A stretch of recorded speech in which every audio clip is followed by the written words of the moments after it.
Book the Third, The Track of a Storm. Chapter 1. In Secret. The traveler fared slowly on his way, who fared towards Paris from England in the autumn of the year 1792. More than enough of bad roads, bad equipages, and bad horses, he would have encountered to delay him, though the fallen and unfortunate King of France had been upon his throne in all his glory, but the changed times were fraught with other obstacles than these.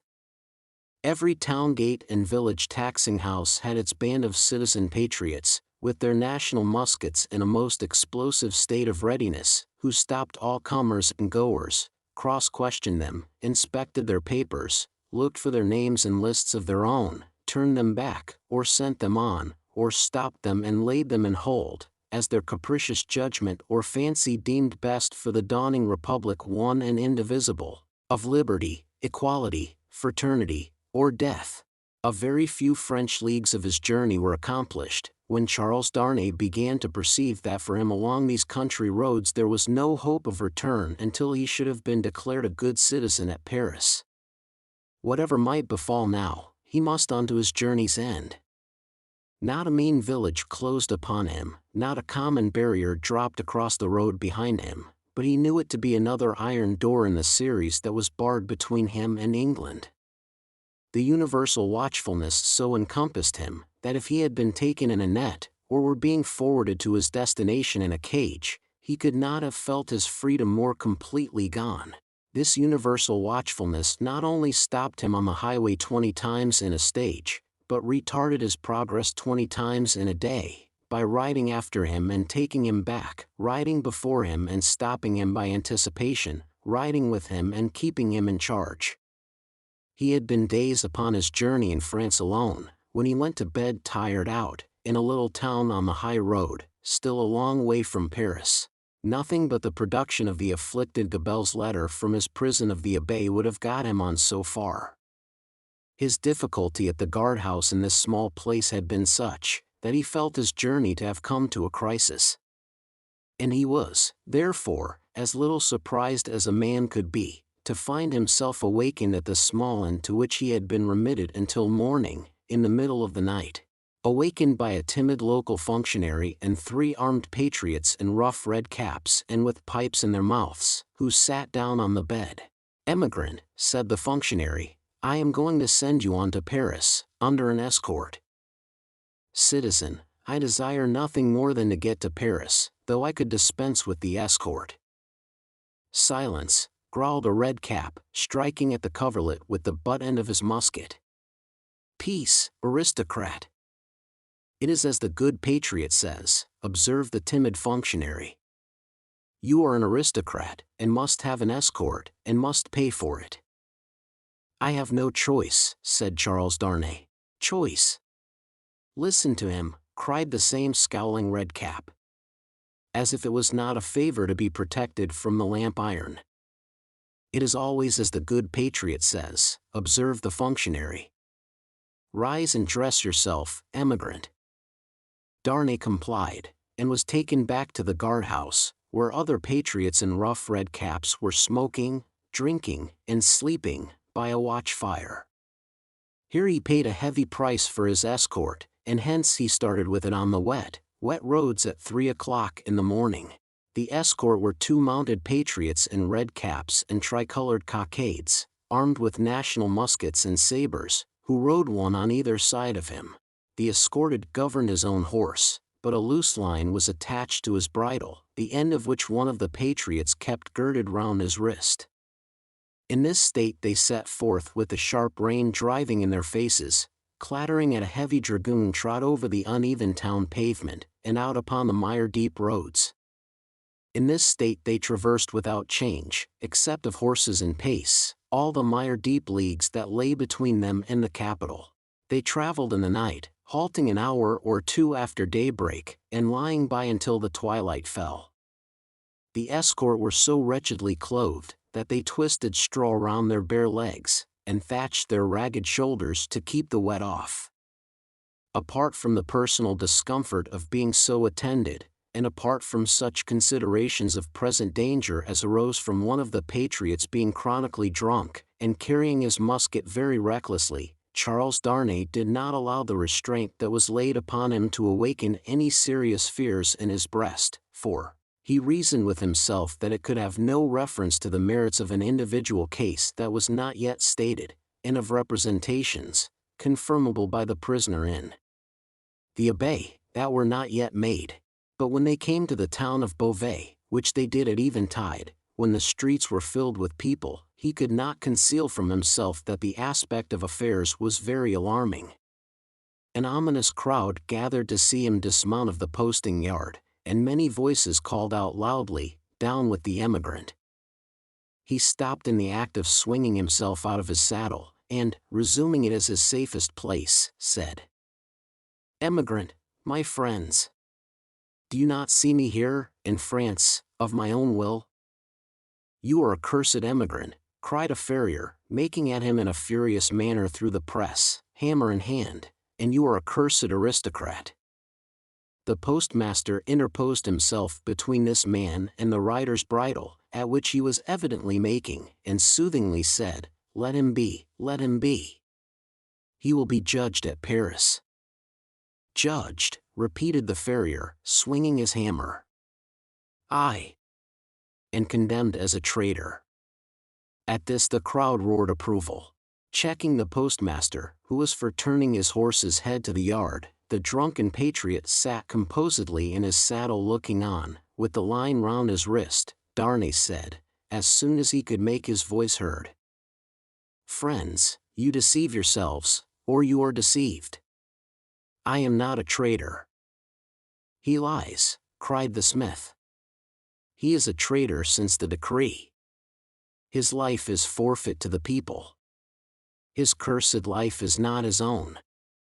At the instant when Darnay saw a rush in the eyes of the crowd, which another instant would have brought upon him, the postmaster turned his horse into the yard, the escort rode in close upon his horse's flanks, and the postmaster shut and barred the crazy double gates. The farrier struck a blow upon them with his hammer, and the crowd groaned, but no more was done. "What is this decree that the smith spoke of?" Darnay asked the postmaster, when he had thanked him, and stood beside him in the yard. "Truly, a decree for selling the property of emigrants." "When passed?" "On the 14th. The day I left England." "Everybody says it is but one of several, and that there will be others, if there are not already, banishing all emigrants, and condemning all to death who return." That is what he meant when he said your life was not your own. "But there are no such decrees yet?" "What do I know?" said the postmaster, shrugging his shoulders. "There may be, or there will be. It is all the same. What would you have?" They rested on some straw in a loft until the middle of the night, and then rode forward again when all the town was asleep. Among the many wild changes observable on familiar things which made this wild ride unreal, not the least was the seeming rarity of sleep. After long and lonely spurring over dreary roads, they would come to a cluster of poor cottages, not steeped in darkness, but all glittering with lights, and would find the people, in a ghostly manner in the dead of the night, circling hand in hand round a shriveled tree of liberty, or all drawn up together singing a liberty song. Happily, however, there was sleep in Beauvais that night to help them out of it, and they passed on once more into solitude and loneliness, jingling through the untimely cold and wet, among impoverished fields that had yielded no fruits of the earth that year, diversified by the blackened remains of burnt houses, and by the sudden emergence from ambuscade, and sharp reining up across their way, of patriot patrols on the watch on all the roads. Daylight at last found them before the wall of Paris. The barrier was closed and strongly guarded when they rode up to it. "Where are the papers of this prisoner?" demanded a resolute-looking man in authority, who was summoned out by the guard. Naturally struck by the disagreeable word, Charles Darnay requested the speaker to take notice that he was a free traveler and French citizen, in charge of an escort which the disturbed state of the country had imposed upon him, and which he had paid for. "Where," repeated the same personage, without taking any heed of him whatever, are the papers of this prisoner?" The drunken patriot had them in his cap, and produced them. Casting his eyes over Gabelle's letter, the same personage in authority showed some disorder and surprise, and looked at Darnay with a close attention. He left escort and escorted without saying a word, however, and went into the guardroom. Meanwhile, they sat upon their horses outside the gate.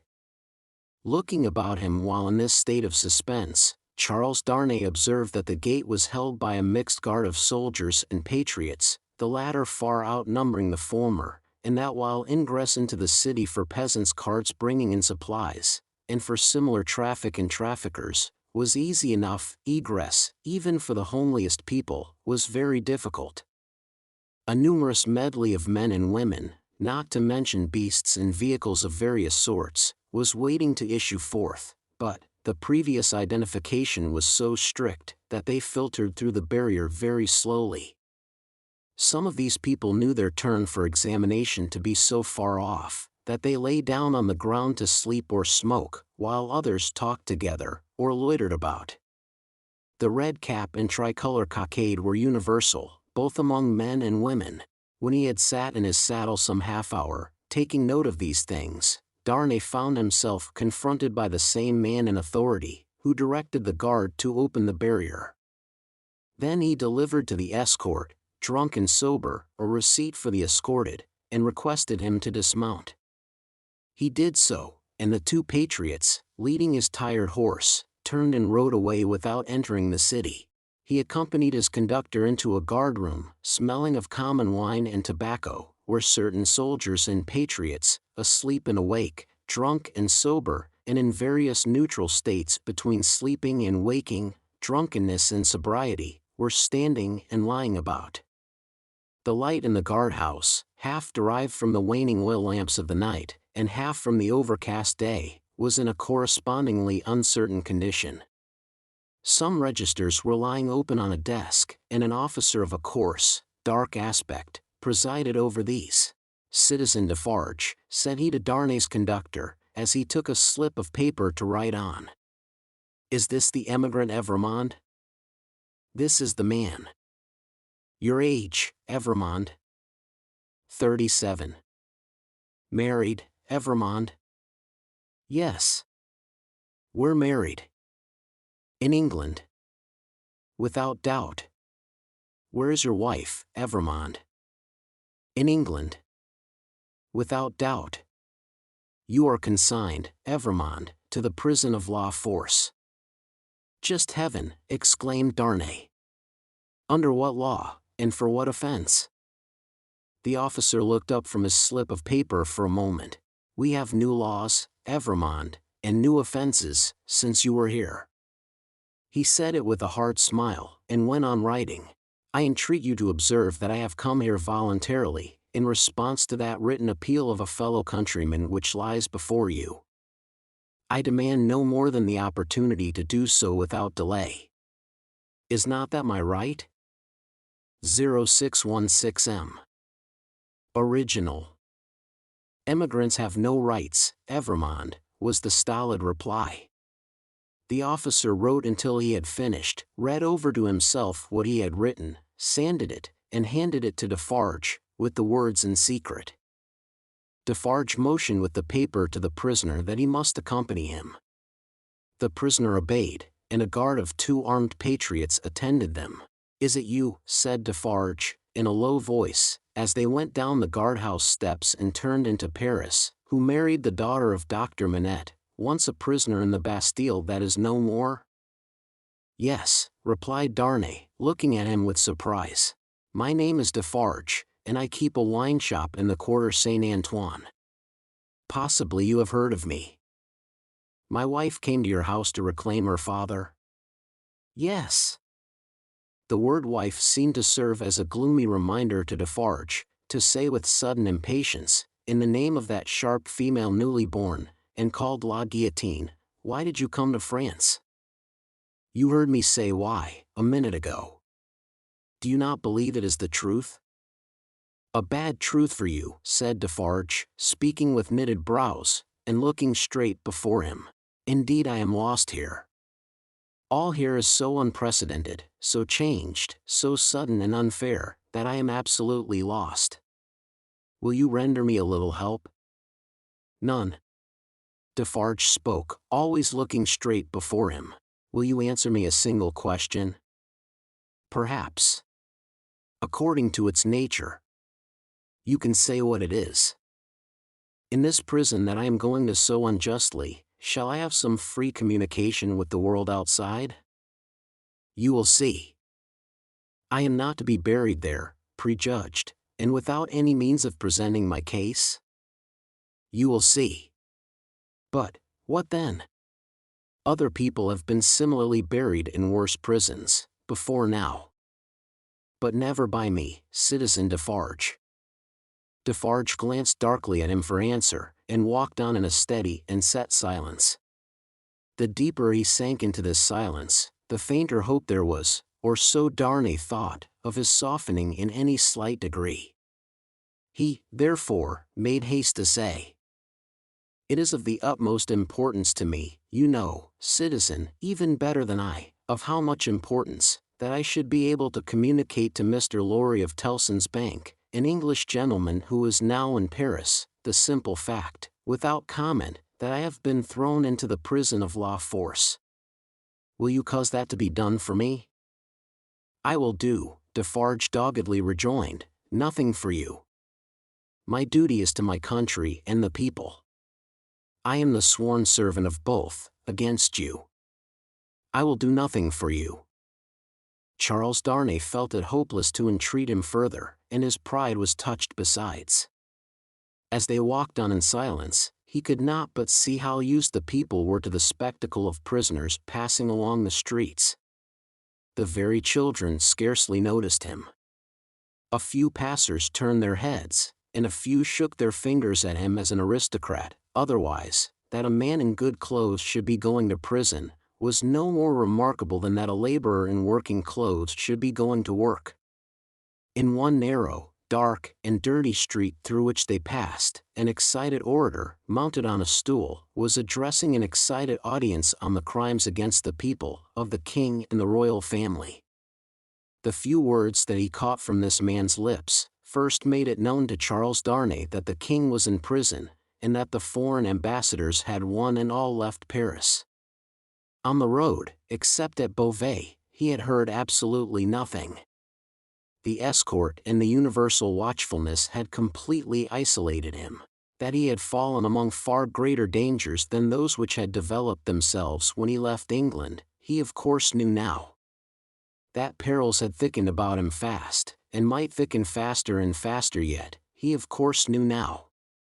He could not but admit to himself that he might not have made this journey, if he could have foreseen the events of a few days. And yet his misgivings were not so dark as, imagined by the light of this later time, they would appear.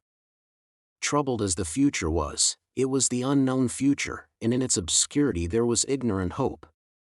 The horrible massacre, days and nights long, which, within a few rounds of the clock, was to set a great mark of blood upon the blessed garnering time of harvest, was as far out of his knowledge as if it had been 100,000 years away.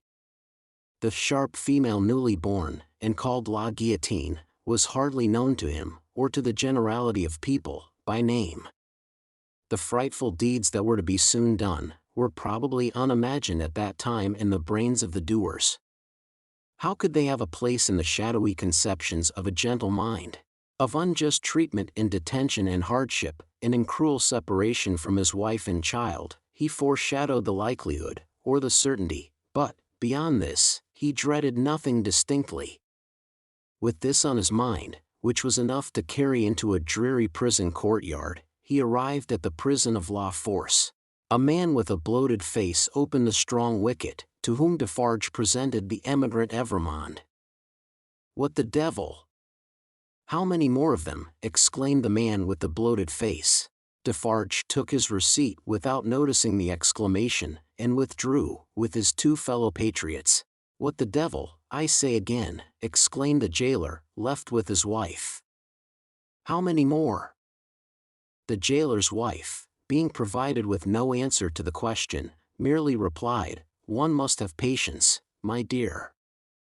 3 turnkeys who entered responsive to a bell she rang, echoed the sentiment, and one added, "For the love of liberty," which sounded in that place like an inappropriate conclusion. The prison of La Force was a gloomy prison, dark and filthy, and with a horrible smell of foul sleep in it. Extraordinary how soon the noisome flavor of imprisoned sleep becomes manifest in all such places that are ill cared for. "In secret, too," grumbled the jailer, looking at the written paper. "As if I was not already full to bursting." He stuck the paper on a file, in an ill humor, and Charles Darnay awaited his further pleasure for half an hour, sometimes pacing to and fro in the strong arched room, sometimes resting on a stone seat, in either case detained to be imprinted on the memory of the chief and his subordinates. "Come," said the chief, at length taking up his keys, "come with me, emigrant." Through the dismal prison twilight, his new charge accompanied him by corridor and staircase, many doors clanging and locking behind them, until they came into a large, low, vaulted chamber, crowded with prisoners of both sexes. The women were seated at a long table, reading and writing, knitting, sewing, and embroidering. The men were for the most part standing behind their chairs, or lingering up and down the room. In the instinctive association of prisoners with shameful crime and disgrace, the newcomer recoiled from this company. But the crowning unreality of his long unreal ride was, their all at once rising to receive him, with every refinement of manner known to the time, and with all the engaging graces and courtesies of life. So strangely clouded were these refinements by the prison manners and gloom, so spectral did they become in the inappropriate squalor and misery through which they were seen, that Charles Darnay seemed to stand in a company of the dead. Ghosts all. The ghost of beauty, the ghost of stateliness, the ghost of elegance, the ghost of pride, the ghost of frivolity, the ghost of wit, the ghost of youth, the ghost of age, all waiting their dismissal from the desolate shore, all turning on him eyes that were changed by the death they had died in coming there. It struck him motionless. The jailer standing at his side, and the other jailers moving about, who would have been well enough as to appearance in the ordinary exercise of their functions, looked so extravagantly coarse contrasted with sorrowing mothers and blooming daughters who were there, with the apparitions of the coquette, the young beauty, and the mature woman delicately bred, that the inversion of all experience and likelihood which the scene of shadows presented, was heightened to its utmost. Surely, ghosts all. Surely, the long unreal rightsome progress of disease that had brought him to these gloomy shades. In the name of the assembled companions in misfortune, said a gentleman of courtly appearance and address, coming forward, "I have the honor of giving you welcome to La Force, and of condoling with you on the calamity that has brought you among us. May it soon terminate happily. It would be an impertinence elsewhere, but it is not so here, to ask your name and condition." Charles Darnay roused himself, and gave the required information, in words as suitable as he could find. "But I hope," said the gentleman, following the chief jailer with his eyes, who moved across the room, "that you are not in secret." "I do not understand the meaning of the term, but I have heard them say so." "Ah, what a pity! We so much regret it. But take courage, several members of our society have been in secret, at first, and it has lasted but a short time." Then he added, raising his voice, "I grieve to inform the society, in secret." There was a murmur of commiseration as Charles Darnay crossed the room to a grated door where the jailer awaited him, and many voices, among which the soft and compassionate voices of women were conspicuous, gave him good wishes and encouragement. He turned at the grated door, to render the thanks of his heart. It closed under the jailer's hand, and the apparitions vanished from his sight forever. The wicket opened on a stone staircase, leading upward. When they had ascended 40 steps, the prisoner of half an hour already counted them, the jailer opened a low black door, and they passed into a solitary cell. It struck cold and damp, but was not dark. "Yours," said the jailer. "Why am I confined alone?" "How do I know? I can buy pen, ink, and paper." such are not my orders. You will be visited, and can ask then. At present, you may buy your food, and nothing more. There were in the cell, a chair, a table, and a straw mattress. As the jailer made a general inspection of these objects, and of the four walls, before going out, a wandering fancy wandered through the mind of the prisoner leaning against the wall opposite to him, that this jailer was so unwholesomely bloated, both in face and person, as to look like a man who had been drowned and filled with water. When the jailer was gone, he thought in the same wandering way, now am I left, as if I were dead. Stopping then, to look down at the mattress, he turned from it with a sick feeling, and thought, and here in these crawling creatures is the first condition of the body after death. 5 paces by 4.5, 5 paces by 4.5, 5 paces by 4.5. The prisoner walked to and fro in his cell, counting its measurement, and the roar of the city arose like muffled drums with a wild swell of voices added to them. He made shoes, he made shoes, he made shoes. The prisoner counted the measurement again, and paced faster, to draw his mind with him from that latter repetition. The ghosts that vanished when the wicket closed. There was one among them, the appearance of a lady dressed in black, who was leaning in the embrasure of a window, and she had a light shining upon her golden hair, and she looked like **********. Let us ride on again, for God's sake, through the illuminated villages with the people all awake. ********. He made shoes, he made shoes, he made shoes. ********. 5 paces by 4.5. With such scraps tossing and rolling upward from the depths of his mind, the prisoner walked faster and faster, obstinately counting and counting, and the roar of the city changed to this extent, that it still rolled in like muffled drums, but with the wail of voices that he knew, in the swell that rose above them. Chapter 2. The Grindstone. Tellson's Bank, established in the Saint-Germain quarter of Paris, was in a wing of a large house, approached by a courtyard and shut off from the street by a high wall and a strong gate. The house belonged to a great nobleman who had lived in it until he made a flight from the troubles, in his own cook's dress, and got across the borders. A mere beast of the chase flying from hunters, he was still in his metempsychosis no other than the same Monseigneur, the preparation of whose chocolate for whose lips had once occupied 3 strong men besides the cook in question.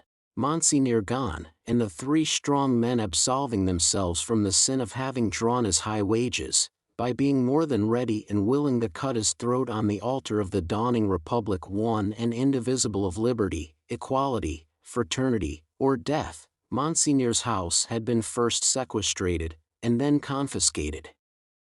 For all things moved so fast, and decree followed decree with that fierce precipitation, that now upon the 3rd night of the autumn month of September, patriot emissaries of the law were in possession of Monseigneur's house, and had marked it with the tricolour, and were drinking brandy in its state apartments. A place of business in London, like Tellson's place of business in Paris, would soon have driven the house out of its mind and into the Gazette. For, what would staid British responsibility and respectability have said to orange trees and boxes in a bank courtyard, and even to a Cupid over the counter? Yet such things were. Tellson's had whitewashed the Cupid, but he was still to be seen on the ceiling, in the coolest linen, aiming, as he very often does, at money from morning to night. Bankruptcy must inevitably have come of this young pagan, in Lombard Street, London, and also of a curtained alcove in the rear of the immoral boy, and also of a looking-glass let into the wall, and also of clerks not at all old, who danced in public on the slightest provocation. Yet, a French Tellson's could get on with these things exceedingly well, and, as long as the times held together, no man had taken fright at them, and drawn out his money. What money would be drawn out of Tellson's henceforth, and what would lie there, lost and forgotten? What plate and jewels would tarnish in Tellson's hiding places, while the depositors rusted in prisons, and when they should have violently perished, how many accounts with Tellson's never to be balanced in this world, must be carried over into the next, No man could have said, that night, any more than Mr. Jarvis Lorry could, though he thought heavily of these questions. He sat by a newly lighted wood fire. The blighted and unfruitful year was prematurely cold, and on his honest and courageous face there was a deeper shade than the pendant lamp could throw, or any object in the room distortedly reflect, a shade of horror. He occupied rooms in the bank, in his fidelity to the house of which he had grown to be a part, like strong root ivy. It chanced that they derived a kind of security from the patriotic occupation of the main building, but the true-hearted old gentleman never calculated about that. All such circumstances were indifferent to him, so that he did his duty. On the opposite side of the courtyard, under a colonnade, was extensive standing for carriages, where, indeed, some carriages of Monseigneur yet stood. Against two of the pillars were fastened two great flaring flambeaux, and in the light of these, standing out in the open air, was a large grindstone, a roughly mounted thing which appeared to have hurriedly been brought there from some neighboring smithy, or other workshop. Rising and looking out of window at these harmless objects, Mr. Lorry shivered, and retired to his seat by the fire. He had opened, not only the glass window, but the lattice blind outside it, and he had closed both again, and he shivered through his frame. From the streets beyond the high wall and the strong gate, there came the usual night hum of the city, with now and then an indescribable ring in it, weird and unearthly, as if some unwonted sounds of a terrible nature were going up to heaven. "Thank God," said Mr. Lorry, clasping his hands, "that no one near and dear to me is in this dreadful town tonight. May He have mercy on all who are in danger." Soon afterwards, the bell at the great gate sounded, and he thought, "They have come back," and sat listening.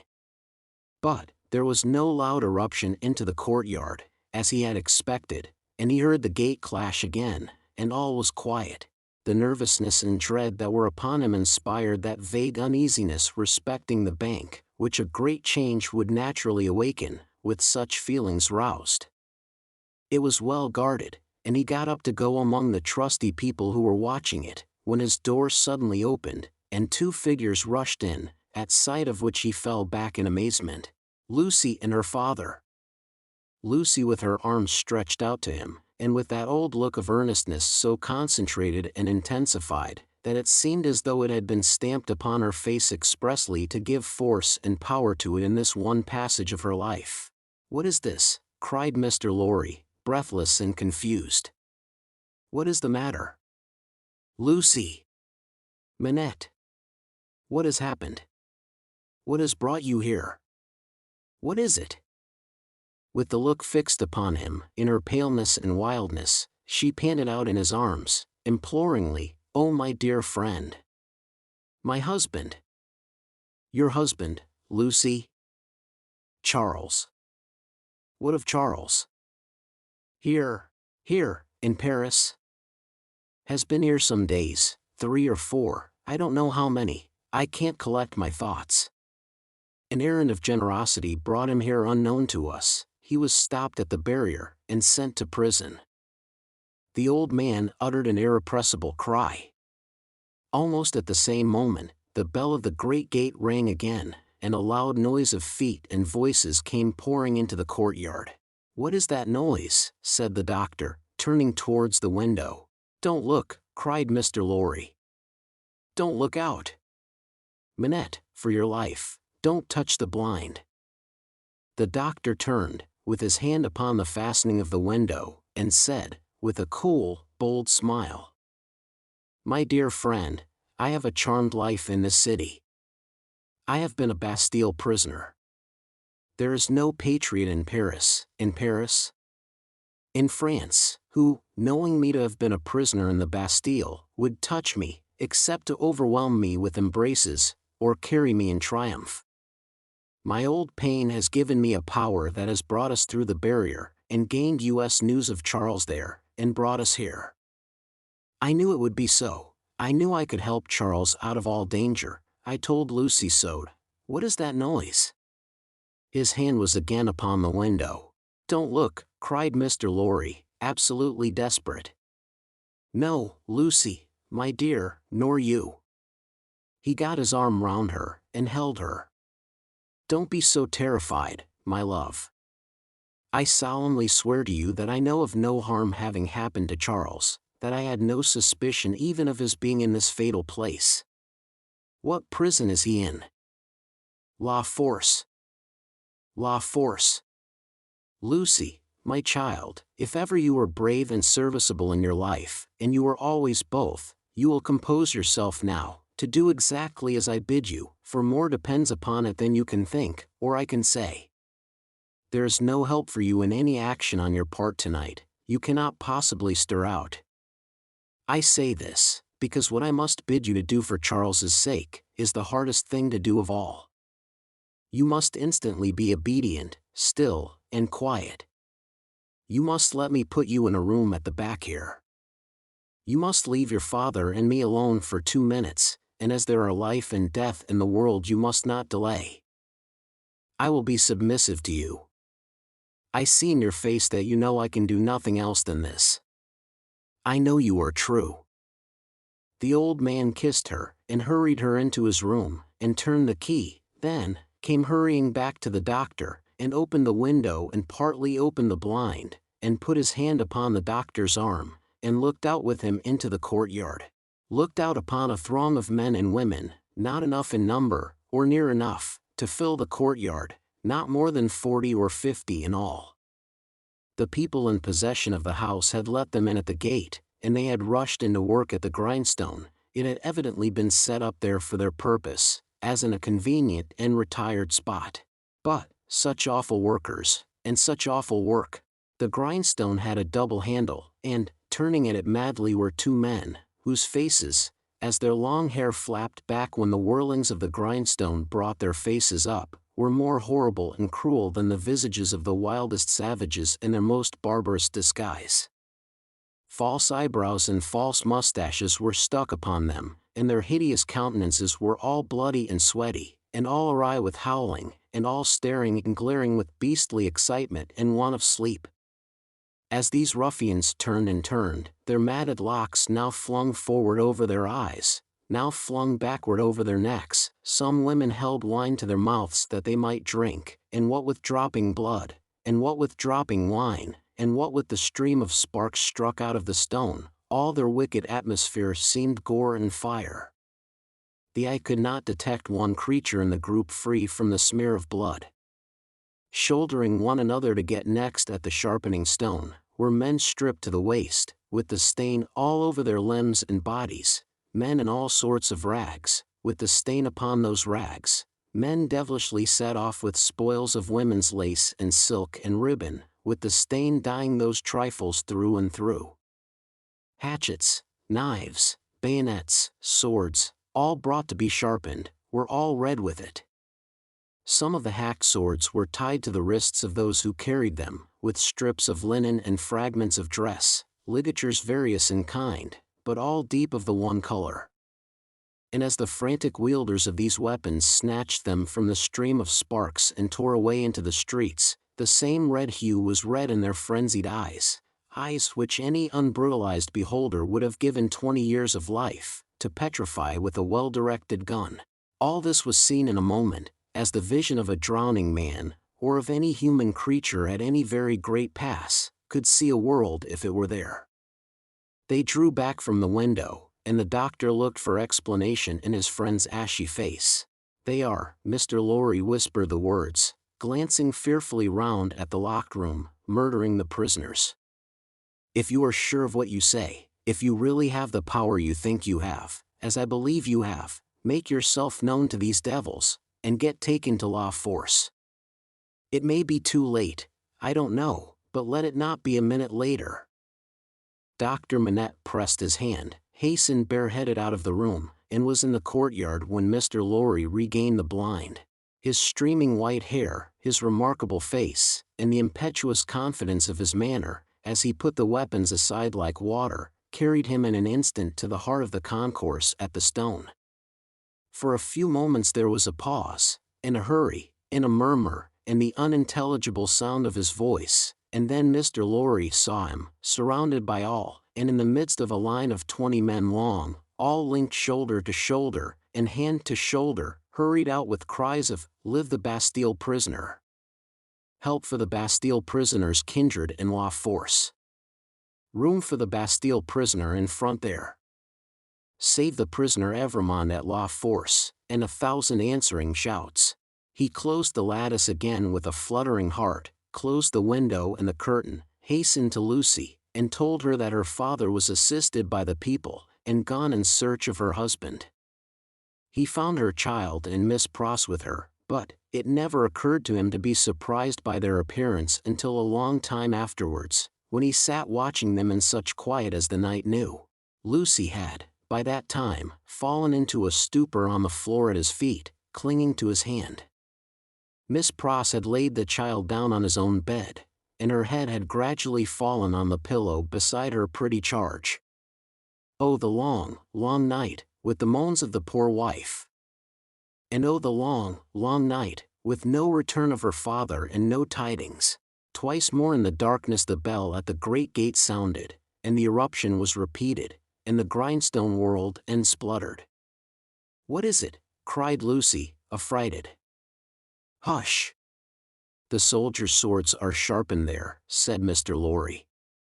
"The place is national property now, and used as a kind of armory, my love." Twice more in all, but the last spell of work was feeble and fitful. Soon afterwards the day began to dawn, and he softly detached himself from the clasping hand, and cautiously looked out again. A man, so besmeared that he might have been a sorely wounded soldier creeping back to consciousness on a field of slain, was rising from the pavement by the side of the grindstone, and looking about him with a vacant air. Shortly, this worn-out murderer descried in the imperfect light one of the carriages of Monseigneur, and, staggering to that gorgeous vehicle, climbed in at the door, and shut himself up to take his rest on its dainty cushions. The great grindstone, earth, had turned when Mr. Lorry looked out again, and the sun was red on the courtyard. But the lesser grindstone stood alone there in the calm morning air, with a red upon it that the sun had never given, and would never take away. Chapter 3. The Shadow. One of the first considerations which arose in the business mind of Mr. Lorry when business hours came round, was this, that he had no right to imperil Tellson's by sheltering the wife of an emigrant prisoner under the bank roof. His own possessions, safety, life, he would have hazarded for Lucy and her child, without a moment's demur, but the great trust he held was not his own, and as to that business charge he was a strict man of business. At first, his mind reverted to Defarge, and he thought of finding out the wine shop again and taking counsel with its master in reference to the safest dwelling place in the distracted state of the city. But the same consideration that suggested him, repudiated him. He lived in the most violent quarter, and doubtless was influential there, and deep in its dangerous workings.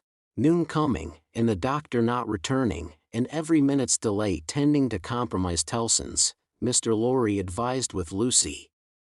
She said that her father had spoken of hiring a lodging for a short term, in that quarter, near the banking house. As there was no business objection to this, and as he foresaw that even if it were all well with Charles, and he were to be released, he could not hope to leave the city, Mr. Lorry went out in quest of such a lodging, and found a suitable one, high up in a removed by-street where the closed blinds and all the other windows of a high melancholy square of buildings marked deserted homes. To this lodging he at once removed Lucy and her child, and Miss Pross, giving them what comfort he could, and much more than he had himself. He left Jerry with them, as a figure to fill a doorway that would bear considerable knocking on the head, and returned to his own occupations. A disturbed and doleful mind he brought to bear upon them, and slowly and heavily the day lagged on with him. It wore itself out, and wore him out with it, until the bank closed. He was again alone in his room of the previous night, considering what to do next, when he heard a foot upon the stair. In a few moments, a man stood in his presence, who, with a keenly observant look at him, addressed him by his name.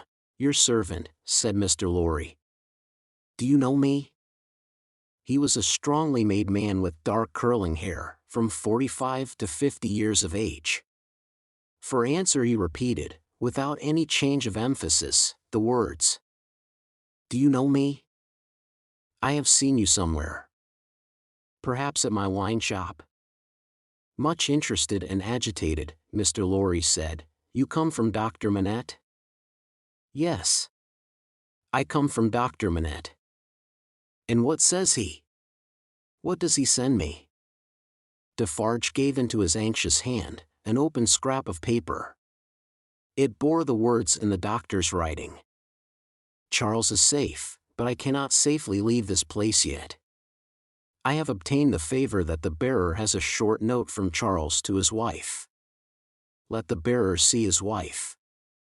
It was dated from La Force, within an hour. "Will you accompany me," said Mr. Lorry, joyfully relieved after reading this note aloud, "to where his wife resides?" "Yes," returned Defarge, scarcely noticing as yet, in what a curiously reserved and mechanical way Defarge spoke. Mr. Lorry put on his hat and they went down into the courtyard. There, they found two women, one, knitting. "Madame Defarge, surely," said Mr. Lorry, who had left her in exactly the same attitude some 17 years ago. "It is she," observed her husband.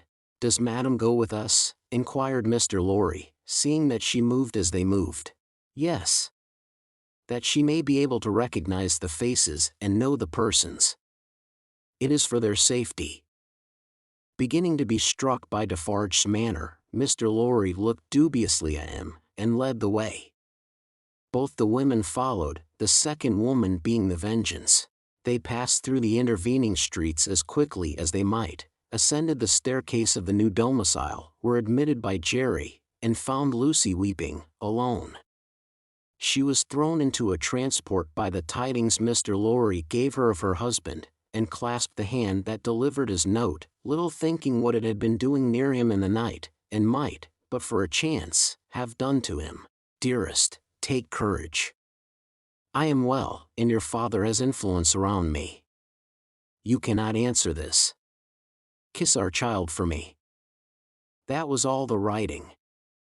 It was so much, however, to her who received it, that she turned from Defarge to his wife, and kissed one of the hands that knitted. It was a passionate, loving, thankful, womanly action, but the hand made no response, dropped cold and heavy, and took to its knitting again. There was something in its touch that gave Lucy a check. She stopped in the act of putting the note in her bosom, and, with her hands yet at her neck, looked terrified at Madame Defarge. Madame Defarge met the lifted eyebrows and forehead with a cold, impassive stare. "My dear," said Mr. Lorry, striking in to explain, "there are frequent risings in the streets, and, although it is not likely they will ever trouble you, Madame Defarge wishes to see those whom she has the power to protect at such times, to the end that she may know them, that she may identify them." "I believe," said Mr. Lorry, rather halting in his reassuring words, as the stony manner of all the three impressed itself upon him more and more, "I state the case, Citizen Defarge?" Defarge looked gloomily at his wife, and gave no other answer than a gruff sound of acquiescence. "You had better, Lucy," said Mr. Lorry, doing all he could to propitiate, by tone and manner, "have the dear child here, and our good Pross." "Our good Pross, Defarge, is an English lady, and knows no French." The lady in question, whose rooted conviction that she was more than a match for any foreigner, was not to be shaken by distress and danger, appeared with folded arms, and observed in English to the Vengeance, whom her eyes first encountered, "Well, I am sure, Boldface. I hope you are pretty well." She also bestowed a British cough on Madame Defarge, but neither of the two took much heed of her. "Is that his child?" said Madame Defarge, stopping in her work for the first time, and pointing her knitting needle at little Lucy as if it were the finger of fate. "Yes, madam," answered Mr. Lorry, "this is our poor prisoner's darling daughter, an only child." The shadow attendant on Madame Defarge and her party seemed to fall so threatening and dark on the child, that her mother instinctively kneeled on the ground beside her, and held her to her breast. The shadow attendant on Madame Defarge and her party seemed then to fall, threatening and dark, on both the mother and the child. "It is enough, my husband," said Madame Defarge. "I have seen them. We may go." But the suppressed manner had enough of menace in it, not visible and presented, but indistinct and withheld, to alarm Lucy into saying, as she laid her appealing hand on Madame Defarge's dress, "You will be good to my poor husband. You will do him no harm. You will help me to see him if you can?" "Your husband is not my business here," returned Madame Defarge, looking down at her with perfect composure. "It is the daughter of your father who is my business here. For my sake, then, be merciful to my husband. For my child's sake. She will put her hands together and pray you to be merciful. We are more afraid of you than of these others." Madame Defarge received it as a compliment, and looked at her husband. Defarge, who had been uneasily biting his thumbnail and looking at her, collected his face into a sterner expression. "What is it that your husband says in that little letter?" asked Madame Defarge, with a lowering smile. "Influence, he says something touching influence." "That my father," said Lucy, hurriedly taking the paper from her breast, but with her alarmed eyes on her questioner and not on it, "has much influence around him." "Surely it will release him," said Madame Defarge.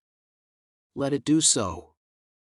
"As a wife and mother," cried Lucy, most earnestly, "I implore you to have pity on me and not to exercise any power that you possess, against my innocent husband, but to use it in his behalf. Oh, sister woman, think of me. As a wife and mother." Madame Defarge looked, coldly as ever, at the suppliant, and said, turning to her friend the Vengeance, "The wives and mothers we have been used to see, since we were as little as this child, and much less, have not been greatly considered. We have known their husbands and fathers laid in prison and kept from them, often enough. All our lives, we have seen our sister women suffer, in themselves and in their children, poverty, nakedness, hunger, thirst, sickness, misery, oppression and neglect of all kinds. We have seen nothing else," returned the Vengeance. "We have borne this a long time," said Madame Defarge, turning her eyes again upon Lucy. "Judge you. Is it likely that the trouble of one wife and mother would be much to us now?" She resumed her knitting and went out. The Vengeance followed. Defarge went last, and closed the door. "Courage, my dear Lucy," said Mr. Lorry, as he raised her. "Courage, courage. So far all goes well with us, much, much better than it has of late gone with many poor souls. Cheer up, and have a thankful heart. I am not thankless, I hope, but that dreadful woman seems to throw a shadow on me and on all my hopes." "Tut, tut," said Mr. Lorry, "what is this despondency in the brave little breast? A shadow indeed. No substance in it, Lucy." But the shadow of the manner of these Defarges was dark upon himself, for all that, and in his secret mind it troubled him greatly. Chapter 4. Common Storm. Dr. Manette did not return until the morning of the 4th day of his absence.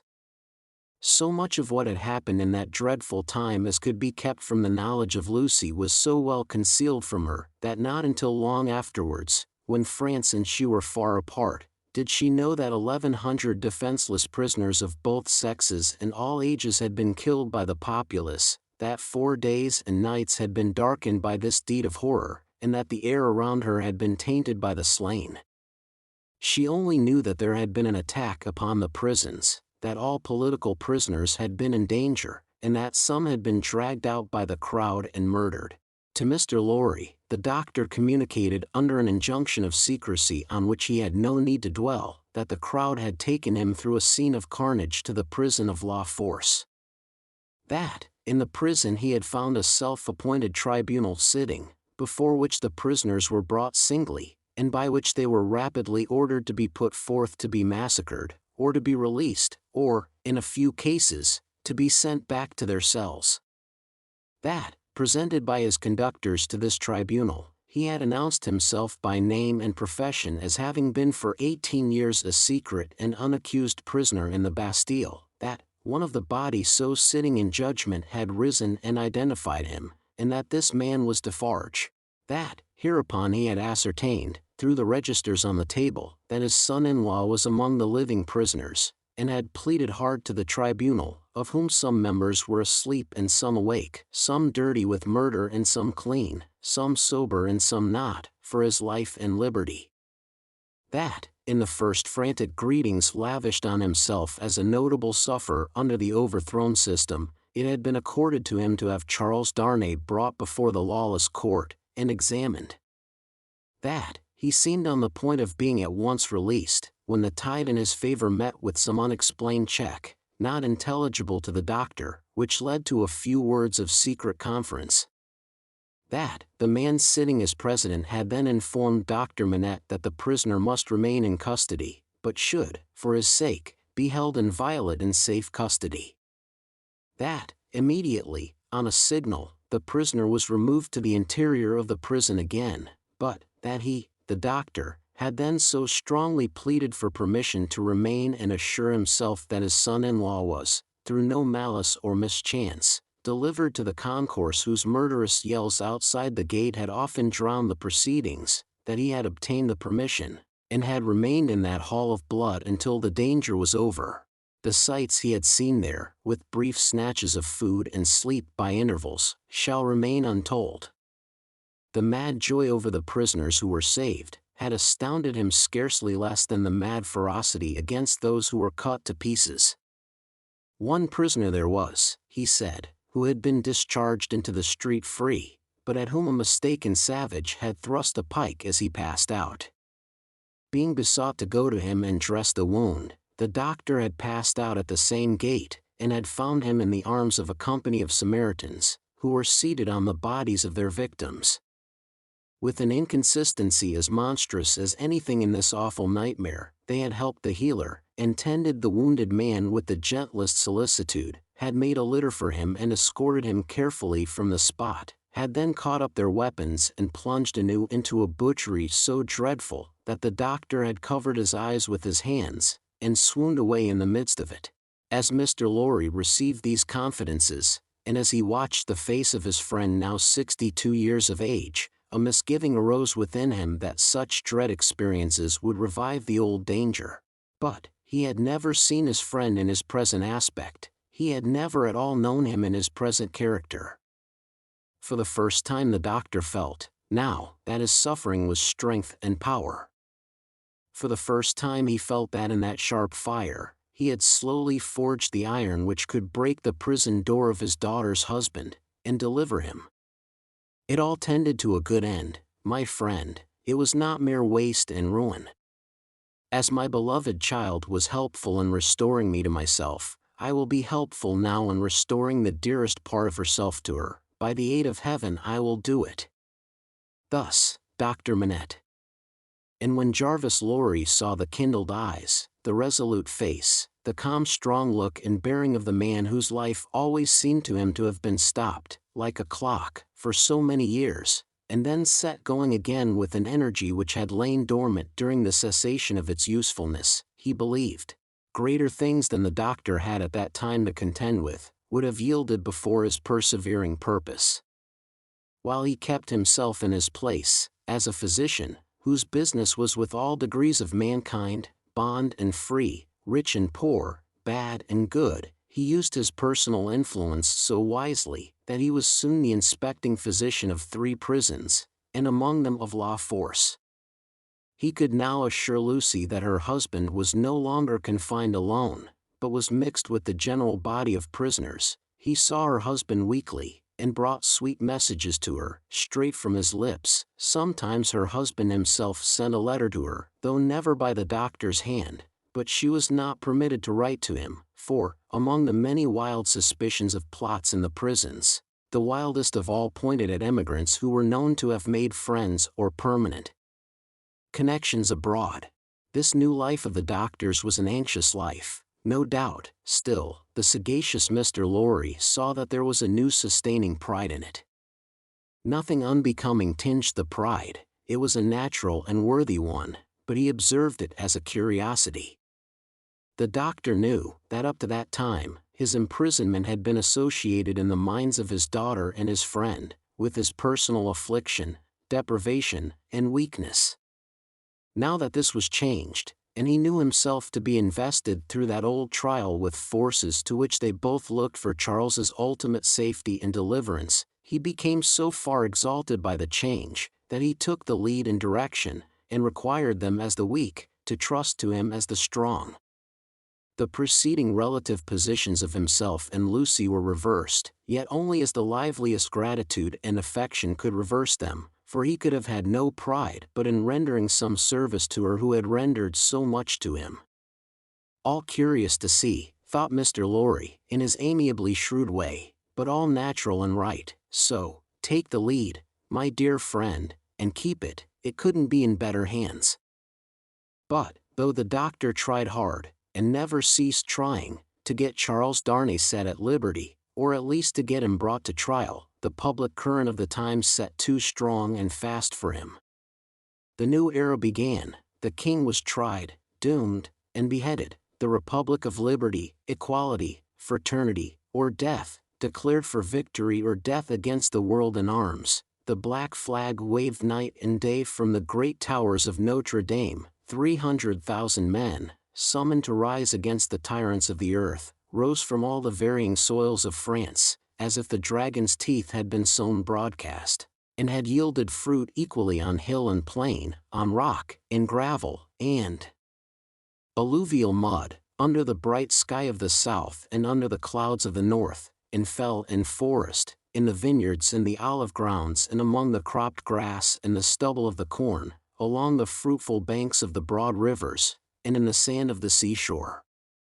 What private solicitude could rear itself against the deluge of the year one of liberty, the deluge rising from below, not falling from above, and with the windows of heaven shut, not opened? There was no pause, no pity, no peace, no interval of relenting rest, no measurement of time. Though days and nights circled as regularly as when time was young, and the evening and morning were the first day, other count of time there was none. Hold of it was lost in the raging fever of a nation, as it is in the fever of one patient.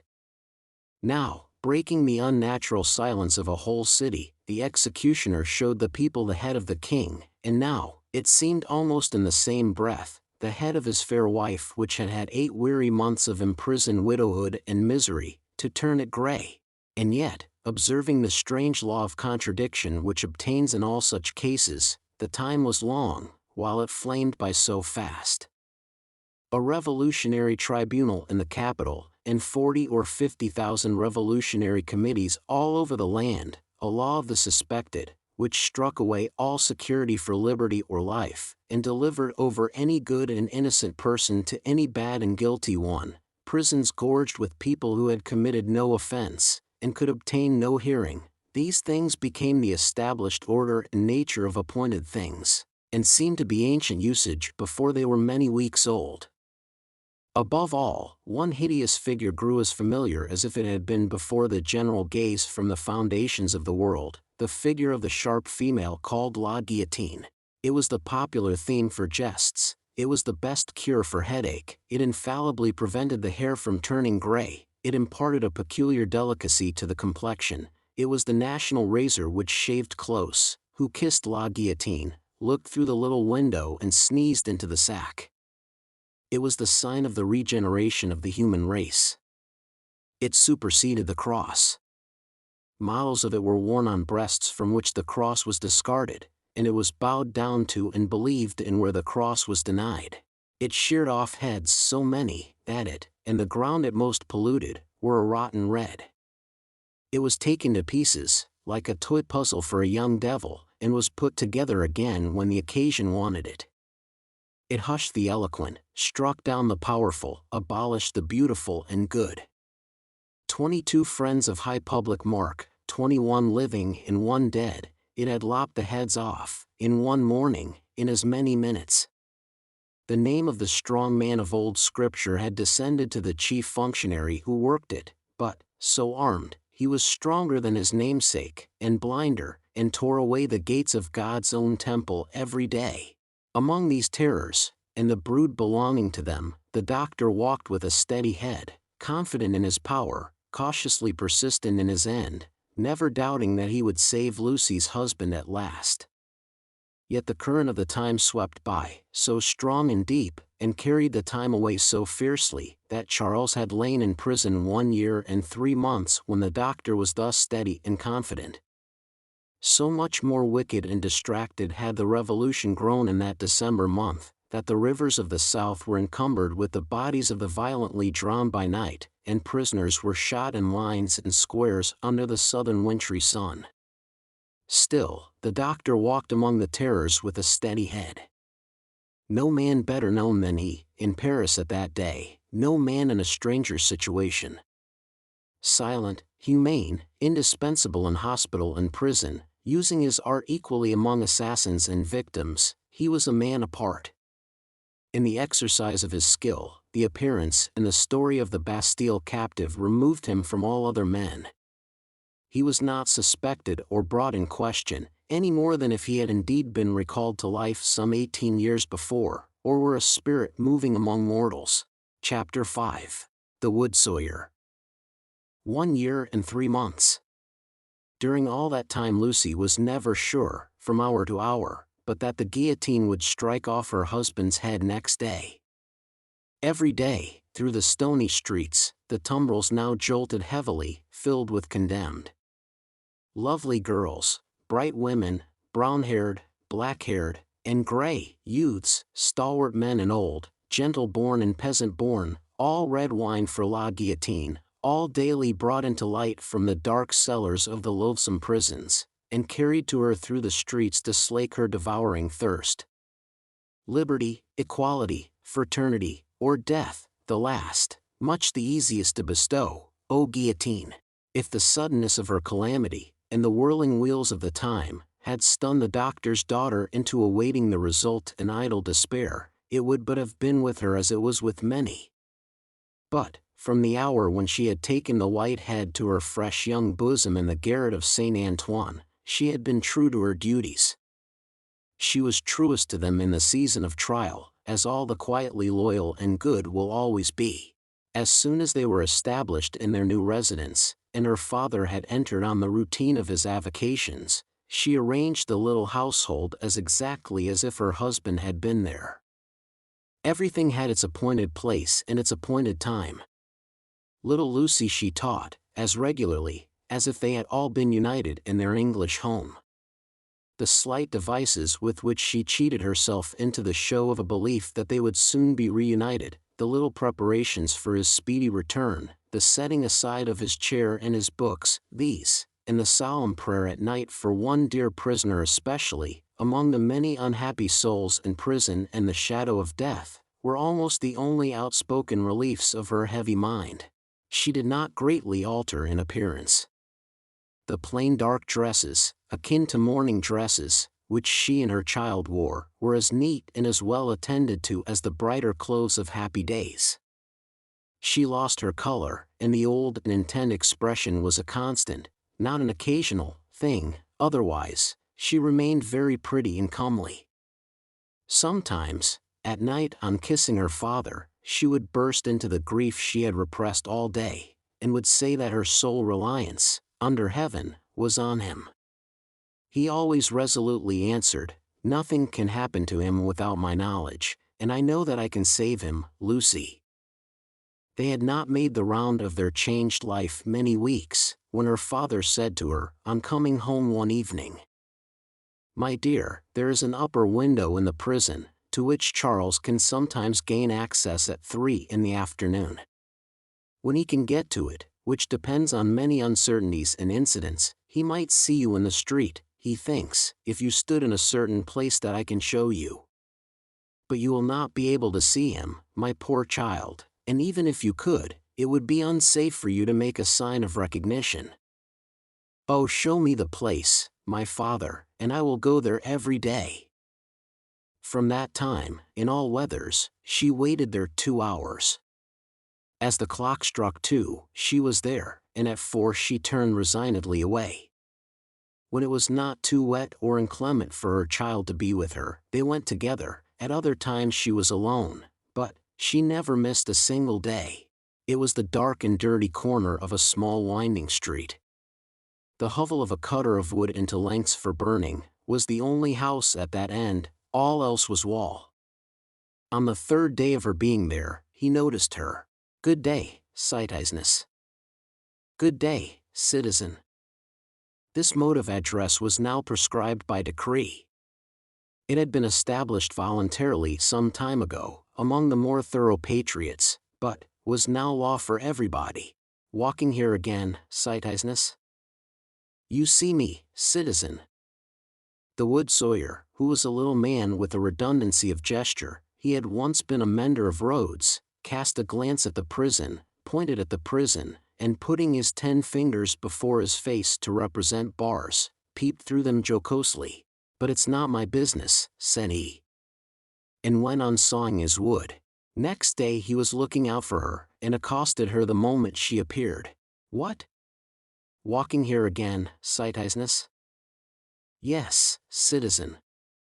"Ah. A child too. Your mother, is it not, my little Sighthighsness?" "Do I say yes, mamma?" whispered little Lucy, drawing close to her. "Yes, dearest." "Yes, citizen." "Ah. But it's not my business. My work is my business. See my saw. I call it my little guillotine. La, la, la, la, la, la. And off his head comes." The billet fell as he spoke, and he threw it into a basket. "I call myself the Samson of the firewood guillotine. See here again. Loo, loo, loo, loo, loo, loo. And off her head comes. Now, a child. Tickle, tickle, pickle, pickle. And off its head comes. All the family." Lucy shuddered as he threw 2 more billets into his basket, but it was impossible to be there while the wood sawyer was at work, and not be in his sight. Thenceforth, to secure his goodwill, she always spoke to him first, and often gave him drink money, which he readily received. He was an inquisitive fellow, and sometimes when she had quite forgotten him in gazing at the prison roof and grates, and in lifting her heart up to her husband, she would come to herself to find him looking at her, with his knee on his bench and his saw stopped in its work. "But it's not my business," he would generally say at those times, and would briskly fall to his sawing again. In all weathers, in the snow and frost of winter, in the bitter winds of spring, in the hot sunshine of summer, in the rains of autumn, and again in the snow and frost of winter, Lucy passed 2 hours of every day at this place, and every day on leaving it, she kissed the prison wall. Her husband saw her, so she learned from her father. It might be once in 5 or 6 times, it might be twice or thrice running, it might be, not for a week or a fortnight together. It was enough that he could and did see her when the chances served, and on that possibility she would have waited out the day, 7 days a week. These occupations brought her round to the December month, wherein her father walked among the terrors with a steady head.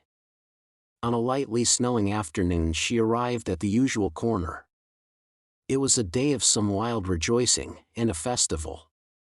She had seen the houses, as she came along, decorated with little pikes, and with little red caps stuck upon them, also, with tricolored ribbons, also, with the standard inscription. Tricolored letters were the favorite, Republic one and indivisible. Liberty, equality, fraternity, or death. The miserable shop of the wood sawyer was so small that its whole surface furnished very indifferent space for this legend. He had got somebody to scrawl it up for him, however, who had squeezed death in with most inappropriate difficulty. On his housetop, he displayed pike and cap, as a good citizen must, and in a window he had stationed his saw inscribed as his little Saint Guillotine, for the great sharp female was by that time popularly canonized. His shop was shut and he was not there, which was a relief to Lucy, and left her quite alone. But he was not far off, for presently she heard a troubled movement and a shouting coming along, which filled her with fear. A moment afterwards, and a throng of people came pouring round the corner by the prison wall, in the midst of whom was the wood sawyer hand in hand with the Vengeance. There could not be fewer than 500 people, and they were dancing like 5,000 demons. There was no other music than their own singing. They danced to the popular Revolution song, keeping a ferocious time that was like a gnashing of teeth in unison. Men and women danced together, women danced together, men danced together, as hazard had brought them together. At first, they were a mere storm of coarse red caps and coarse woolen rags, but, as they filled the place, and stopped to dance about Lucy, some ghastly apparition of a dance figure gone raving mad arose among them. They advanced, retreated, struck at one another's hands, clutched at one another's heads, spun round alone, caught one another and spun round in pairs, until many of them dropped. While those were down, the rest linked hand in hand, and all spun round together. Then the ring broke, and in separate rings of 2 and 4 they turned and turned until they all stopped at once, began again, struck, clutched, and tore, and then reversed the spin, and all spun round another way. Suddenly they stopped again, paused, struck out the time afresh, formed into lines the width of the public way, and, with their heads low down and their hands high up, swooped screaming off. No fight could have been half so terrible as this dance. It was so emphatically a fallen sport, a something, once innocent, delivered over to all devilry, a healthy pastime changed into a means of angering the blood, bewildering the senses, and stealing the heart. Such grace as was visible in it, made it the uglier, showing how warped and perverted all things good by nature were become.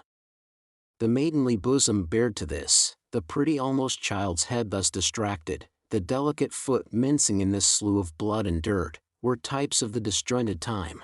This was the Carmagnole. As it passed, leaving Lucy frightened and bewildered in the doorway of the wood sawyer's house, the feathery snow fell as quietly and lay as white and soft, as if it had never been. Oh, my father, for he stood before her when she lifted up the eyes she had momentarily darkened with her hand, such a cruel, bad sight. I know, my dear, I know. I have seen it many times. Don't be frightened. Not one of them would harm you. I am not frightened for myself, my father. But when I think of my husband, and the mercies of these people, we will set him above their mercies very soon. I left him climbing to the window, and I came to tell you. There is no one here to see. You may kiss your hand towards that highest shelving roof. I do so, father, and I send him my soul with it. You cannot see him, my poor dear? No, father, said Lucy, yearning and weeping as she kissed her hand, no. A footstep in the snow. Madame Defarge. I salute you, citizeness, from the doctor. I salute you, citizen. This in passing. Nothing more. Madame Defarge gone, like a shadow over the white road. Give me your arm, my love. Pass from here with an air of cheerfulness and courage, for his sake. That was well done, they had left the spot, it shall not be in vain. Charles is summoned for tomorrow. For tomorrow. There is no time to lose. I am well prepared, but there are precautions to be taken, that could not be taken until he was actually summoned before the tribunal. He has not received the notice yet, but I know that he will presently be summoned for tomorrow, and removed to the conciergerie. I have timely information. You are not afraid? She could scarcely answer. I trust in you. Do so, implicitly. Your suspense is nearly ended, my darling. He shall be restored to you within a few hours. I have encompassed him with every protection. I must see Laurie. He stopped. There was a heavy lumbering of wheels within hearing. They both knew too well what it meant. 1, 2, 3. 3 tumbrils faring away with their dread loads over the hushing snow. "I must see Laurie," the doctor repeated, turning her another way. The staunch old gentleman was still in his trust, had never left it. He and his books were in frequent requisition as to property confiscated and made national. What he could save for the owners, he saved. No better man living to hold fast by what Tellson's had in keeping, and to hold his peace. A murky red and yellow sky, and a rising mist from the Seine, denoted the approach of darkness. It was almost dark when they arrived at the bank. The stately residence of Monseigneur was altogether blighted and deserted. Above a heap of dust and ashes in the court, ran the letters, "National Property. Republic one and indivisible. Liberty, equality, fraternity, or death." Who could that be with Mr. Laurie, the owner of the riding coat upon the chair, who must not be seen? From whom newly arrived, did he come out, agitated and surprised, to take his favorite in his arms?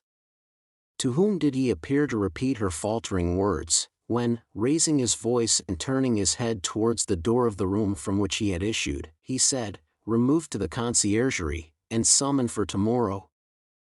Chapter 6. Triumph. The dread tribunal of 5 judges, public prosecutor, and determined jury, sat every day. Their lists went forth every evening, and were read out by the jailers of the various prisons to their prisoners. The standard jailer joke was, "Come out and listen to the evening paper, you inside there." Charles Evrémonde, called Darnay. So at last began the evening paper at La Force. When a name was called, its owner stepped apart into a spot reserved for those who were announced as being thus fatally recorded. Charles Evrémonde, called Darnay, had reason to know the usage, he had seen hundreds pass away so. His bloated jailer, who wore spectacles to read with, glanced over them to assure himself that he had taken his place, and went through the list, making a similar short pause at each name. There were 23 names, but only 20 were responded to, for one of the prisoners so summoned had died in jail and been forgotten, and 2 had already been guillotined and forgotten. The list was read, in the vaulted chamber where Darnay had seen the associated prisoners on the night of his arrival. Every one of those had perished in the massacre, every human creature he had since cared for and parted with, had died on the scaffold. There were hurried words of farewell and kindness, but the parting was soon over. It was the incident of every day, and the Society of La Force were engaged in the preparation of some games of forfeits and a little concert, for that evening. They crowded to the grates and shed tears there, but 20 places in the projected entertainments had to be refilled, and the time was, at best, short to the lock-up hour, when the common rooms and corridors would be delivered over to the great dogs who kept watch there through the night. The prisoners were far from insensible or unfeeling, their ways arose out of the condition of the time. Similarly, though with a subtle difference, a species of fervor or intoxication, known, without doubt, to have led some persons to brave the guillotine unnecessarily, and to die by it, was not mere boastfulness, but a wild infection of the wildly shaken public mind. In seasons of pestilence, some of us will have a secret attraction to the disease, a terrible passing inclination to die of it. And all of us have like wonders hidden in our breasts, only needing circumstances to evoke them. The passage to the conciergerie was short and dark, the night in its vermin-haunted cells was long and cold. Next day, 15 prisoners were put to the bar before Charles Darnay's name was called. All the 15 were condemned, and the trials of the whole occupied an hour and a half. Charles Evrémonde, called Darnay, was at length arraigned. His judges sat upon the bench in feathered hats, but the rough red cap and tricolored cockade was the head-dress otherwise prevailing. Looking at the jury and the turbulent audience, he might have thought that the usual order of things was reversed, and that the felons were trying the honest men. The lowest, cruelest, and worst populace of a city, never without its quantity of low, cruel, and bad, were the directing spirits of the scene, noisily commenting, applauding, disapproving, anticipating and precipitating the result, without a check. Of the men, the greater part were armed in various ways. Of the women, some wore knives, some daggers, some ate and drank as they looked on, many knitted. Among these last, was one, with a spare piece of knitting under her arm as she worked. She was in a front row, by the side of a man whom he had never seen since his arrival at the barrier, but whom he directly remembered as Defarge. He noticed that she once or twice whispered in his ear, and that she seemed to be his wife, but, what he most noticed in the two figures was, that although they were posted as close to himself as they could be, they never looked towards him. They seemed to be waiting for something with a dogged determination, and they looked at the jury, but at nothing else. Under the president sat Dr. Manette, in his usual quiet dress. As well as the prisoner could see, he and Mr. Lorry were the only men there, unconnected with the tribunal, who wore their usual clothes, and had not assumed the coarse garb of the Carmagnole.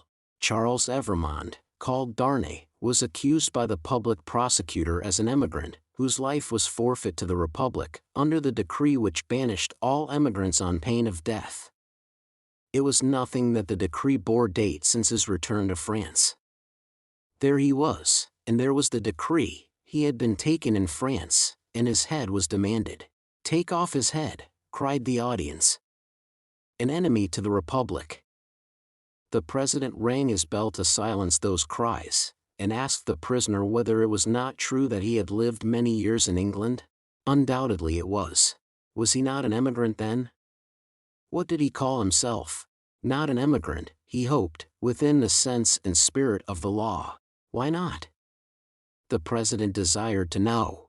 Because he had voluntarily relinquished a title that was distasteful to him, and a station that was distasteful to him, and had left his country, he submitted before the word emigrant in the present acceptation by the tribunal was in use, to live by his own industry in England, rather than on the industry of the overladen people of France. What proof had he of this? He handed in the names of two witnesses, Théophile Gabelle and Alexander Manette. But he had married in England? The president reminded him. True, but not an English woman. A citizeness of France? Yes. By birth. Her name and family? Lucy Manette, only daughter of Dr. Manette, the good physician who sits there. This answer had a happy effect upon the audience. Cries in exultation of the well-known good physician rent the hall. So capriciously were the people moved, that tears immediately rolled down several ferocious countenances which had been glaring at the prisoner a moment before, as if with impatience to pluck him out into the streets and kill him. On these few steps of his dangerous way, Charles Darnay had set his foot according to Dr. Manette's reiterated instructions. The same cautious counsel directed every step that lay before him, and had prepared every inch of his road. The president asked, why had he returned to France when he did, and not sooner? He had not returned sooner, he replied, simply because he had no means of living in France, save those he had resigned, whereas, in England, he lived by giving instruction in the French language and literature. He had returned when he did, on the pressing and written entreaty of a French citizen, who represented that his life was endangered by his absence. He had come back, to save a citizen's life, and to bear his testimony, at whatever personal hazard, to the truth. Was that criminal in the eyes of the Republic? The populace cried enthusiastically, no, and the president rang his bell to quiet them. Which it did not, for they continued to cry no, until they left off, of their own will. The president required the name of that citizen. The accused explained that the citizen was his first witness. He also referred with confidence to the citizen's letter, which had been taken from him at the barrier, but which he did not doubt would be found among the papers then before the president. The doctor had taken care that it should be there, had assured him that it would be there, and at this stage of the proceedings it was produced and read. Citizen Gabelle was called to confirm it, and did so. Citizen Gabelle hinted, with infinite delicacy and politeness, that in the pressure of business imposed on the tribunal by the multitude of enemies of the Republic with which it had to deal, he had been slightly overlooked in his prison of the Abbaye, in fact, had rather passed out of the tribunal's patriotic remembrance, until 3 days ago, when he had been summoned before it, and had been set at liberty on the jury's declaring themselves satisfied that the accusation against him was answered.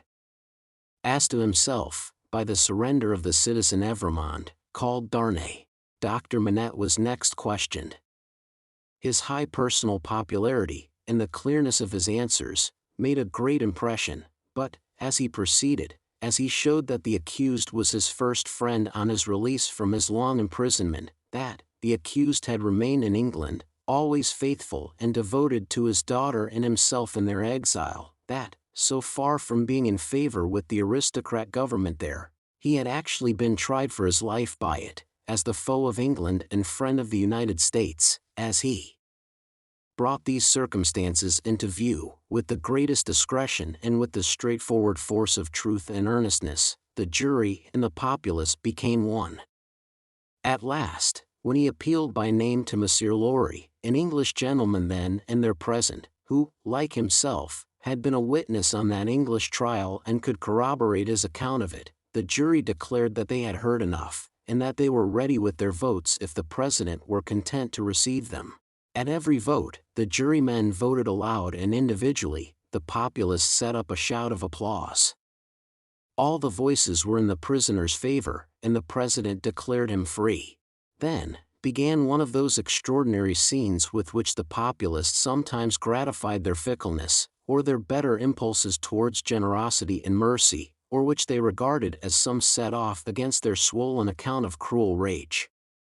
No man can decide now to which of these motives such extraordinary scenes were referable. It is probable, to a blending of all the three, with the second predominating. No sooner was the acquittal pronounced, than tears were shed as freely as blood at another time, and such fraternal embraces were bestowed upon the prisoner by as many of both sexes as could rush at him, that after his long and unwholesome confinement he was in danger of fainting from exhaustion, none the less because he knew very well that the very same people, carried by another current, would have rushed at him with the very same intensity, to rend him to pieces and strew him over the streets. His removal, to make way for other accused persons who were to be tried, rescued him from these caresses for the moment. 5 were to be tried together, next, as enemies of the Republic, forasmuch as they had not assisted it by word or deed. So quick was the tribunal to compensate itself and the nation for a chance lost, that these 5 came down to him before he left the place, condemned to die within 24 hours. The first of them told him so, with the customary prison sign of death, a raised finger, and they all added in words, "Long live the Republic." The 5 had had, it is true, no audience to lengthen their proceedings, for when he and Dr. Manette emerged from the gate, there was a great crowd about it, in which there seemed to be every face he had seen in court, except 2, for which he looked in vain.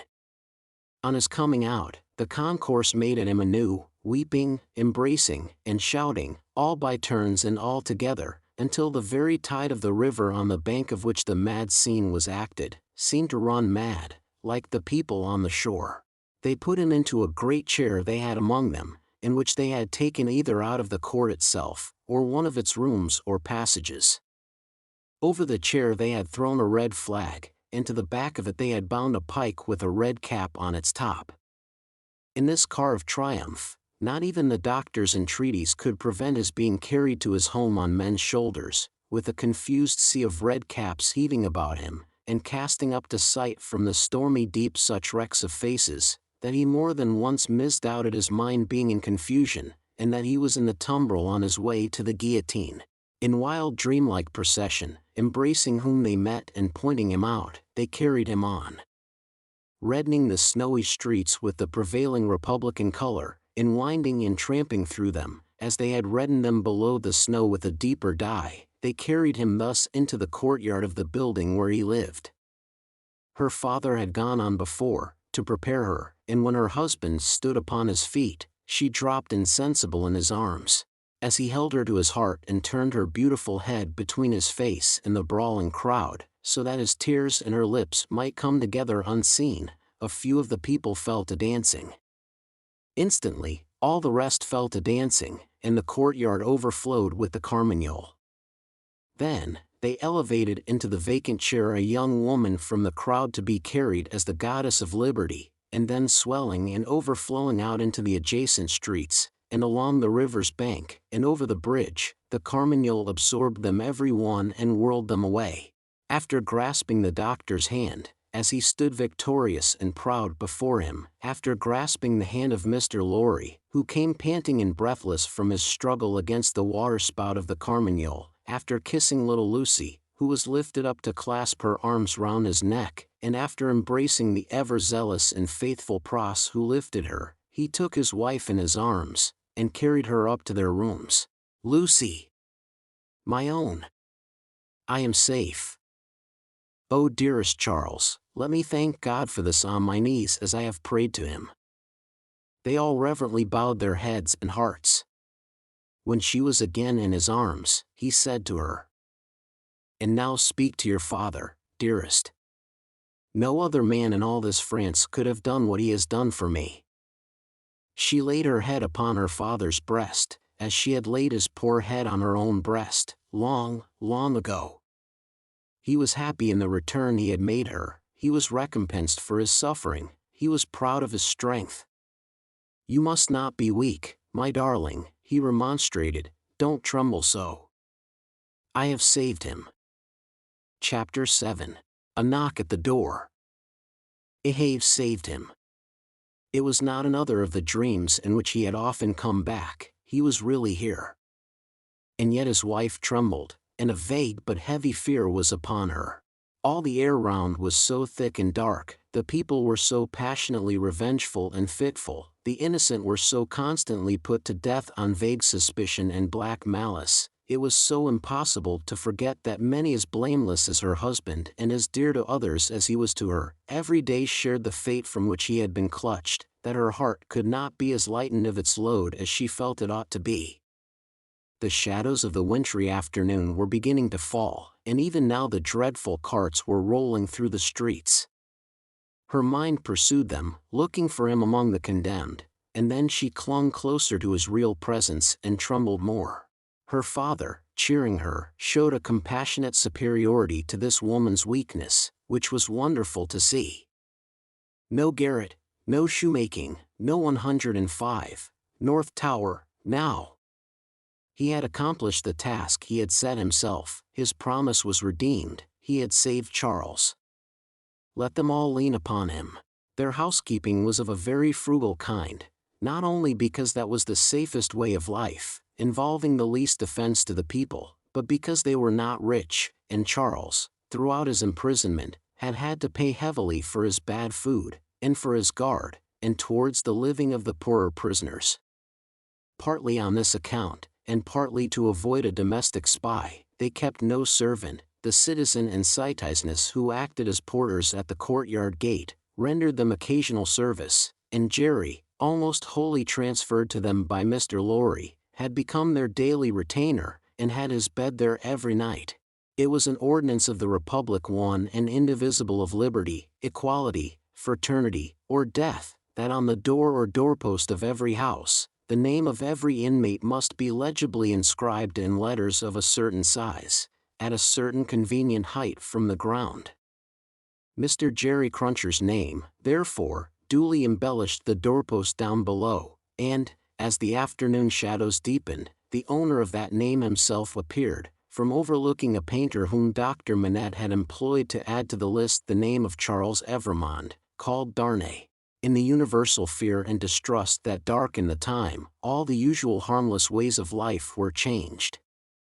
In the doctor's little household, as in very many others, the articles of daily consumption that were wanted were purchased every evening, in small quantities and at various small shops. To avoid attracting notice, and to give as little occasion as possible for talk and envy, was the general desire. For some months past, Miss Pross and Mr. Cruncher had discharged the office of purveyors, the former carrying the money, the latter, the basket. Every afternoon at about the time when the public lamps were lighted, they fared forth on this duty, and made and brought home such purchases as were needful.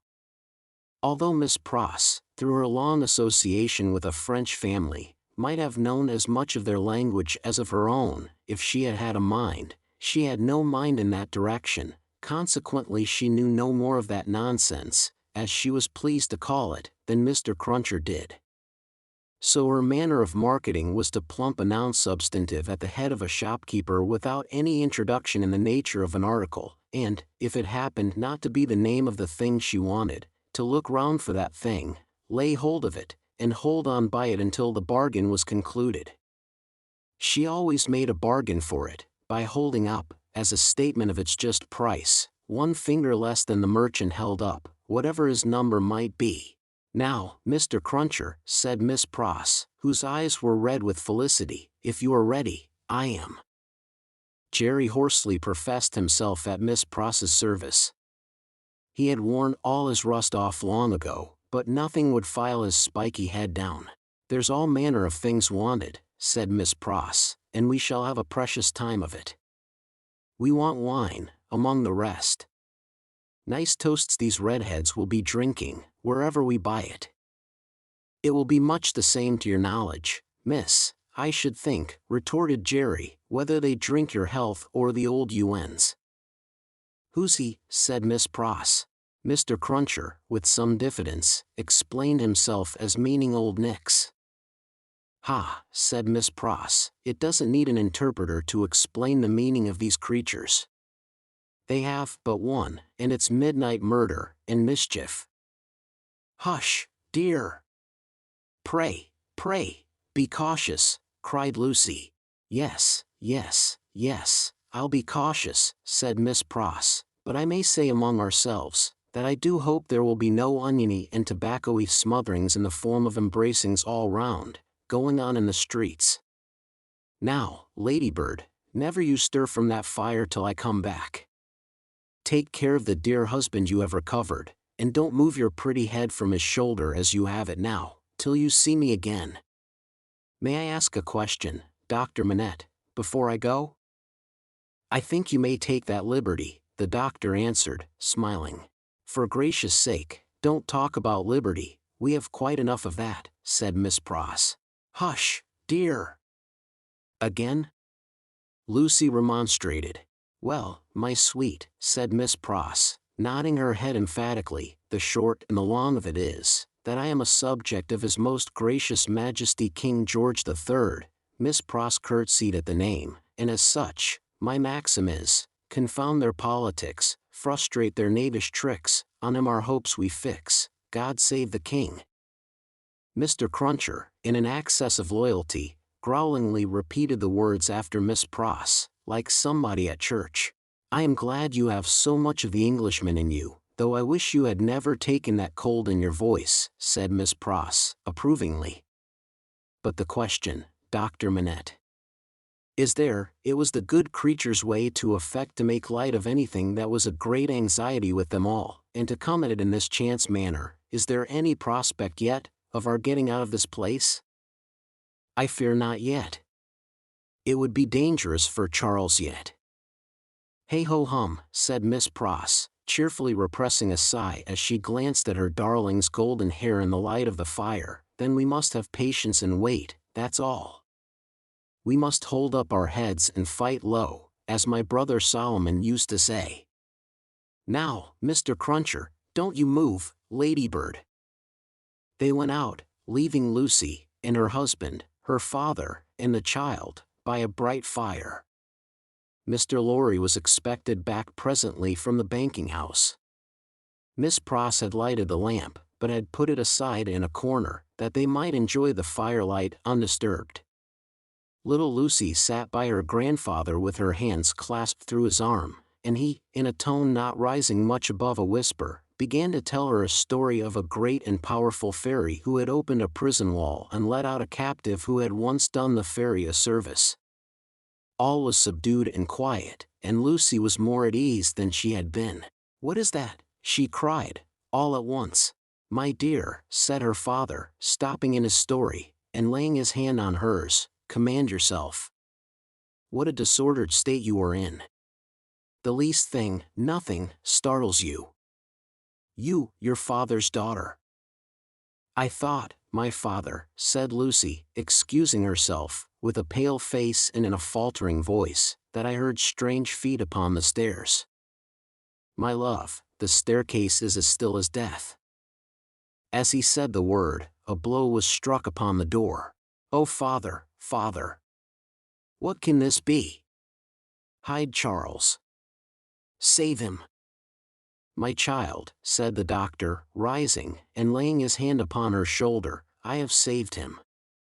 What weakness is this, my dear? Let me go to the door. He took the lamp in his hand, crossed the 2 intervening outer rooms, and opened it. A rude clattering of feet over the floor, and 4 rough men in red caps, armed with sabers and pistols, entered the room. 0649M. Original. The citizen Evrémonde, called Darnay, said the first. Who seeks him? Answered Darnay. I seek him. We seek him.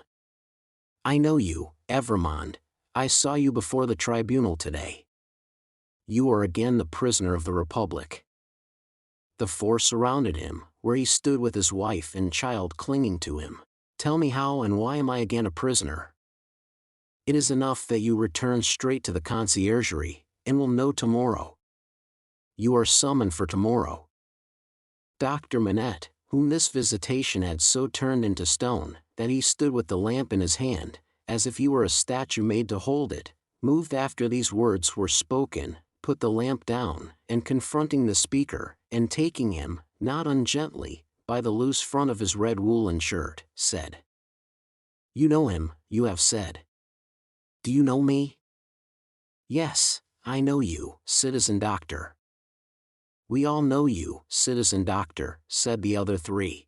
He looked abstractedly from one to another, and said, in a lower voice, after a pause, Will you answer his question to me then? How does this happen? Citizen doctor, said the first, reluctantly, he has been denounced to the section of Saint Antoine. This citizen, pointing out the second who had entered, is from Saint Antoine. The citizen here indicated nodded his head, and added, He is accused by Saint Antoine. Of what? Asked the doctor. Citizen doctor, said the first, with his former reluctance, ask no more. If the Republic demands sacrifices from you, without doubt you as a good patriot will be happy to make them. The Republic goes before all. The people is supreme. Evrémonde, we are pressed. One word, the doctor entreated. Will you tell me who denounced him? It is against rule, answered the first, but you can ask him of Saint Antoine here. The doctor turned his eyes upon that man, who moved uneasily on his feet, rubbed his beard a little, and at length said, Well, truly it is against rule. But he is denounced, and gravely, by the citizen and citizeness Defarge. And by one other. What other? Do you ask, citizen doctor? Yes. Then, said he of Saint Antoine, with a strange look, you will be answered tomorrow. Now, I am dumb. Chapter 8. A Hand at Cards. Happily unconscious of the new calamity at home, Miss Pross threaded her way along the narrow streets and crossed the river by the bridge of the Pont Neuf, reckoning in her mind the number of indispensable purchases she had to make. Mr. Cruncher, with the basket, walked at her side. They both looked to the right and to the left into most of the shops they passed, had a wary eye for all gregarious assemblages of people, and turned out of their road to avoid any very excited group of talkers. It was a raw evening, and the misty river, blurred to the eye with blazing lights and to the ear with harsh noises, showed where the barges were stationed in which the smiths worked, making guns for the army of the Republic. Woe to the man who played tricks with that army, or got undeserved promotion in it. Better for him that his beard had never grown, for the national razor shaved him close. Having purchased a few small articles of grocery, and a measure of oil for the lamp, Miss Pross bethought herself of the wine they wanted. After peeping into several wine shops, she stopped at the sign of the good Republican Brutus of Antiquity, not far from the National Palace, once, and twice, the Tuileries, where the aspect of things rather took her fancy. It had a quieter look than any other place of the same description they had passed, and, though red with patriotic caps, was not so red as the rest. Sounding Mr. Cruncher, and finding him of her opinion, Miss Pross resorted to the good Republican Brutus of Antiquity, attended by her cavalier. Slightly observant of the smoky lights, of the people, pipe in mouth, playing with limp cards and yellow dominoes, of the one bare-breasted, bare-armed, soot-begrimed workman reading a journal aloud, and of the others listening to him, of the weapons worn, or laid aside to be resumed, of the 2 or 3 customers fallen forward asleep, who in the popular high-shouldered shaggy black spencer looked, in that attitude, like slumbering bears or dogs. The 2 outlandish customers approached the counter, and showed what they wanted. As their wine was measuring out, a man parted from another man in a corner, and rose to depart. In going, he had to face Miss Pross. No sooner did he face her, than Miss Pross uttered a scream, and clapped her hands. In a moment, the whole company were on their feet. That somebody was assassinated by somebody vindicating a difference of opinion was the likeliest occurrence. Everybody looked to see somebody fall, but only saw a man and a woman standing staring at each other, the man with all the outward aspect of a Frenchman and a thorough Republican, the woman evidently English. 0653M. Original. What was said in this disappointing anticlimax, by the disciples of the good Republican Brutus of Antiquity, except that it was something very valuable and loud, would have been as so much Hebrew or Chaldean to Miss Pross and her protector, though they had been all ears. But they had no ears for anything in their surprise. For, it must be recorded, that not only was Miss Pross lost in amazement and agitation, but Mr. Cruncher, though it seemed on his own separate and individual account, was in a state of the greatest wonder.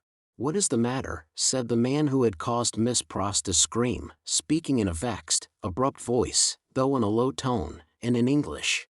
"Oh, Solomon, dear Solomon," cried Miss Pross, clapping her hands again. "After not setting eyes upon you or hearing of you for so long a time, do I find you here? Don't call me Solomon. Do you want to be the death of me?" asked the man, in a furtive, frightened way. "Brother, brother," cried Miss Pross, bursting into tears. "Have I ever been so hard with you that you ask me such a cruel question?" "Then hold your meddlesome tongue," said Solomon, "and come out, if you want to speak to me. Pay for your wine, and come out. Who's this man?" Miss Pross, shaking her loving and dejected head at her by no means affectionate brother, said through her tears, "Mr. Cruncher." "Let him come out too," said Solomon. "Does he think me a ghost?" Apparently, Mr. Cruncher did, to judge from his looks. He said not a word, however, and Miss Pross, exploring the depths of her reticule through her tears with great difficulty paid for her wine. As she did so, Solomon turned to the followers of the good Republican Brutus of Antiquity, and offered a few words of explanation in the French language, which caused them all to relapse into their former places and pursuits. "Now," said Solomon, stopping at the dark street corner, "what do you want?" "How dreadfully unkind in a brother nothing has ever turned my love away from," cried Miss Pross, "to give me such a greeting, and show me no affection. There. Confound it." "There," said Solomon, making a dab at Miss Pross's lips with his own. "Now are you content?" Miss Pross only shook her head and wept in silence. "If you expect me to be surprised," said her brother Solomon, "I am not surprised. I knew you were here. I know of most people who are here.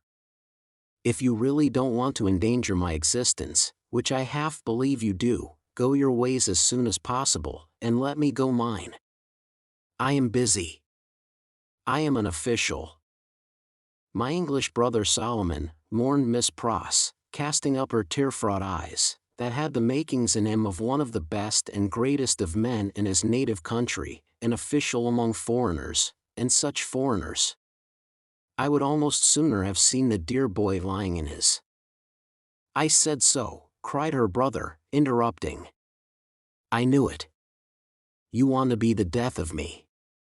I shall be rendered suspected, by my own sister. Just as I am getting on. The gracious and merciful heavens forbid, cried Miss Pross. Far rather would I never see you again, dear Solomon, though I have ever loved you truly, and ever shall. Say but one affectionate word to me, and tell me there is nothing angry or estranged between us, and I will detain you no longer. Good Miss Pross. As if the estrangement between them had come of any culpability of hers.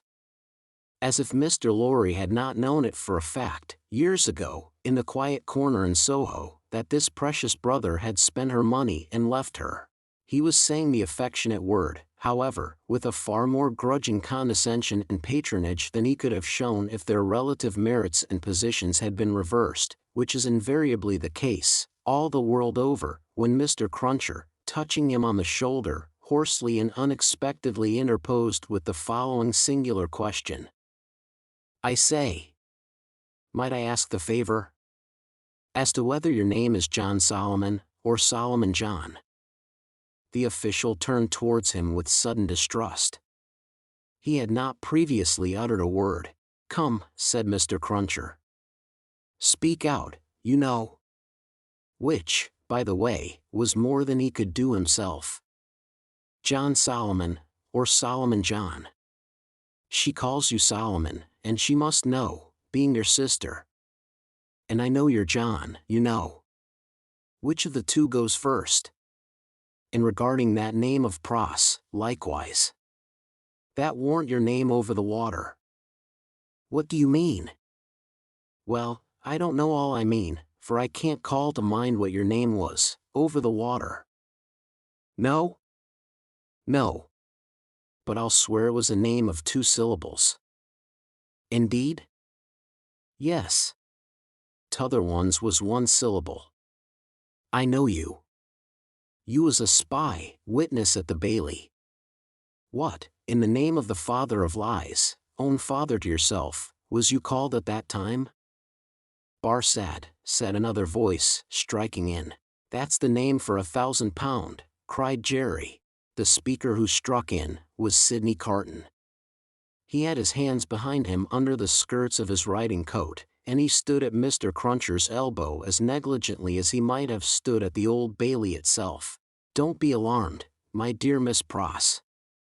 I arrived at Mr. Lorry's, to his surprise, yesterday evening. We agreed that I would not present myself elsewhere until all was well, or unless I could be useful. I present myself here, to beg a little talk with your brother. I wish you had a better employed brother than Mr. Barsad. I wish for your sake Mr. Barsad was not a sheep of the prisons.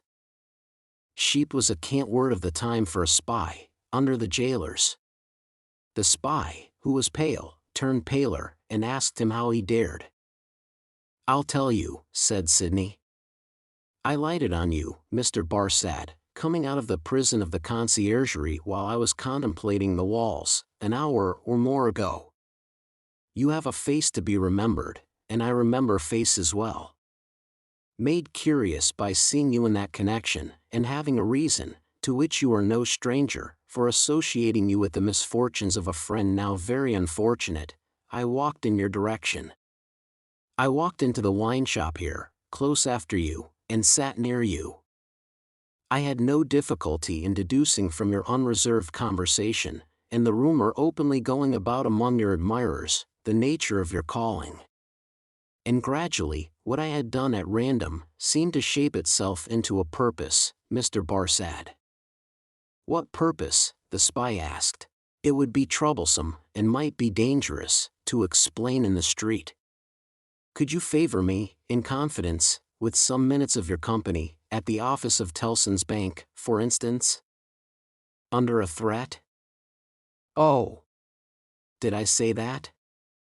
Then, why should I go there? Really, Mr. Barsad, I can't say, if you can't.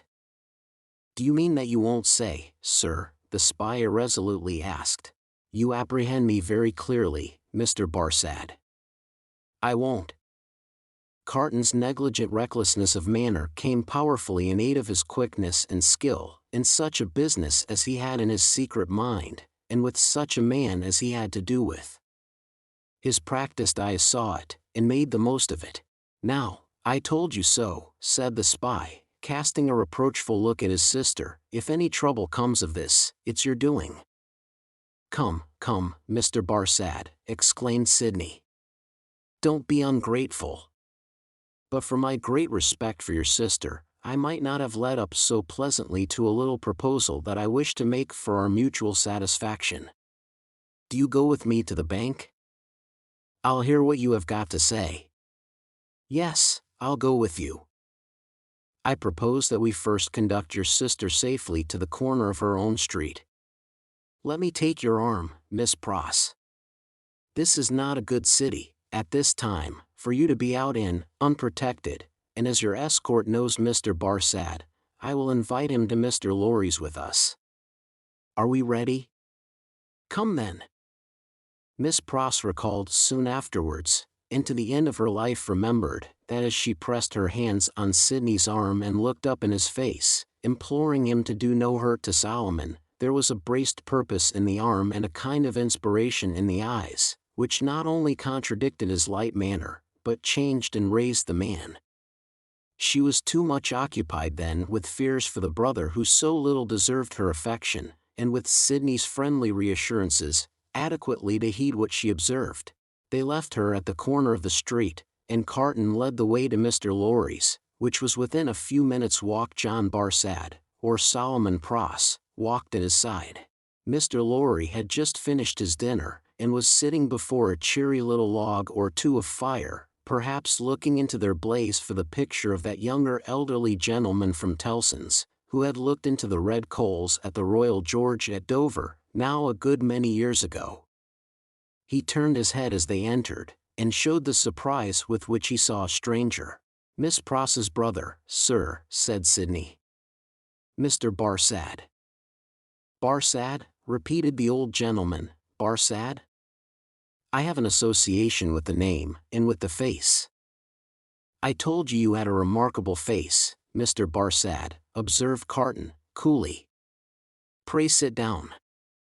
As he took a chair himself, he supplied the link that Mr. Lorry wanted, by saying to him with a frown, witness at that trial. Mr. Lorry immediately remembered, and regarded his new visitor with an undisguised look of abhorrence. Mr. Barsad has been recognized by Miss Pross as the affectionate brother you have heard of, said Sidney, and has acknowledged the relationship. I pass to worse news. Darnay has been arrested again. Struck with consternation, the old gentleman exclaimed, What do you tell me? I left him safe and free within these 2 hours, and am about to return to him. Arrested for all that? When was it done, Mr. Barsad? Just now, if at all. Mr. Barsad is the best authority possible, sir, said Sidney, and I have it from Mr. Barsad's communication to a friend and brother sheep over a bottle of wine, that the arrest has taken place. He left the messengers at the gate, and saw them admitted by the porter. There is no earthly doubt that he is retaken. Mr. Lorry's business. I read in the speaker's face that it was loss of time to dwell upon the point. Confused, but sensible that something might depend on his presence of mind, he commanded himself, and was silently attentive.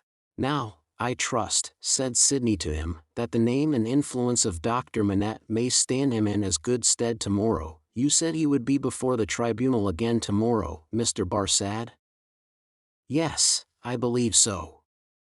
In as good stead tomorrow as today. But it may not be so. I own to you, I am shaken, Mr. Lorry, by Dr. Manette's not having had the power to prevent this arrest. He may not have known of it beforehand, said Mr. Lorry, but that very circumstance would be alarming, when we remember how identified he is with his son-in-law. That's true, Mr. Lorry acknowledged, with his troubled hand at his chin, and his troubled eyes on Carton. In short, said Sidney, this is a desperate time, when desperate games are played for desperate stakes. Let the doctor play the winning game, I will play the losing one. No man's life here is worth purchase. Any one carried home by the people today, may be condemned tomorrow. Now, the stake I have resolved to play for, in case of the worst, is a friend in the conciergerie. And the friend I purpose to myself to win, is Mr. Barsad. You need have good cards, sir, said the spy. I'll run them over. I'll see what I hold, Mr. Lorry, you know what a brute I am. I wish you'd give me a little brandy. It was put before him, and he drank off a glassful, drank off another glassful, pushed the bottle thoughtfully away.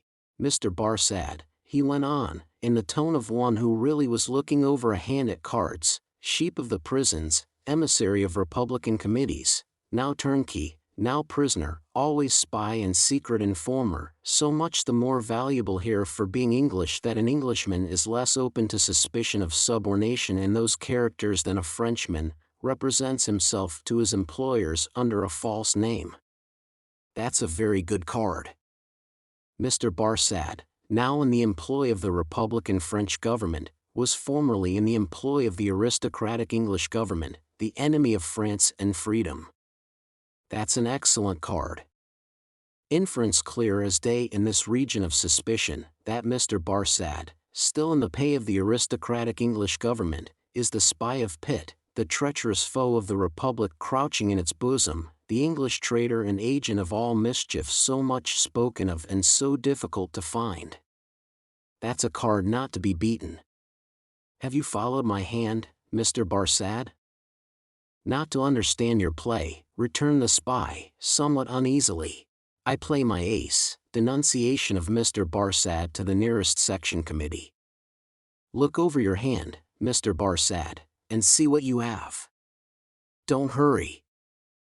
He drew the bottle near, poured out another glassful of brandy, and drank it off. He saw that the spy was fearful of his drinking himself into a fit state for the immediate denunciation of him. Seeing it, he poured out and drank another glassful. Look over your hand carefully, Mr. Barsad. Take time. It was a poorer hand than he suspected. Mr. Barsad saw losing cards in it that Sidney Carton knew nothing of. Thrown out of his honorable employment in England, through too much unsuccessful hard swearing there, not because he was not wanted there, our English reasons for vaunting our superiority to secrecy and spies are of very modern date. He knew that he had crossed the Channel, and accepted service in France, first, as a tempter and an eavesdropper among his own countrymen there, gradually, as a tempter and an eavesdropper among the natives.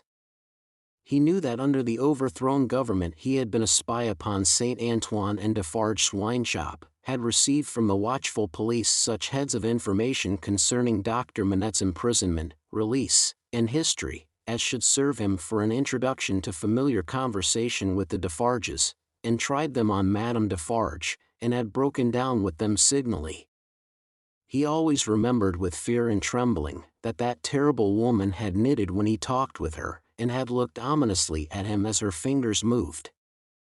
He had since seen her, in the section of St. Antoine, over and over again produce her knitted registers, and denounce people whose lives the guillotine then surely swallowed up.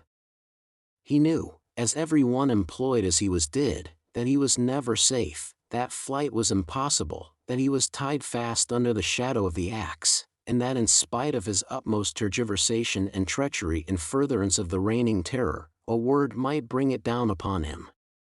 Once denounced, and on such grave grounds as had just now been suggested to his mind, he foresaw that the dreadful woman of whose unrelenting character he had seen many proofs, would produce against him that fatal register, and would quash his last chance of life. Besides that all secret men are men soon terrified, here were surely cards enough of one black suit, to justify the holder in growing rather livid as he turned them over.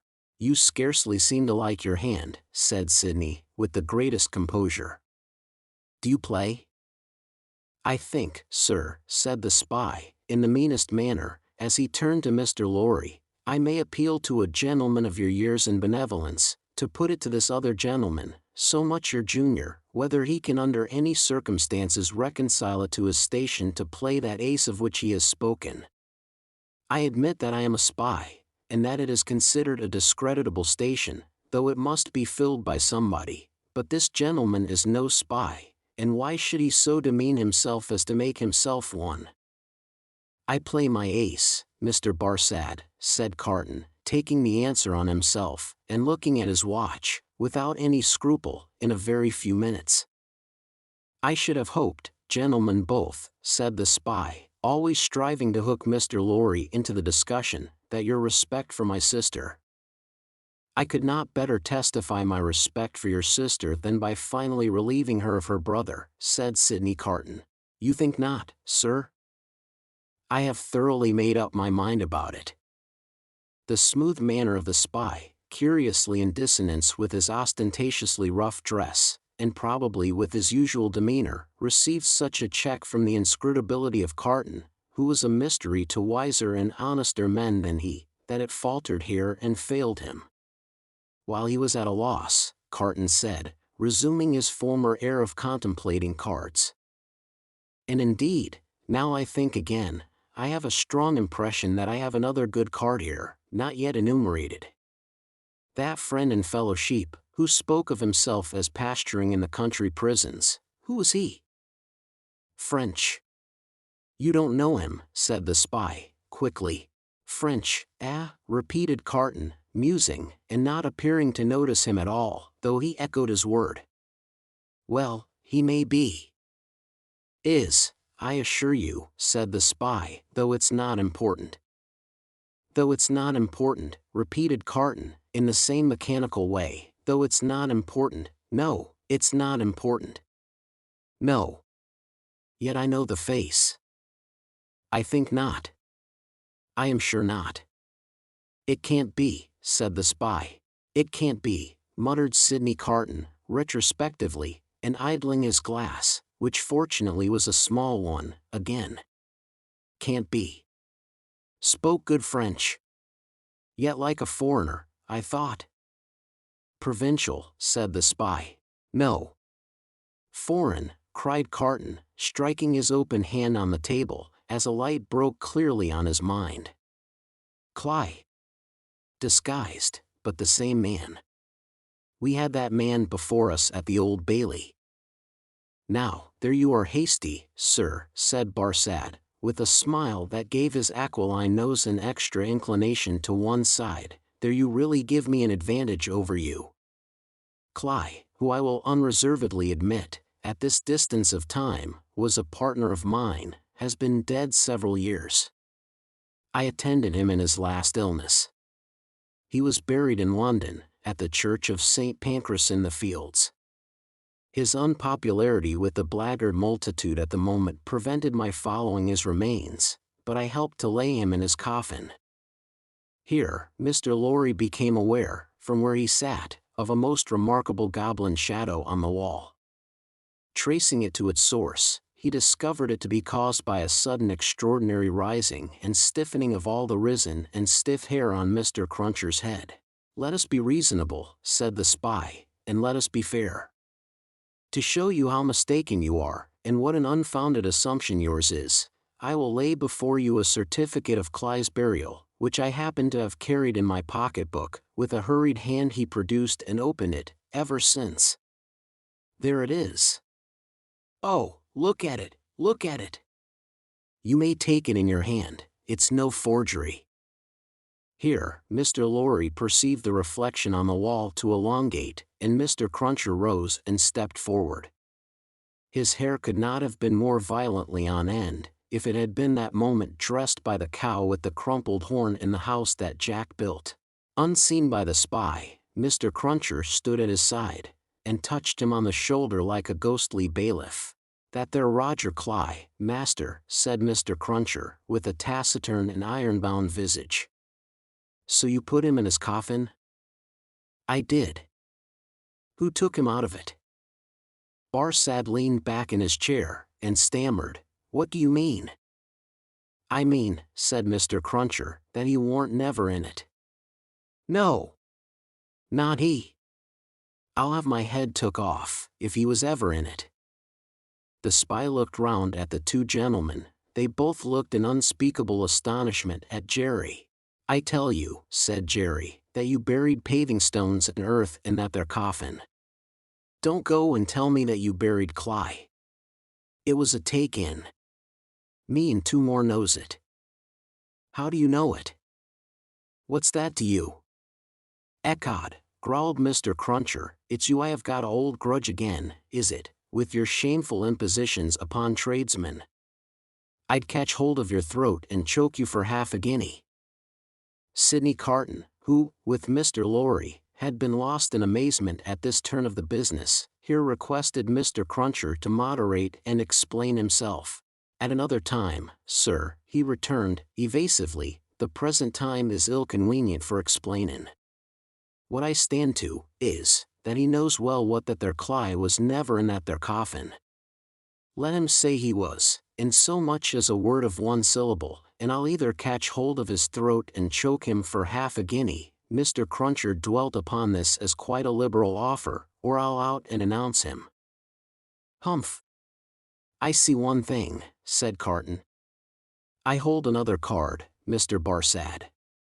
Impossible, here in raging Paris, with suspicion filling the air, for you to outlive denunciation, when you are in communication with another aristocratic spy of the same antecedents as yourself, who, moreover, has the mystery about him of having feigned death and come to life again. A plot in the prisons, of the foreigner against the Republic. A strong card, a certain guillotine card. Do you play?" "No," returned the spy. "I throw up. I confess that we were so unpopular with the outrageous mob, that I only got away from England at the risk of being ducked to death, and that Cly was so ferreted up and down, that he never would have got away at all but for that sham. Though how this man knows it was a sham, is a wonder of wonders to me." "Never you trouble your head about this man," retorted the contentious Mr. Cruncher, "you'll have trouble enough with giving your attention to that gentleman. And look here. Once more." Mr. Cruncher could not be restrained from making rather an ostentatious parade of his liberality. "I'd catch hold of your throat and choke you for half a guinea." The sheep of the prisons turned from him to Sidney Carton, and said, with more decision, "It has come to a point. I go on duty soon, and can't overstay my time. You told me you had a proposal. What is it? Now, it is of no use asking too much of me. Ask me to do anything in my office, putting my head in great extra danger, and I had better trust my life to the chances of a refusal than the chances of consent. In short, I should make that choice. You talk of desperation. We are all desperate here. Remember. I may denounce you if I think proper, and I can swear my way through stone walls, and so can others. Now, what do you want with me?" "Not very much. You are a turnkey at the conciergerie?" "I tell you once for all, there is no such thing as an escape possible," said the spy, firmly. "Why need you tell me what I have not asked?" "You are a turnkey at the conciergerie?" "I am sometimes." "You can be when you choose?" "I can pass in and out when I choose." Sidney Carton filled another glass with brandy, poured it slowly out upon the hearth, and watched it as it dropped. "It being all spent," he said, rising. "So far, we have spoken before these two, because it was as well that the merits of the cards should not rest solely between you and me. Come into the dark room here, and let us have one final word alone." Chapter 9. The Game Made. While Sidney Carton and the sheep of the prisons were in the adjoining dark room, speaking so low that not a sound was heard, Mr. Lorry looked at Jerry in considerable doubt and mistrust. That honest tradesman's manner of receiving the look did not inspire confidence. He changed the leg on which he rested, as often as if he had 50 of those limbs, and were trying them all. he examined his fingernails with a very questionable closeness of attention, and whenever Mr. Lorry's eye caught his, he was taken with that peculiar kind of short cough requiring the hollow of a hand before it, which is seldom, if ever, known to be an infirmity attendant on perfect openness of character. "Jerry," said Mr. Lorry. "Come here." Mr. Cruncher came forward sideways, with one of his shoulders in advance of him. "What have you been, besides a messenger?" After some cogitation, accompanied with an intent look at his patron, Mr. Cruncher conceived the luminous idea of replying, "Agricultural character." "My mind misgives me much," said Mr. Lorry, angrily shaking a forefinger at him, "that you have used the respectable and great house of Tellson's as a blind, and that you have had an unlawful occupation of an infamous description. If you have, don't expect me to befriend you when you get back to England. If you have, don't expect me to keep your secret. Tellson's shall not be imposed upon." "I hope, sir," pleaded the abashed Mr. Cruncher, "that a gentleman like yourself what I've had the honor of odd jobbing till I'm grey at it, would think twice about harming of me, even if it was so. I don't say it is, but even if it was. In which it is to be took into account that if it was, it wouldn't, even then, be all o' one side. There'd be two sides to it. There might be medical doctors at the present hour, picking up their guineas where a honest tradesman don't pick up his fardens. No, nor yet his half fardens. No, nor yet his quarter, banking away like smoke at Tellson's, and cocking their medical eyes at that tradesman on the sly, going in and going out to their own carriages, equally like smoke, if not more so. Well, that you'd be imposing, too, on Tellson's. For you cannot sarse the goose and not the gander. And here's Mrs. Cruncher, or leastways was in the old England times, and would be tomorrow, if cause given, a flop pin again the business to that degree as is ruinating, stark ruinating. Whereas the medical doctors' wives don't flop, catch 'em at it. Or, if they flop, their floppings goes in favor of more patients, and how can you rightly have one without t'other? Then, what with undertakers, and what with parish clerks, and what with sextons, and what with private watchmen, all avaricious and all in it, a man wouldn't get much by it, even if it was so. And what little a man did get, would never prosper with him, Mr. Lorry. He'd never have no good of it, he'd want all along to be out of the line, if he could see his way out, being once in, even if it was so." "Ugh!" cried Mr. Lorry, rather relenting. "Nevertheless, I am shocked at the sight of you." "Now, what I would humbly offer to you, sir," pursued Mr. Cruncher, "even if it was so, which I don't say it is." "Don't prevaricate," said Mr. Lorry. "No, I will not, sir," returned Mr. Crunches as if nothing were further from his thoughts or practice, "which I don't say it is. What I would humbly offer to you, sir, would be this. Upon that there stool, at that there bar, sets that there boy of mine, brought up and growed up to be a man, what will errand you, message you, general light job you, till your heels is where your head is, if such should be your wishes. If it was so, which I still don't say it is, for I will not prevaricate to you, sir, let that there boy keep his father's place, and take care of his mother, don't blow upon that boy's father, do not do it, sir, and let that father go into the line of the reg'lar diggin', and make amends for what he would have undug, if it was so, by diggin' of 'em and with a will, and with conwictions respectin' the futur keepin' of 'em safe." "That, Mr. Lorry," said Mr. Cruncher, wiping his forehead with his arm, as an announcement that he had arrived at the peroration of his discourse, "is what I would respectfully offer to you, sir.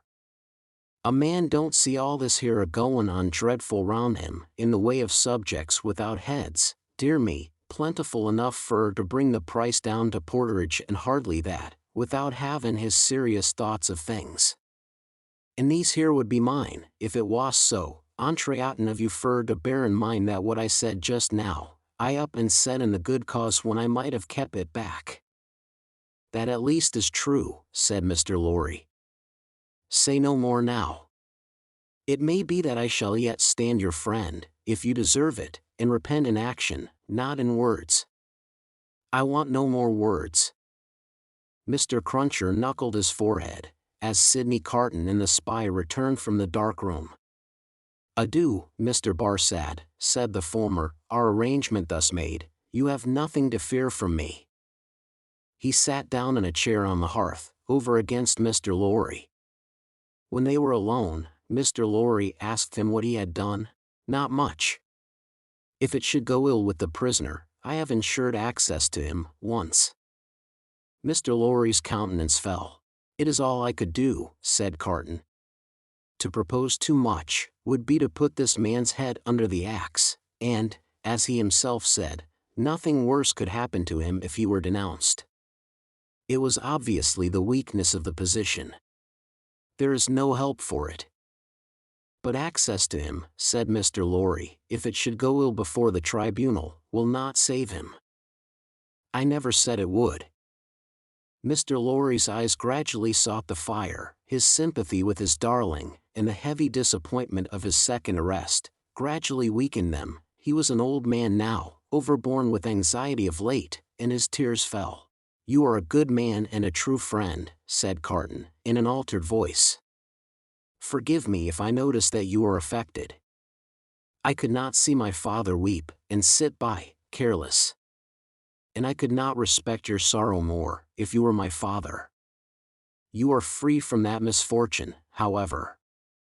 Though he said the last words, with a slip into his usual manner, there was a true feeling and respect both in his tone and in his touch, that Mr. Lorry, who had never seen the better side of him, was wholly unprepared for.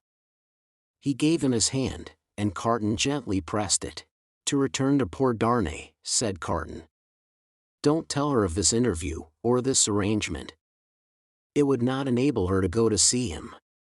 She might think it was contrived, in case of the worse, to convey to him the means of anticipating the sentence.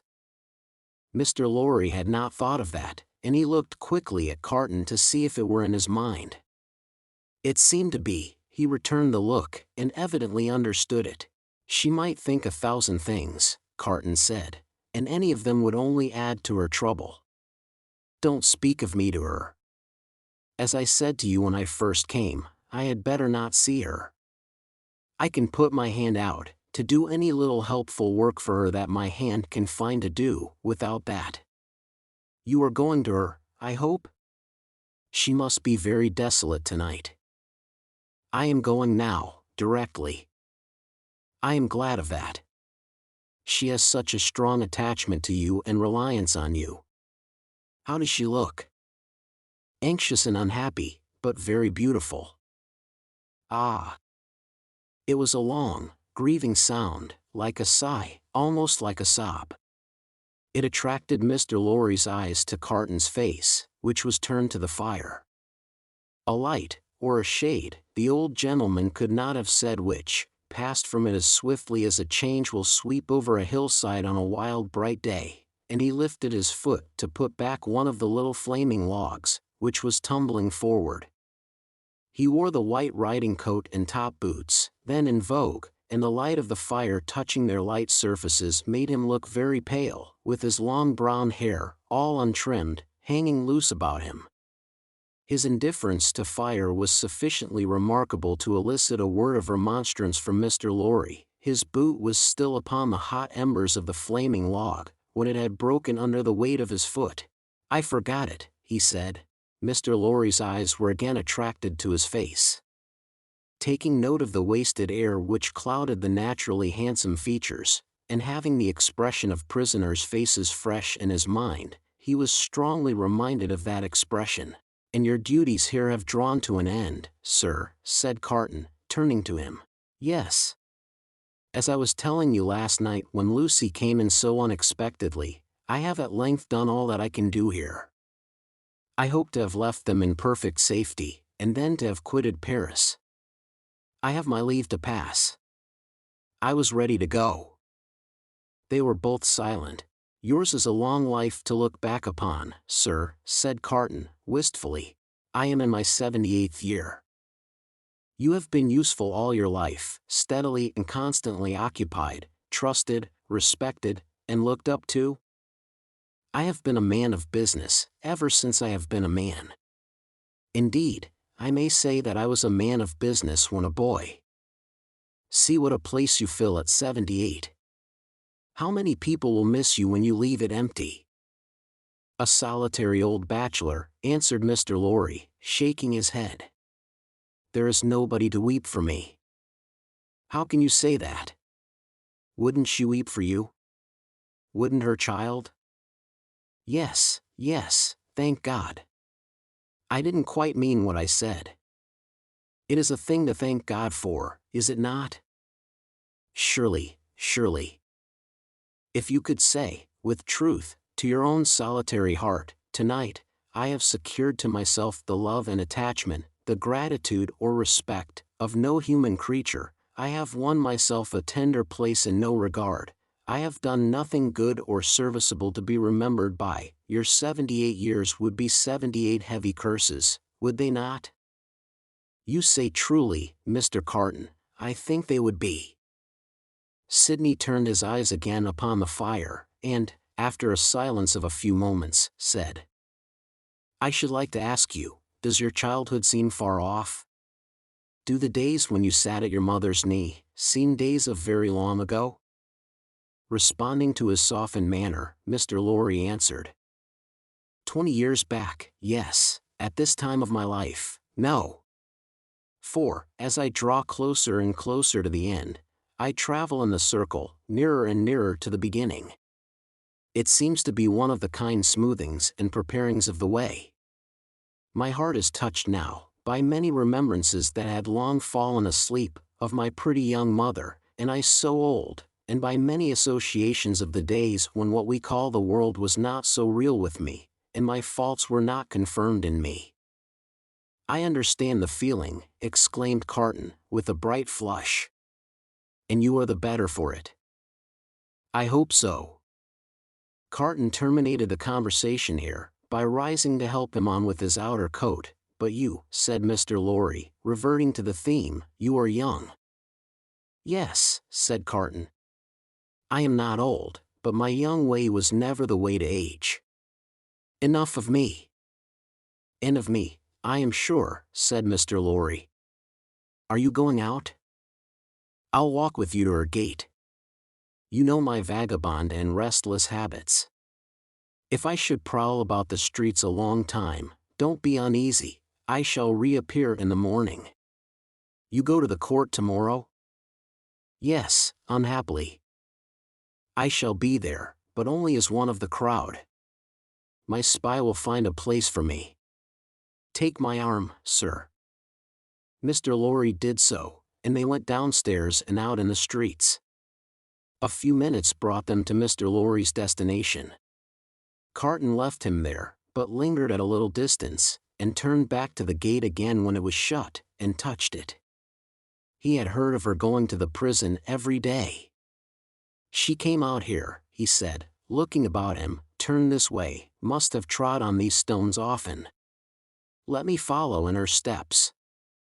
It was 10 o'clock at night when he stood before the prison of La Force, where she had stood hundreds of times. A little wood sawyer, having closed his shop, was smoking his pipe at his shop door. Good night, citizen, said Sidney Carton, pausing and going by, for the man eyed him inquisitively. Good night, citizen. How goes the Republic? You mean the guillotine. Not ill. 63 today. We shall mount to 100 soon. Samson and his men complain sometimes of being exhausted. Ha, ha, ha. He is so droll, that Samson. Such a barber. Do you often go to see him? Shave? Always. Every day. What a barber. You have seen him at work? Never. Go and see him when he has a good batch. Figure this to yourself, citizen, he shaved the 63 today, in less than 2 pipes. Less than 2 pipes. Word of honor. As the grinning little man held out the pipe he was smoking, to explain how he timed the executioner, Carton was so sensible of a rising desire to strike the life out of him, that he turned away. "But you are not English," said the wood sawyer, "though you wear English dress?" "Yes," said Carton, pausing again, and answering over his shoulder. "You speak like a Frenchman." "I am an old student here." "Aha, a perfect Frenchman. Good night, Englishman." "Good night, citizen." "But go and see that droll dog," the little man persisted, calling after him. "And take a pipe with you." Sidney had not gone far out of sight, when he stopped in the middle of the street under a glimmering lamp, and wrote with his pencil on a scrap of paper. Then, traversing with the decided step of one who remembered the way well, several dark and dirty streets, much dirtier than usual, for the best public thoroughfares remained uncleansed in those times of terror, he stopped at a chemist's shop, which the owner was closing with his own hands. A small, dim, crooked shop, kept in a tortuous, uphill thoroughfare, by a small, dim, crooked man, giving this citizen, too, good night. As he confronted him at his counter, he laid the scrap of paper before him. "Phew," the chemist whistled softly, as he read it. "Hi! Hi! Hi!" Sidney Carton took no heed, and the chemist said, "For you, citizen?" "For me." "You will be careful to keep them separate, citizen? You know the consequences of mixing them?" "Perfectly." Certain small packets were made and given to him. He put them, one by one, in the breast of his inner coat, counted out the money for them, and deliberately left the shop. "There is nothing more to do," said he, glancing upward at the moon, "until tomorrow. I can't sleep." It was not a reckless manner, the manner in which he said these words aloud under the fast-sailing clouds, nor was it more expressive of negligence than defiance. It was the settled manner of a tired man, who had wandered and struggled and got lost, but who at length struck into his road and saw its end. Long ago, when he had been famous among his earliest competitors as a youth of great promise, he had followed his father to the grave. His mother had died, years before. These solemn words, which had been read at his father's grave, arose in his mind as he went down the dark streets, among the heavy shadows, with the moon and the clouds sailing on high above him. "I am the resurrection and the life, saith the Lord. He that believeth in me, though he were dead, yet shall he live, and whosoever liveth and believeth in me, shall never die." In a city dominated by the axe, alone at night, with natural sorrow rising in him for the 63 who had been that day put to death, and for tomorrow's victims then awaiting their doom in the prisons, and still of tomorrows and tomorrows, the chain of association that brought the words home, like a rusty old ship's anchor from the deep, might have been easily found.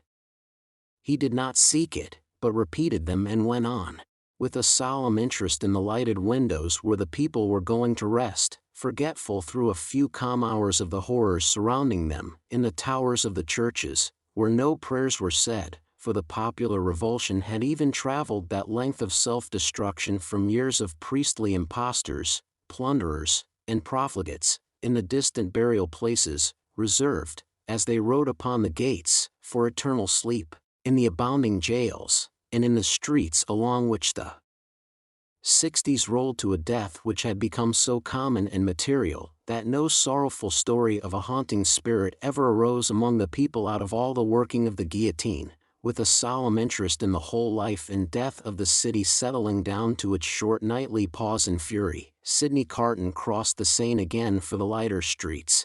Few coaches were abroad, for riders and coaches were liable to be suspected, and gentility hid its head in red nightcaps, and put on heavy shoes, and trudged. But the theaters were all well filled, and the people poured cheerfully out as he passed, and went chatting home. At one of the theater doors, there was a little girl with a mother, looking for a way across the street through the mud. He carried the child over, and before the timid arm was loosed from his neck asked her for a kiss. "I am the resurrection and the life, saith the Lord. He that believeth in me, though he were dead, yet shall he live, and whosoever liveth and believeth in me, shall never die." Now that the streets were quiet, and the night wore on, the words were in the echoes of his feet, and were in the air.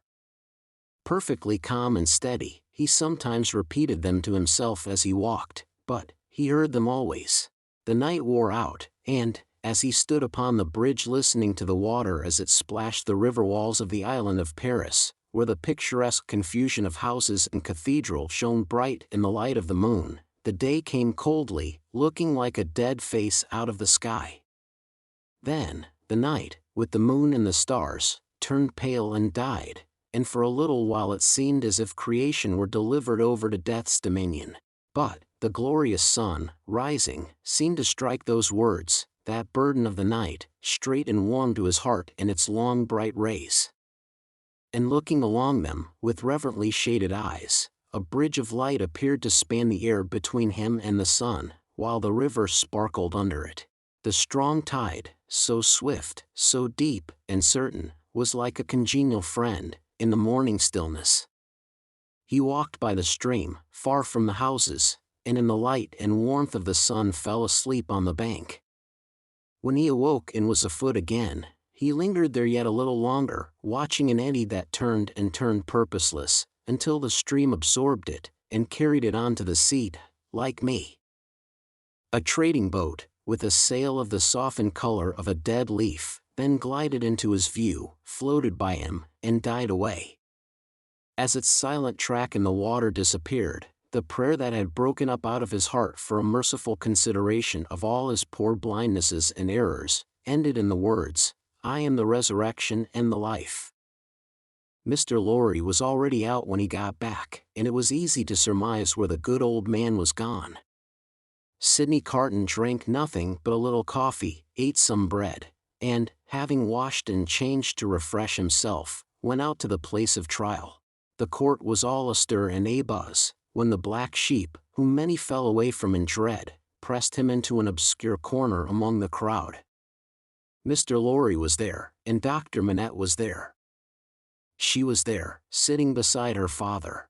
When her husband was brought in, she turned to look upon him, so sustaining, so encouraging, so full of admiring love and pitying tenderness, yet so courageous for his sake, that it called the healthy blood into his face, brightened his glance, and animated his heart. If there had been any eyes to notice the influence of her look on Sidney Carton, it would have been seen to be the same influence exactly. Before that unjust tribunal, there was little or no order of procedure, ensuring to any accused person any reasonable hearing.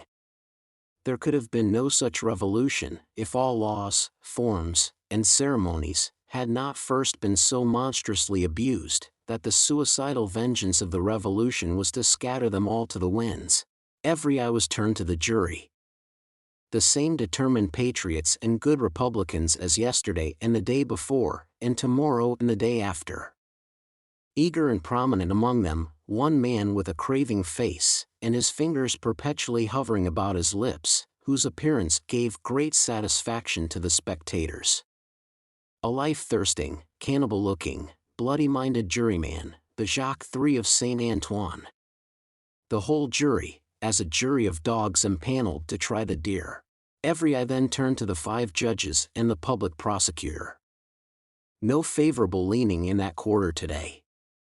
A fell, uncompromising, murderous business meaning there. Every eye then sought some other eye in the crowd, and gleamed at it approvingly, and heads nodded at one another, before bending forward with a strained attention. Charles Evrémonde, called Darnay. Released yesterday. Reaccused and retaken yesterday. Indictment delivered to him last night. Suspected and denounced enemy of the Republic, aristocrat, one of a family of tyrants, one of a race proscribed, for that they had used their abolished privileges to the infamous oppression of the people. Charles Evrémonde, called Darnay, in right of such proscription, absolutely dead in law. To this effect, in as few or fewer words, the public prosecutor. The president asked. Was the accused openly denounced or secretly? Openly, President. By whom? 3 voices. Ernest Defarge, wine vendor of Saint Antoine. Good. Therese Defarge, his wife. Good. Alexander Manette, physician. A great uproar took place in the court, and in the midst of it, Dr. Manette was seen, pale and trembling, standing where he had been seated. President, I indignantly protest to you that this is a forgery and a fraud. You know the accused to be the husband of my daughter. My daughter, and those dear to her, are far dearer to me than my life. Who and where is the false conspirator who says that I denounce the husband of my child? Citizen Manette, be tranquil. To fail in submission to the authority of the tribunal would be to put yourself out of law. As to what is dearer to you than life, nothing can be so dear to a good citizen as the Republic. Loud acclamations hailed this rebuke. The president rang his bell, and with warmth resumed. If the Republic should demand of you the sacrifice of your child herself, you would have no duty but to sacrifice her. Listen to what is to follow. In the meanwhile, be silent. Frantic acclamations were again raised. Dr. Manette sat down, with his eyes looking around, and his lips trembling. His daughter drew closer to him. The craving man on the jury rubbed his hands together, and restored the usual hand to his mouth. Defarge was produced, when the court was quiet enough to admit of his being heard, and rapidly expounded the story of the imprisonment, and of his having been a mere boy in the doctor's service, and of the release, and of the state of the prisoner when released and delivered to him. This short examination followed, for the court was quick with its work. You did good service at the taking of the Bastille, citizen? I believe so. Here, an excited woman screeched from the crowd, you were one of the best patriots there. Why not say so? You were a cannoneer that day there, and you were among the first to enter the accursed fortress when it fell. Patriots, I speak the truth. It was the Vengeance who, amidst the warm commendations of the audience, thus assisted the proceedings. The president rang his bell, but the Vengeance, warming with encouragement, shrieked, I defy that bell, wherein she was likewise much commended. Inform the tribunal of what you did that day within the Bastille, citizen. I knew, said Defarge, looking down at his wife, who stood at the bottom of the steps on which he was raised, looking steadily up at him, I knew that this prisoner, of whom I speak, had been confined in a cell known as 105, North Tower. I knew it from himself. He knew himself by no other name than 105, North Tower, when he made shoes under my care. As I serve my gun that day, I resolve, when the play shall fall, to examine that cell. It falls. I mount to the cell, with a fellow citizen who was one of the jury, directed by a jailer.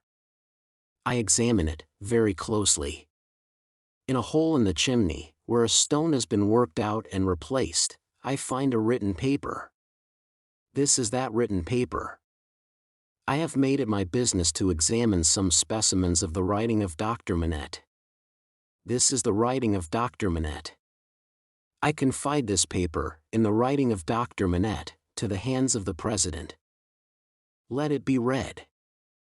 In a dead silence and stillness, the prisoner under trial looking lovingly at his wife only looking from him to look with solicitude at her father, Dr. Manette keeping his eyes fixed on the reader, Madame Defarge never taking hers from the prisoner, Defarge never taking his from his feasting wife, and all the other eyes there intent upon the doctor, who saw none of them. The paper was read, as follows. Chapter 10. The Substance of the Shadow. I, Alexander Manette, unfortunate physician, native of Beauvais, and afterwards resident in Paris, write this melancholy paper in my doleful cell in the Bastille, during the last month of the year, 1767. I write it at stolen intervals, under every difficulty. I design to secrete it in the wall of the chimney, where I have slowly and laboriously made a place of concealment for it. Some pitying hand may find it there, when I and my sorrows are dust. These words are formed by the rusty iron point with which I write with difficulty in scrapings of soot and charcoal from the chimney, mixed with blood, in the last month of the 10th year of my captivity. Hope has quite departed from my breast.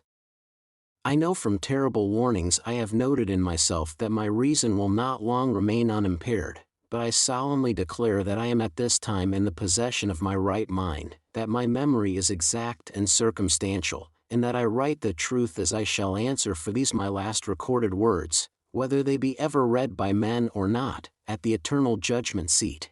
One cloudy moonlight night, in the 3rd week of December, I think the 22nd of the month, in the year 1757, I was walking on a retired part of the quay by the Seine for the refreshment of the frosty air, at an hour's distance from my place of residence in the street of the School of Medicine, when a carriage came along behind me, driven very fast. As I stood aside to let that carriage pass, apprehensive that it might otherwise run me down, a head was put out at the window, and a voice called to the driver to stop. The carriage stopped as soon as the driver could rein in his horses, and the same voice called to me by my name. I answered. The carriage was then so far in advance of me that 2 gentlemen had time to open the door and alight before I came up with it. I observed that they were both wrapped in cloaks, and appeared to conceal themselves. As they stood side by side near the carriage door, I also observed that they both looked of about my own age, or rather younger, and that they were greatly alike, in stature, manner, voice, and, as far as I could see, face too. "You are Dr. Manette," said one. "I am." "Dr. Manette, formerly of Beauvais," said the other, the young physician, originally an expert surgeon, who within the last year or 2 has made a rising reputation in Paris. "Gentlemen," I returned, "I am that Dr. Manette of whom you speak so graciously." "We have been to your residence," said the first, "and not being so fortunate as to find you there, and being informed that you were probably walking in this direction, we followed, in the hope of overtaking you. Will you please to enter the carriage?" The manner of both was imperious, and they both moved, as these words were spoken, so as to place me between themselves and the carriage door. They were armed. I was not. "Gentlemen," said I, "pardon me, but I usually inquire who does me the honor to seek my assistance, and what is the nature of the case to which I am summoned?" The reply to this was made by him who had spoken second. "Doctor, your clients are people of condition. As to the nature of the case, our confidence in your skill assures us that you will ascertain it for yourself better than we can describe it. Enough. Will you please to enter the carriage?" I could do nothing but comply, and I entered it in silence. They both entered after me, the last springing in, after putting up the steps. The carriage turned about, and drove on at its former speed. I repeat this conversation exactly as it occurred. I have no doubt that it is, word for word, the same. I describe everything exactly as it took place, constraining my mind not to wander from the task. Where I make the broken marks that follow here, I leave off for the time, and put my paper in its hiding place.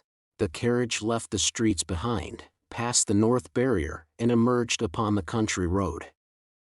At 2/3 of a league from the barrier, I did not estimate the distance at that time, but afterwards when I traversed it, it struck out of the main avenue, and presently stopped at a solitary house. We all 3 alighted, and walked, by a damp soft footpath in a garden where a neglected fountain had overflowed, to the door of the house.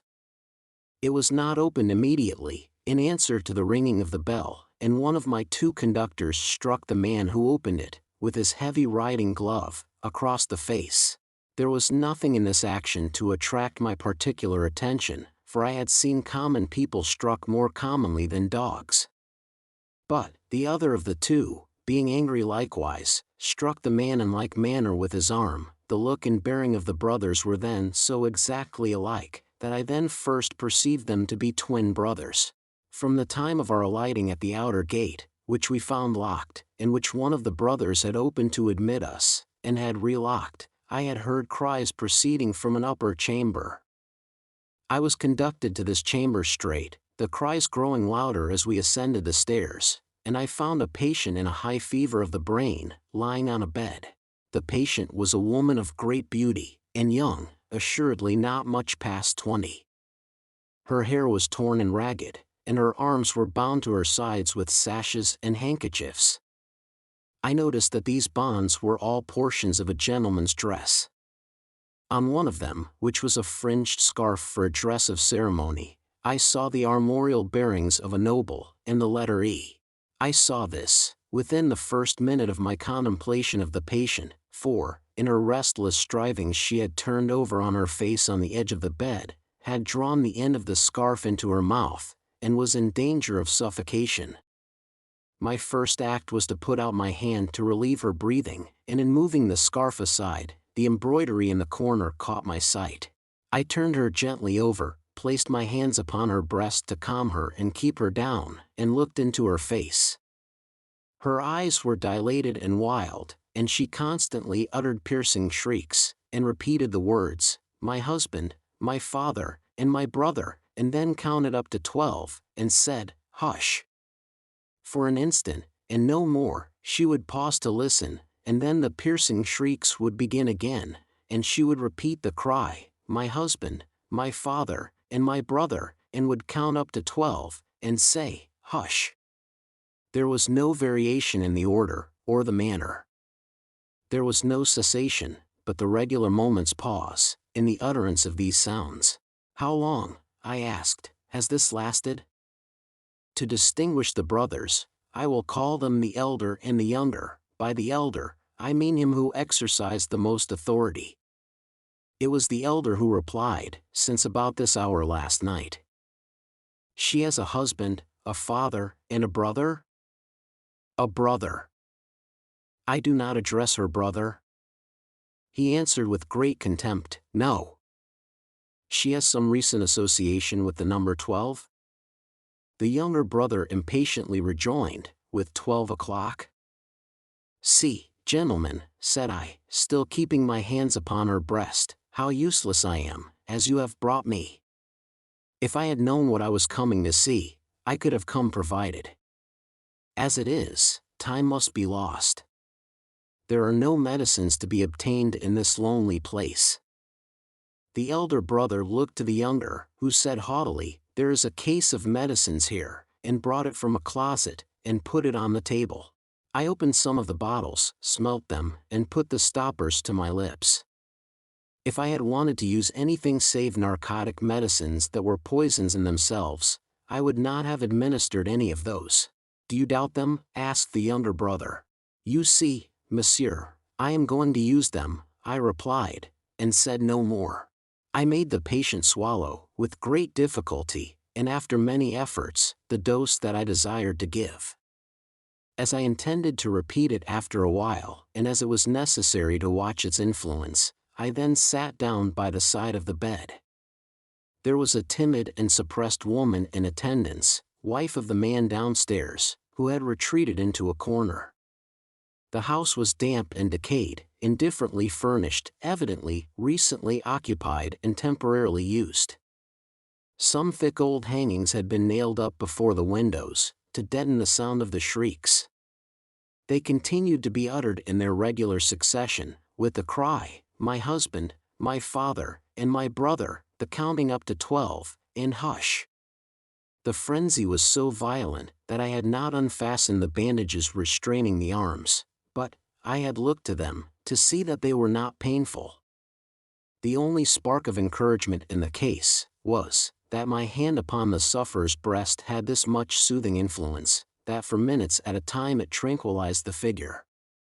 It had no effect upon the cries. No pendulum could be more regular. For the reason that my hand had this effect, I assume, I had sat by the side of the bed for half an hour, with the two brothers looking on, before the elder said, "There is another patient." I was startled, and asked, "Is it a pressing case?" "You had better see," he carelessly answered, and took up a light. The other patient lay in a back room across a second staircase, which was a species of loft over a stable. There was a low plastered ceiling to a part of it, the rest was open, to the ridge of the tiled roof, and there were beams across. Hay and straw were stored in that portion of the place, faggots for firing, and a heap of apples and sand. I had to pass through that part, to get at the other. My memory is circumstantial and unshaken. I try it with these details, and I see them all, in this my cell in the Bastille, near the close of the 10th year of my captivity, as I saw them all that night. On some hay on the ground, with a cushion thrown under his head, lay a handsome peasant boy, a boy of not more than 17 at the most. He lay on his back, with his teeth set, his right hand clenched on his breast, and his glaring eyes looking straight upward. I could not see where his wound was, as I kneeled on one knee over him, but I could see that he was dying of a wound from a sharp point. "I am a doctor, my poor fellow," said I, "let me examine it." "I do not want it examined," he answered, "let it be." It was under his hand, and I soothed him to let me move his hand away. The wound was a sword thrust, received from 20 to 24 hours before, but no skill could have saved him if it had been looked to without delay. He was then dying fast. As I turned my eyes to the elder brother, I saw him looking down at this handsome boy whose life was ebbing out, as if he were a wounded bird, or hare, or rabbit, not at all as if he were a fellow creature. "How has this been done, monsieur?" said I. "A crazed young common dog. A serf forced my brother to draw upon him, and has fallen by my brother's sword, like a gentleman." There was no touch of pity, sorrow, or kindred humanity in this answer. The speaker seemed to acknowledge that it was inconvenient to have that different order of creature dying there, and that it would have been better if he had died in the usual obscure routine of his vermin kind. He was quite incapable of any compassionate feeling about the boy, or about his fate. The boy's eyes had slowly moved to him as he had spoken, and they now slowly moved to me. "Doctor, they are very proud, these nobles, but we common dogs are proud too, sometimes. They plunder us, outrage us, beat us, kill us, but we have a little pride left, sometimes. Have you seen her, doctor?" The shrieks and the cries were audible there, though subdued by the distance. He referred to them, as if she were lying in our presence. I said, "I have seen her. She is my sister, doctor." They have had their shameful rights, these nobles, in the modesty and virtue of our sisters, many years, but we have had good girls among us. I know it, and have heard my father say so. She was a good girl. She was betrothed to a good young man, too, a tenant of his. We were all tenants of his, that man's who stands there. The other is his brother, the worst of a bad race. It was with the greatest difficulty that the boy gathered bodily force to speak, but his spirit spoke with a dreadful emphasis. "We were so robbed by that man who stands there, as all we common dogs are by those superior beings, taxed by him without mercy, obliged to work for him without pay, obliged to grind our corn in his mill, obliged to feed scores of his tame birds on our wretched crops, and forbidden for our lives to keep a single tame bird of our own, pillaged and plundered to that degree that when we chanced to have a bit of meat, we ate it in fear, with the door barred and the shutters closed, that his people should not see it and take it from us. I say, we were so robbed, and hunted, and were made so poor, that our father told us it was a dreadful thing to bring a child into the world, and that what we should most pray for, was, that our women might be barren and our miserable race die out." I had never before seen the sense of being oppressed, bursting forth like a fire. I had supposed that it must be latent in the people somewhere, but I had never seen it break out, until I saw it in the dying boy. Nevertheless, doctor, my sister married. He was ailing at that time, poor fellow, and she married her lover, that she might tend and comfort him in our cottage, our dog hut, as that man would call it. She had not been married many weeks, when that man's brother saw her and admired her, and asked that man to lend her to him, for what are husbands among us? He was willing enough, but my sister was good and virtuous, and hated his brother with a hatred as strong as mine. What did the two then?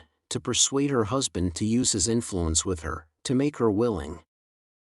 The boy's eyes, which had been fixed on mine, slowly turned to the looker-on, and I saw in the two faces that all he said was true. The two opposing kinds of pride confronting one another, I can see, even in this Bastille, the gentleman's, all negligent indifference, the peasant's, all trodden-down sentiment, and passionate revenge. You know, doctor, that it is among the rights of these nobles to harness us common dogs to carts, and drive us. They so harnessed him and drove him. You know that it is among their rights to keep us in their grounds all night, quieting the frogs, in order that their noble sleep may not be disturbed. They kept him out in the unwholesome mists at night, and ordered him back into his harness in the day. But he was not persuaded. No.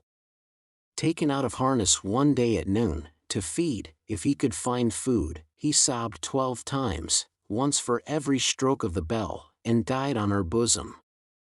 Nothing human could have held life in the boy but his determination to tell all is wrong. He forced back the gathering shadows of death, as he forced his clenched right hand to remain clenched, and to cover his wound.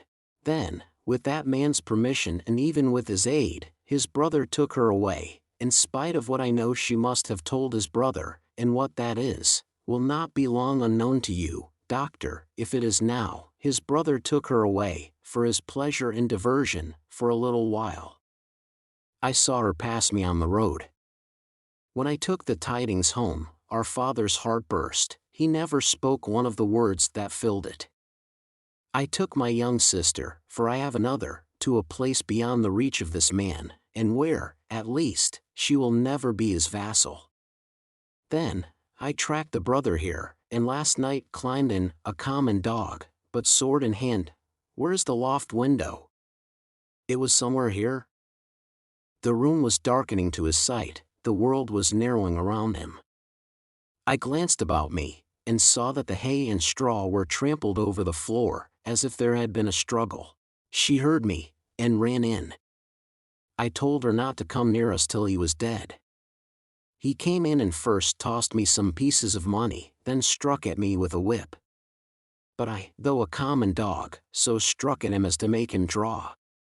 Let him break into as many pieces as he will, the sword that he stained with my common blood, he drew to defend himself, thrust at me with all his skill for his life. My glance had fallen, but a few moments before, on the fragments of a broken sword, lying among the hay. That weapon was a gentleman's. In another place, lay an old sword that seemed to have been a soldier's. Now, lift me up, doctor, lift me up. Where is he? He is not here, I said, supporting the boy, and thinking that he referred to the brother. He, proud as these nobles are, he is afraid to see me. Where is the man who was here? Turn my face to him. I did so, raising the boy's head against my knee. But, invested for the moment with extraordinary power, he raised himself completely, obliging me to rise too, or I could not have still supported him. Marquis, said the boy, turned to him with his eyes open wide, and his right hand raised. In the days when all these things are to be answered for, I summon you and yours, to the last of your bad race, to answer for them. I mark this cross of blood upon you, as a sign that I do it. In the days when all these things are to be answered for, I summon your brother, the worst of the bad race, to answer for them separately. I mark this cross of blood upon him, as a sign that I do it. Twice, he put his hand to the wound in his breast, and with his forefinger drew a cross in the air. He stood for an instant with the finger yet raised, and as it dropped, he dropped with it, and I laid him down dead. When I returned to the bedside of the young woman, I found her raving in precisely the same order of continuity. I knew that this might last for many hours, and that it would probably end in the silence of the grave. I repeated the medicines I had given her, and I sat at the side of the bed until the night was far advanced. She never abated the piercing quality of her shrieks, never stumbled in the distinctness or the order of her words. They were always my husband, my father, and my brother. 1, 2, 3, 4, 5, 6, 7, 8, 9, 10, 11, 12. Hush. This lasted 26 hours from the time when I first saw her. I had come and gone twice, and was again sitting by her when she began to falter. I did what little could be done to assist that opportunity, and by she sank into a lethargy, and lay like the dead. It was as if the wind and rain had lulled at last, after a long and fearful storm. I released her arms, and called the woman to assist me to compose her figure in the dress she had torn. It was then that I knew her condition to be that of one in whom the first expectations of being a mother have arisen, and it was then that I lost the little hope I had had of her. "Is she dead?" asked the Marquis, whom I will still describe as the elder brother, coming booted into the room from his horse. "Not dead," said I, "but like to die." "What strength there is in these common bodies," he said, looking down at her with some curiosity. "There is prodigious strength," I answered him, in sorrow and despair. He first laughed at my words, and then frowned at them. He moved a chair with his foot near to mine, ordered the woman away, and said in a subdued voice, "Doctor, finding my brother in this difficulty with these hinds, I recommended that your aid should be invited. Your reputation is high, and, as a young man with your fortune to make, you are probably mindful of your interest. The things that you see here are things to be seen, and not spoken of." I listened to the patient's breathing, and avoided answering. "Do you honor me with your attention, doctor?" "Monsieur," said I, "in my profession, the communications of patients are always received in confidence." I was guarded in my answer, for I was troubled in my mind with what I had heard and seen. Her breathing was so difficult to trace, that I carefully tried the pulse and the heart. There was life, and no more. Looking round as I resumed my seat, I found both the brothers intent upon me. "I write with so much difficulty, the cold is so severe, I am so fearful of being detected and consigned to an underground cell and total darkness, that I must abridge this narrative. There is no confusion or failure in my memory, it can recall, and could detail, every word that was ever spoken between me and those brothers." She lingered for a week. Towards the last, I could understand some few syllables that she said to me, by placing my ear close to her lips. She asked me where she was, and I told her who I was, and I told her. It was in vain that I asked her for her family name.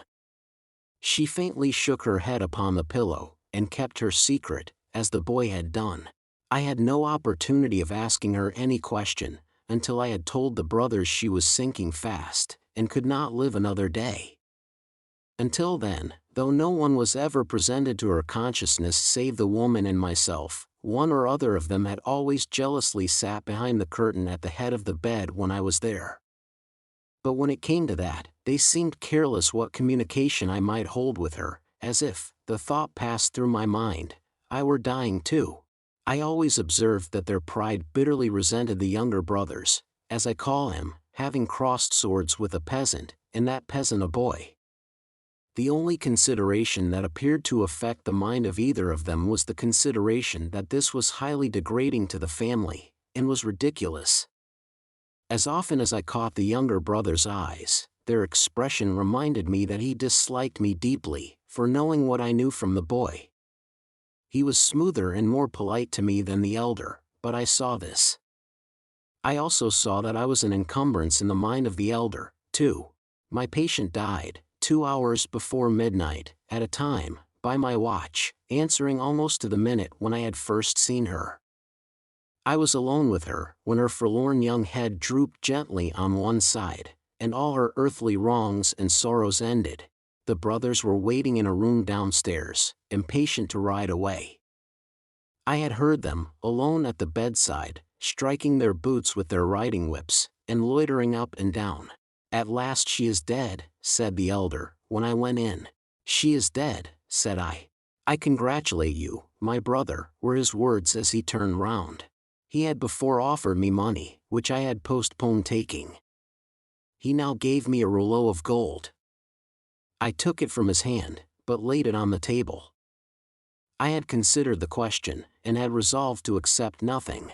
"Pray excuse me," said I, "under the circumstances, no." They exchanged looks, but bent their heads to me as I bent mine to them, and we parted without another word on either side. I am weary, weary, weary, worn down by misery. I cannot read what I have written with this gaunt hand. Early in the morning, the rouleau of gold was left at my door in a little box, with my name on the outside. From the first, I had anxiously considered what I ought to do. I decided, that day, to write privately to the minister, stating the nature of the two cases to which I had been summoned, and the place to which I had gone, in effect, stating all the circumstances.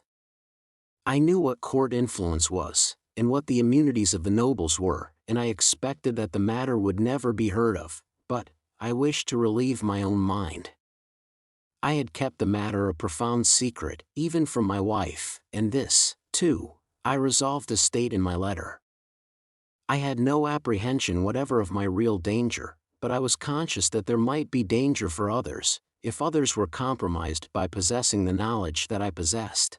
I was much engaged that day, and could not complete my letter that night. I rose long before my usual time next morning to finish it. It was the last day of the year. The letter was lying before me just completed, when I was told that a lady waited, who wished to see me. I am growing more and more unequal to the task I have set myself. It is so cold, so dark, my senses are so benumbed, and the gloom upon me is so dreadful. The lady was young, engaging, and handsome, but not marked for long life. She was in great agitation. She presented herself to me as the wife of the Marquis Saint Evremond. I connected the title by which the boy had addressed the elder brother, with the initial letter embroidered on the scarf, and had no difficulty in arriving at the conclusion that I had seen that nobleman very lately. My memory is still accurate, but I cannot write the words of our conversation. I suspect that I am watched more closely than I was, and I know not at what times I may be watched. She had in part suspected, and in part discovered, the main facts of the cruel story, of her husband's share in it, and my being resorted to. She did not know that the girl was dead. Her hope had been, she said in great distress, to show her, in secret, a woman's sympathy. Her hope had been to avert the wrath of heaven from a house that had long been hateful to the suffering many. She had reasons for believing that there was a young sister living, and her greatest desire was, to help that sister. I could tell her nothing but that there was such a sister. Beyond that, I knew nothing. Her inducement to come to me, relying on my confidence, had been the hope that I could tell her the name and place of abode. Whereas, to this wretched hour I am ignorant of both. These scraps of paper fail me. One was taken from me, with a warning, yesterday. I must finish my record today. She was a good, compassionate lady, and not happy in her marriage. How could she be? The brother distrusted and disliked her, and his influence was all opposed to her. She stood in dread of him, and in dread of her husband too.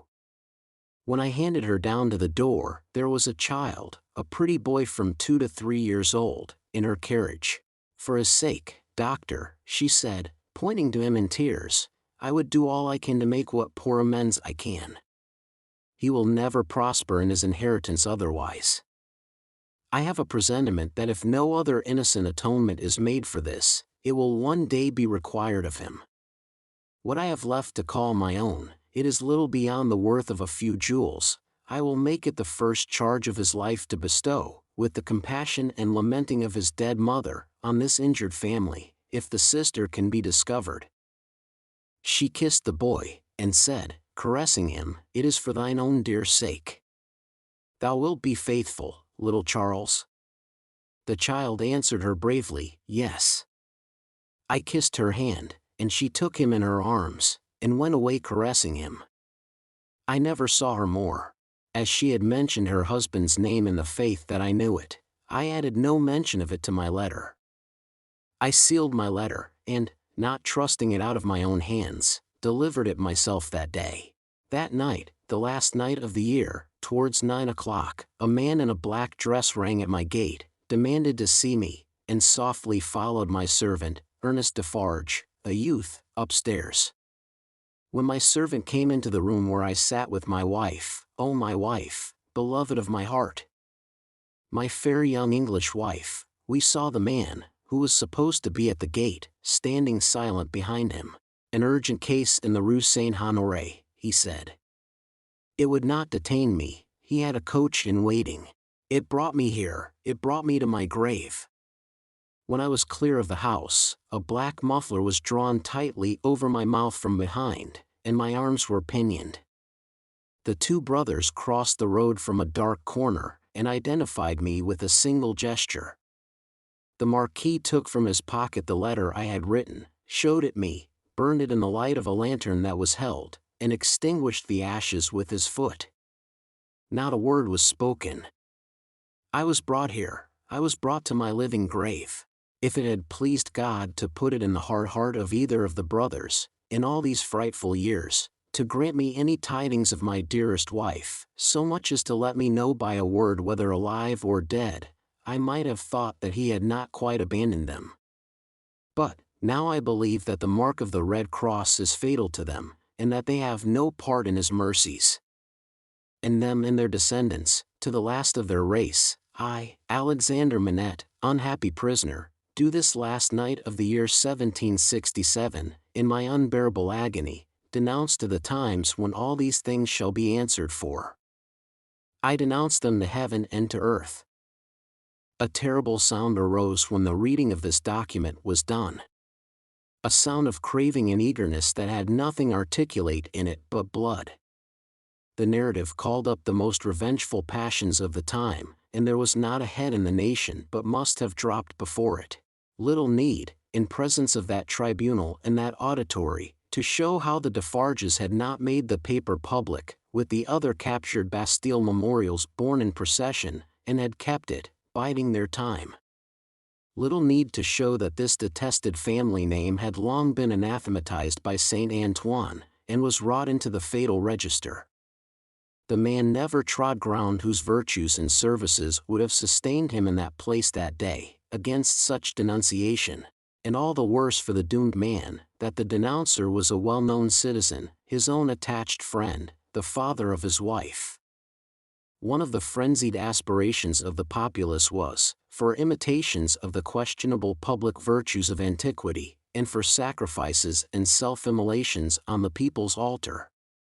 Therefore when the President said, else had his own head quivered on his shoulders, that the good physician of the Republic would deserve better still of the Republic by rooting out an obnoxious family of aristocrats, and would doubtless feel a sacred glow and joy in making his daughter a widow and her child an orphan, there was wild excitement, patriotic fervor, not a touch of human sympathy.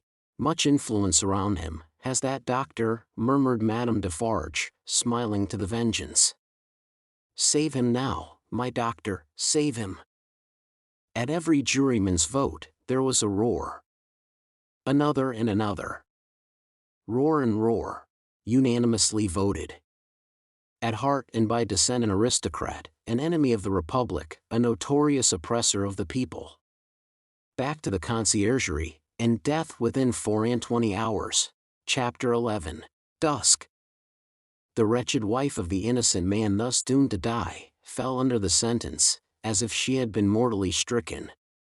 But, she uttered no sound, and so strong was the voice within her, representing that it was she of all the world who must uphold him in his misery and not augment it, that it quickly raised her, even from that shock.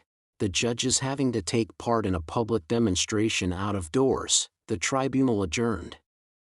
The quick noise and movement of the courts emptying itself by many passages had not ceased, when Lucy stood stretching out her arms towards her husband, with nothing in her face but love and consolation. If I might touch him. If I might embrace him once. Oh, good citizens, if you would have so much compassion for us. There was but a jailer left, along with 2 of the 4 men who had taken him last night, and Barsad. The people had all poured out to the show in the streets. Barsad proposed to the rest, "Let her embrace him then, it is but a moment." It was silently acquiesced in, and they passed her over the seats in the hall to a raised place, where he, by leaning over the dock, could fold her in his arms. "Farewell, dear darling of my soul. My parting blessing on my love. We shall meet again, where the weary are at rest." They were her husband's words, as he held her to his bosom. "I can bear it, dear Charles. I am supported from above, don't suffer for me. A parting blessing for our child. I send it to her by you. I kiss her by you. I say farewell to her by you. My husband." No! A moment. He was tearing himself apart from her. "We shall not be separated long. I feel that this will break my heart by and by, but I will do my duty while I can, and when I leave her, God will raise up friends for her, as he did for me." Her father had followed her, and would have fallen on his knees to both of them, but that Darnay put out a hand and seized him, crying, "No, no! What have you done, that you should kneel to us? We know now, what a struggle you made of old. We know, now what you underwent when you suspected my descent, and when you knew it. We know now, the natural antipathy you strove against, and conquered, for her dear sake. We thank you with all our hearts, and all our love and duty. Heaven be with you." Her father's only answer was to draw his hands through his white hair, and wring them with a shriek of anguish. "It could not be otherwise," said the prisoner. "All things have worked together as they have fallen out. It was the always vain endeavor to discharge my poor mother's trust that first brought my fatal presence near you. Good could never come of such evil, a happier end was not in nature to so unhappy a beginning. Be comforted, and forgive me. Heaven bless you."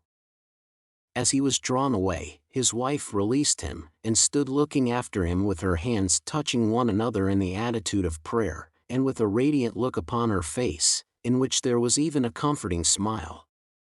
As he went out at the prisoner's door, she turned, laid her head lovingly on her father's breast, tried to speak to him, and fell at his feet. 0686M. Original. Then, issuing from the obscure corner from which he had never moved, Sidney Carton came and took her up. Only her father and Mr. Lorry were with her. His arm trembled as it raised her, and supported her head. Yet, there was an air about him that was not all of pity, that had a flush of pride in it. "Shall I take her to a coach? I shall never feel her weight." He carried her lightly to the door, and laid her tenderly down in a coach.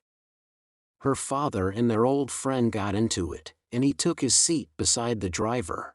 When they arrived at the gateway where he had paused in the dark not many hours before, to picture to himself on which of the rough stones of the street her feet had trodden, he lifted her again, and carried her up the staircase to their rooms. There, he laid her down on a couch, where her child and Miss Pross wept over her. "Don't recall her to herself," he said, softly, to the latter, "she is better so. Don't revive her to consciousness, while she only faints." "Oh, Carton, Carton, dear Carton," cried little Lucy, springing up and throwing her arms passionately round him, in a burst of grief. "Now that you have come, I think you will do something to help Mamma, something to save Papa. Oh, look at her, dear Carton. Can you, of all the people who love her, bear to see her so?" He bent over the child, and laid her blooming cheek against his face. He put her gently from him, and looked at her unconscious mother. "Before I go," he said, and paused, "I may kiss her?" It was remembered afterwards that when he bent down and touched her face with his lips, he murmured some words. The child, who was nearest to him, told them afterwards, and told her grandchildren when she was a handsome old lady, that she heard him say, "A life you love." When he had gone out into the next room, he turned suddenly on Mr. Lorry and her father, who were following, and said to the latter, "You had great influence but yesterday, Dr. Manette, let it at least be tried. These judges, and all the men in power, are very friendly to you, and very recognizant of your services, are they not?" Nothing connected with Charles was concealed from me. I had the strongest assurances that I should save him, and I did. He returned the answer in great trouble, and very slowly. "Try them again. The hours between this and tomorrow afternoon are few and short, but try." "I intend to try. I will not rest a moment." "That's well. I have known such energy as yours do great things before now, though never," he added, with a smile and a sigh together, "such great things as this. But try. Of little worth as life is when we misuse it, it is worth that effort. It would cost nothing to lay down if it were not." "I will go," said Dr. Manette, "to the prosecutor and the president straight, and I will go to others whom it is better not to name.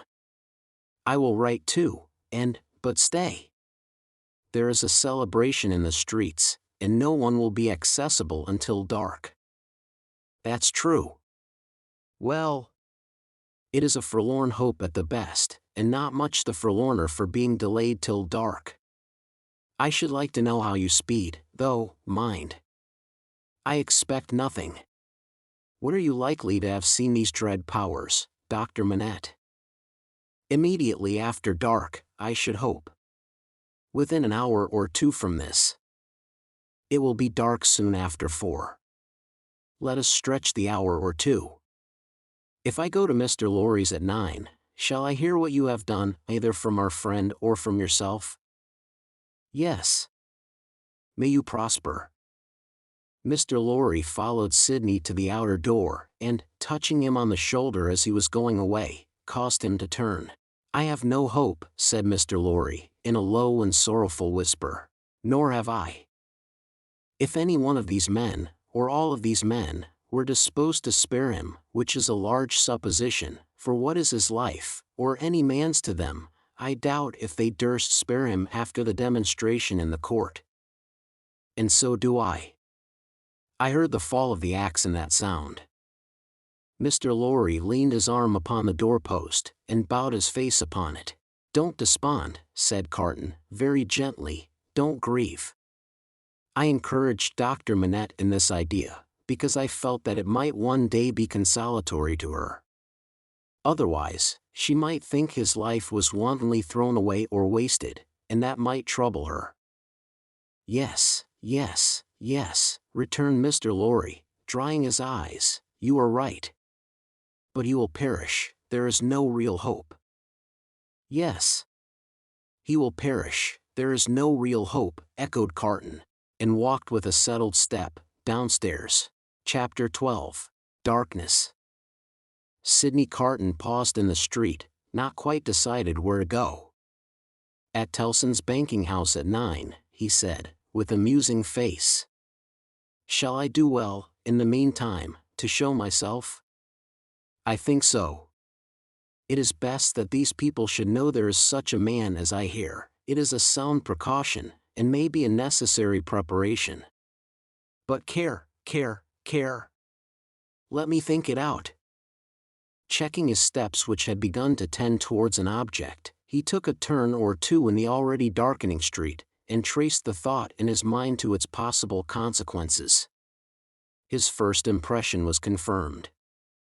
"It is best," he said, finally resolved, "that these people should know there is such a man as I here." And he turned his face towards Saint Antoine. Defarge had described himself, that day, as the keeper of a wine shop in the Saint Antoine suburb. It was not difficult for one who knew the city well, to find his house without asking any question. Having ascertained its situation, Carton came out of those closer streets again, and dined at a place of refreshment and fell sound asleep after dinner. For the first time in many years, he had no strong drink. Since last night he had taken nothing but a little light thin wine, and last night he had dropped the brandy slowly down on Mr. Lorry's hearth like a man who had done with it. It was as late as 7 o'clock when he awoke refreshed, and went out into the streets again. As he passed along towards St. Antoine, he stopped at a shop window where there was a mirror, and slightly altered the disordered arrangement of his loose cravat, and his coat collar, and his wild hair. This done, he went on direct to Defarge's, and went in. There happened to be no customer in the shop but Jacques 3, of the restless fingers and the croaking voice. This man, whom he had seen upon the jury, stood drinking at the little counter, in conversation with the Defarges, man and wife. The Vengeance assisted in the conversation, like a regular member of the establishment. As Carton walked in, took his seat and asked, in very indifferent French, for a small measure of wine, Madame Defarge cast a careless glance at him, and then a keener, and then a keener, and then advanced to him herself, and asked him what it was he had ordered. He repeated what he had already said. English? Asked Madame Defarge, inquisitively raising her dark eyebrows. After looking at her, as if the sound of even a single French word were slow to express itself to him, he answered, in his former strong foreign accent. Yes, madam, yes. I am English. Madame Defarge returned to her counter to get the wine, and, as he took up a Jacobin journal and feigned to pore over it puzzling out its meaning, he heard her say, I swear to you, like Evremond. Defarge brought him the wine, and gave him good evening. How? Good evening. Oh. Good evening, citizen, filling his glass. Ah. And good wine. I drink to the Republic. Defarge went back to the counter, and said, certainly, a little like. Madame sternly retorted, I tell you a good deal like. Jacques 3 pacifically remarked, he is so much in your mind, see you, madam. The amiable Vengeance added, with a laugh, yes, my faith. And you are looking forward with so much pleasure to seeing him once more tomorrow. Carton followed the lines and words of his paper, with a slow forefinger, and with a studious and absorbed face. They were all leaning their arms on the counter close together, speaking low. After a silence of a few moments, during which they all looked towards him without disturbing his outward attention from the Jacobin editor, they resumed their conversation. It is true what Madame says, observed Jacques 3. Why stop? There is great force in that. Why stop? Well, reasoned Defarge, but one must stop somewhere. After all, the question is still where? At extermination, said Madame. Magnificent, croaked Jacques 3. The Vengeance, also, highly approved. Extermination is good doctrine, my wife, said Defarge, rather troubled. In general, I say nothing against it. But this doctor has suffered much. You have seen him today, you have observed his face when the paper was read. I have observed his face, repeated Madame, contemptuously and angrily. Yes. I have observed his face. I have observed his face to be not the face of a true friend of the Republic. Let him take care of his face. And you have observed, my wife, said Defarge, in a deprecatory manner, the anguish of his daughter, which must be a dreadful anguish to him. I have observed his daughter, repeated Madame, yes, I have observed his daughter, more times than one. I have observed her today, and I have observed her other days. I have observed her in the court, and I have observed her in the street by the prison. Let me but lift my finger. She seemed to raise it, the listener's eyes were always on his paper, and to let it fall with a rattle on the ledge before her, as if the axe had dropped. The sightliness is superb, croaked the juryman. She is an angel, said the Vengeance, and embraced her. As to thee, pursued Madame, implacably, addressing her husband, if it depended on thee, which, happily, it does not, thou wouldst rescue this man even now. No, protested Defarge. Not if to lift this glass would do it. But I would leave the matter there. I say, stop there.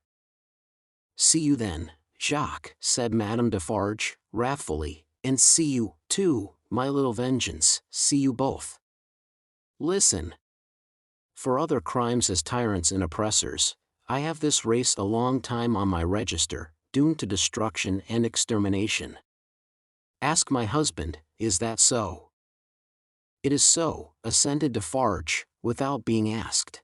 In the beginning of the great days, when the Bastille falls, he finds this paper of today, and he brings it home, and in the middle of the night when this place is clear and shut, we read it, here on this spot, by the light of this lamp. Ask him, is that so? It is so, assented Defarge. That night, I tell him, when the paper is read through, and the lamp is burned out, and the day is gleaming in above those shutters and between those iron bars, that I have now a secret to communicate. Ask him, is that so? It is so, assented Defarge again. I communicate to him that secret. I smite this bosom with these two hands as I smite it now, and I tell him, Defarge, I was brought up among the fishermen of the seashore, and that peasant family so injured by the two Evermond brothers, as that Bastille paper describes, is my family.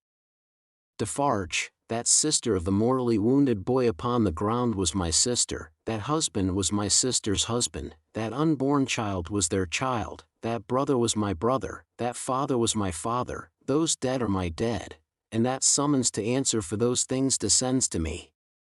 Ask him, is that so? It is so, assented Defarge once more. Then tell wind and fire where to stop, returned Madame, but don't tell me.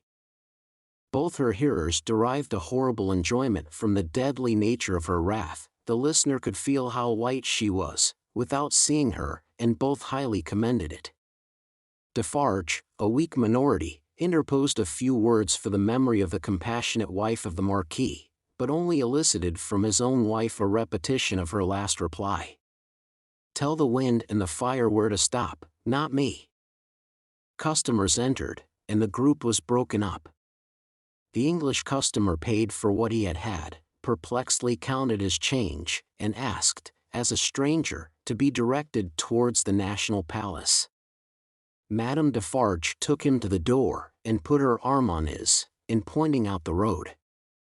The English customer was not without his reflections then, that it might be a good deed to seize that arm, lift it, and strike under it sharp and deep.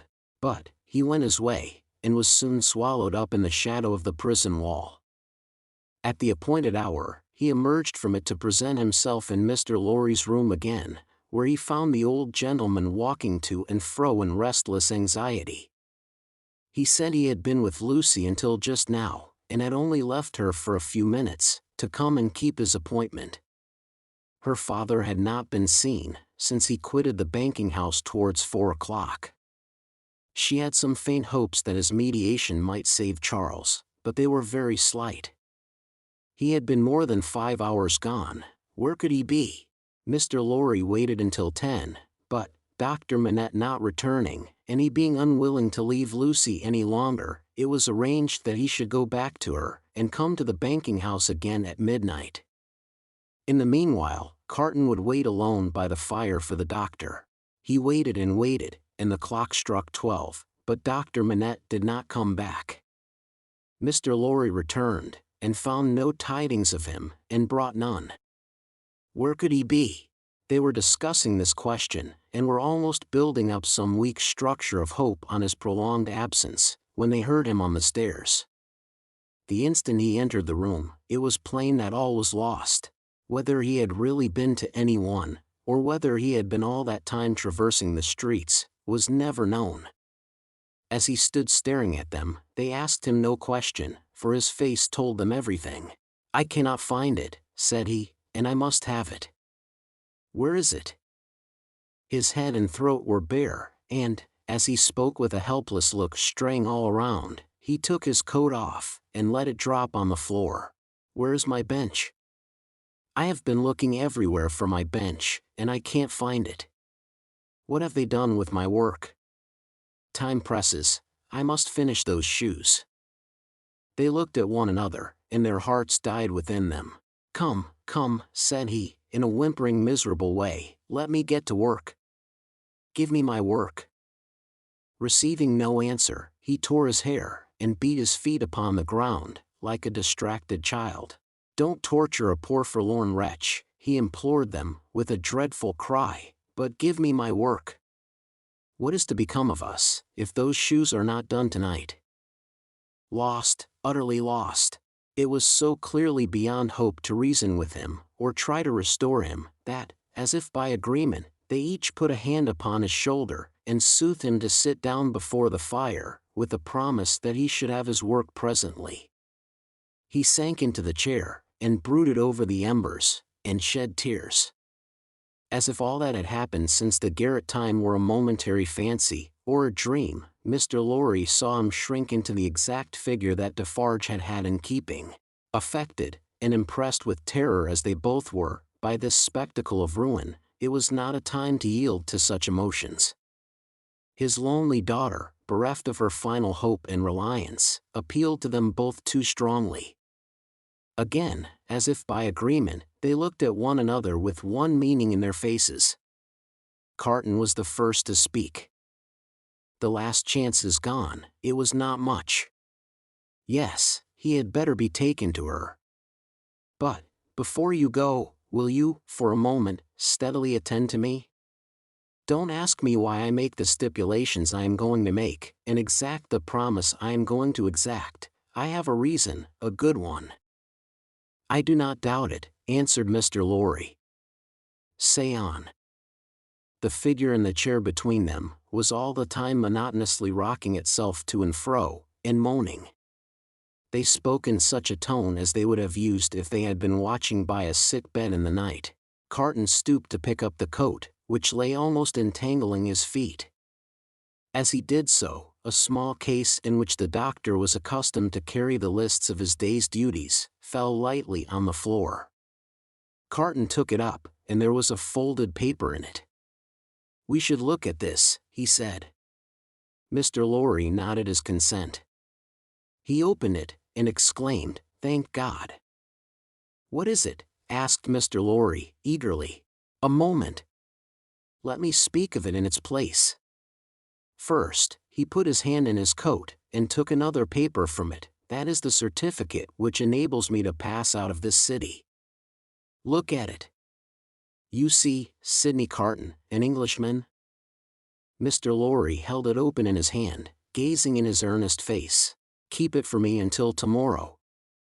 I shall see him tomorrow, you remember, and I had better not take it into the prison." "Why not?" "I don't know. I prefer not to do so. Now, take this paper that Dr. Manette has carried about him. It is a similar certificate, enabling him and his daughter and her child, at any time, to pass the barrier and the frontier. You see?" "Yes." "Perhaps he obtained it as his last and utmost precaution against evil, yesterday. When is it dated? But no matter, don't stay to look, put it up carefully with mine and your own. Now, observe. I never doubted until within this hour or two, that he had, or could have such a paper. It is good, until recalled.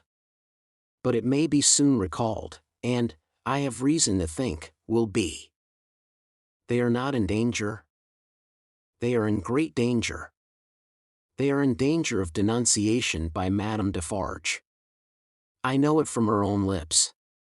I have overheard words of that woman's, tonight, which have presented their danger to me in strong colors. I have lost no time, and since then, I have seen the spy. He confirms me. He knows that a wood sawyer, living by the prison wall, is under the control of the Defarges, and has been rehearsed by Madame Defarge as to his having seen her. He never mentioned Lucy's name, making signs and signals to prisoners. It is easy to foresee that the pretense will be the common one, a prison plot, and that it will involve her life, and perhaps her child's, and perhaps her father's, for both have been seen with her at that place. Don't look so horrified. You will save them all. Heaven grant I may, Carton. But how? I am going to tell you how. It will depend on you, and it could depend on no better man. This new denunciation will certainly not take place until after tomorrow, probably not until 2 or 3 days afterwards, more probably a week afterwards. You know it is a capital crime to mourn for, or sympathize with, a victim of the guillotine. She and her father would unquestionably be guilty of this crime, and this woman, the inveteracy of whose pursuit cannot be described, would wait to add that strength to her case, and make herself doubly sure. You follow me? So attentively, and with so much confidence in what you say, that for the moment I lose sight, touching the back of the doctor's chair, even of this distress. You have money, and can buy the means of traveling to the seacoast as quickly as the journey can be made. Your preparations have been completed for some days, to return to England. Early tomorrow have your horses ready, so that they may be in starting trim at 2 o'clock in the afternoon. It shall be done. His manner was so fervent and inspiring, that Mr. Lorry caught the flame, and was as quick as youth. You are a noble heart. Did I say we could depend upon no better man? Tell her, tonight, what you know of her danger as involving her child and her father. Dwell upon that, for she would lay her own fair head beside her husband's cheerfully. He faltered for an instant, then went on as before. For the sake of her child and her father, press upon her the necessity of leaving Paris, with them and you, at that hour. Tell her that it was her husband's last arrangement.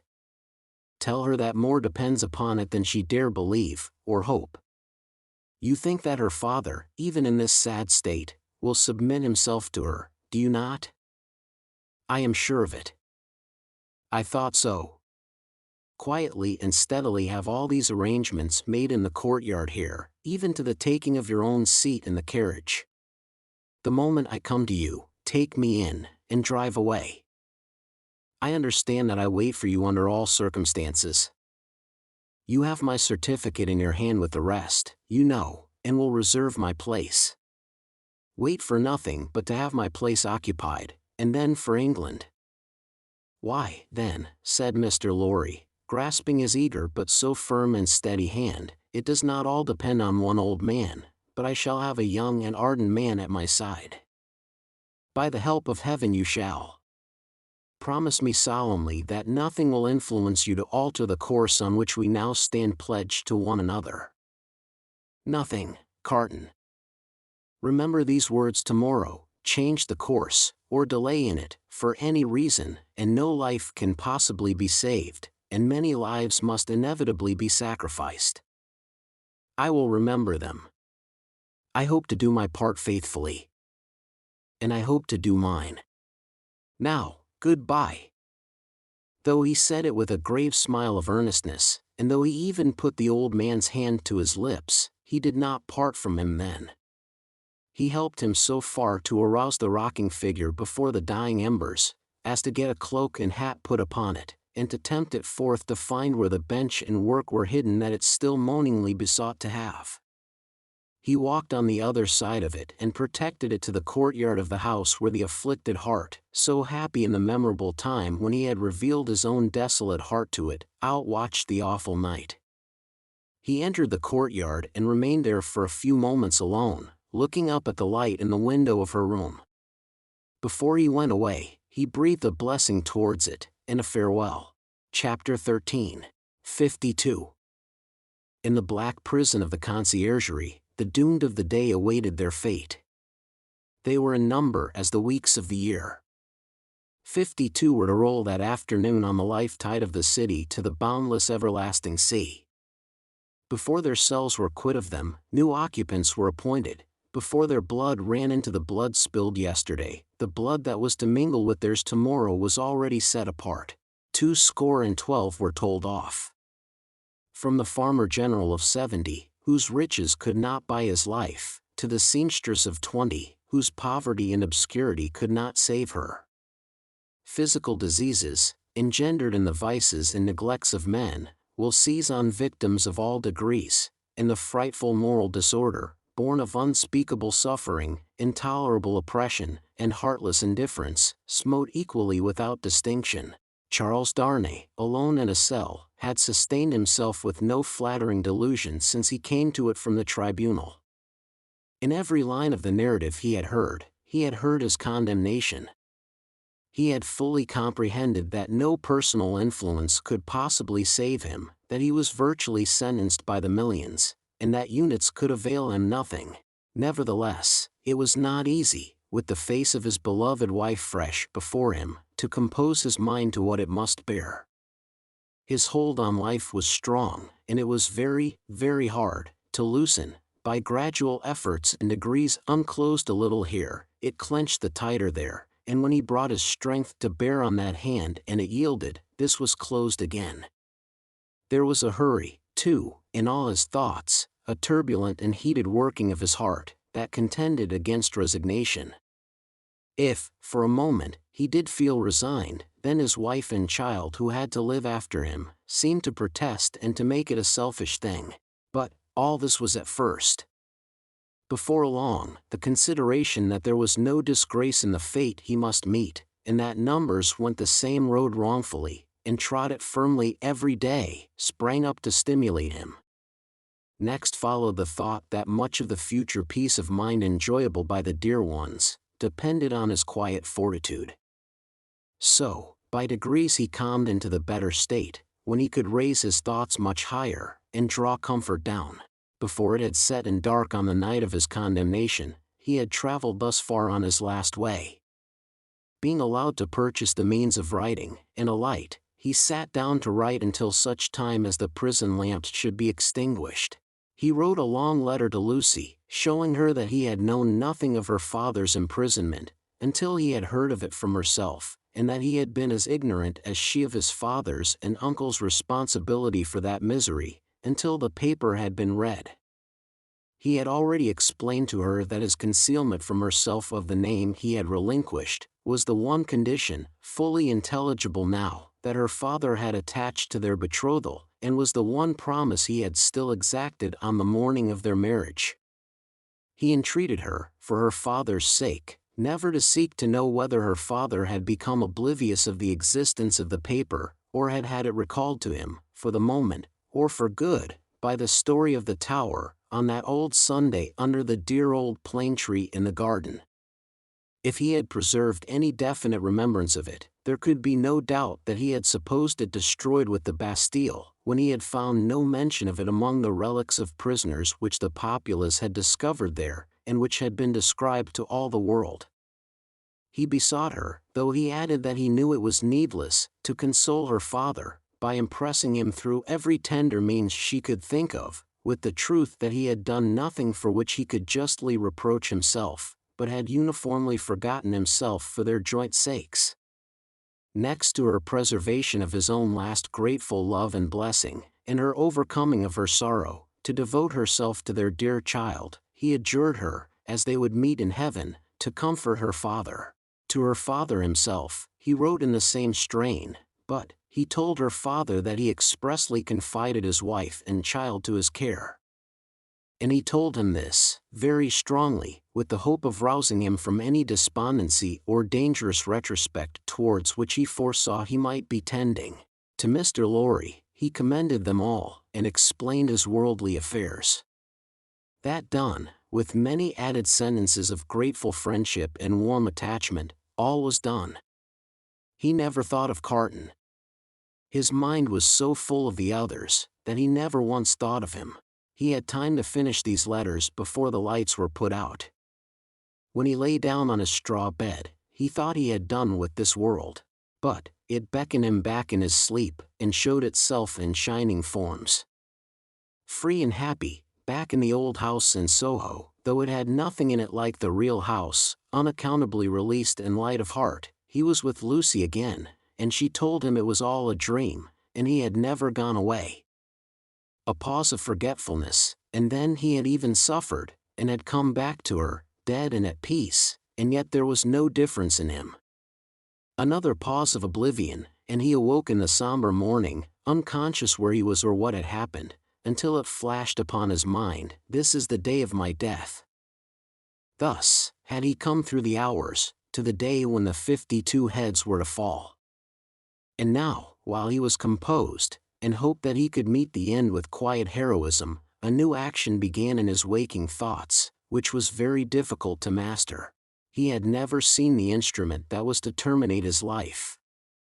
How high it was from the ground, how many steps it had, where he would be stood, how he would be touched, whether the touching hands would be dyed red, which way his face would be turned, whether he would be the first, or might be the last. These and many similar questions, in no wise directed by his will, obtruded themselves over and over again, countless times. Neither were they connected with fear. He was conscious of no fear. Rather, they originated in a strange besetting desire to know what to do when the time came, a desire gigantically disproportionate to the few swift moments to which it referred, a wondering that was more like the wondering of some other spirit within his, than his own. The hours went on as he walked to and fro, and the clock struck the numbers he would never hear again. 9 gone forever, 10 gone forever, 11 gone forever, 12 coming on to pass away. After a hard contest with that eccentric action of thought which had last perplexed him, he had got the better of it. He walked up and down, softly repeating their names to himself. The worst of the strife was over. He could walk up and down, free from distracting fancies, praying for himself and for them. 12 gone forever. He had been apprised that the final hour was 3, and he knew he would be summoned some time earlier, inasmuch as the tumbrils jolted heavily and slowly through the streets. Therefore, he resolved to keep 2 before his mind, as the hour, and so to strengthen himself in the interval that he might be able, after that time, to strengthen others. Walking regularly to and fro with his arms folded on his breast, a very different man from the prisoner, who had walked to and fro at law force, he heard one struck away from him, without surprise. The hour had measured like most other hours. Devoutly thankful to heaven for his recovered self-possession, he thought, there is but another now, and turned to walk again. Footsteps in the stone passage outside the door. He stopped. The key was put in the lock, and turned. Before the door was opened, or as it opened, a man said in a low voice, in English, "He has never seen me here, I have kept out of his way. Go you in alone, I wait near. Lose no time." The door was quickly opened and closed, and there stood before him face to face, quiet, intent upon him, with the light of a smile on his features, and a cautionary finger on his lip, Sidney Carton.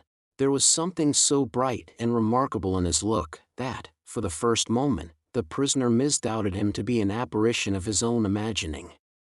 But, he spoke, and it was his voice. He took the prisoner's hand, and it was his real grasp. "Of all the people upon earth, you least expected to see me," he said. "I could not believe it to be you. I can scarcely believe it now. You are not," the apprehension came suddenly into his mind, "a prisoner?" "No. I am accidentally possessed of a power over one of the keepers here, and in virtue of it I stand before you. I come from her, your wife, dear Darnay." The prisoner wrung his hand. "I bring you a request from her." "What is it?" "A most earnest, pressing, and emphatic entreaty, addressed to you in the most pathetic tones of the voice so dear to you, that you well remember." The prisoner turned his face partly aside. "You have no time to ask me why I bring it, or what it means. I have no time to tell you. You must comply with it. Take off those boots you wear, and draw on these of mine." There was a chair against the wall of the cell, behind the prisoner.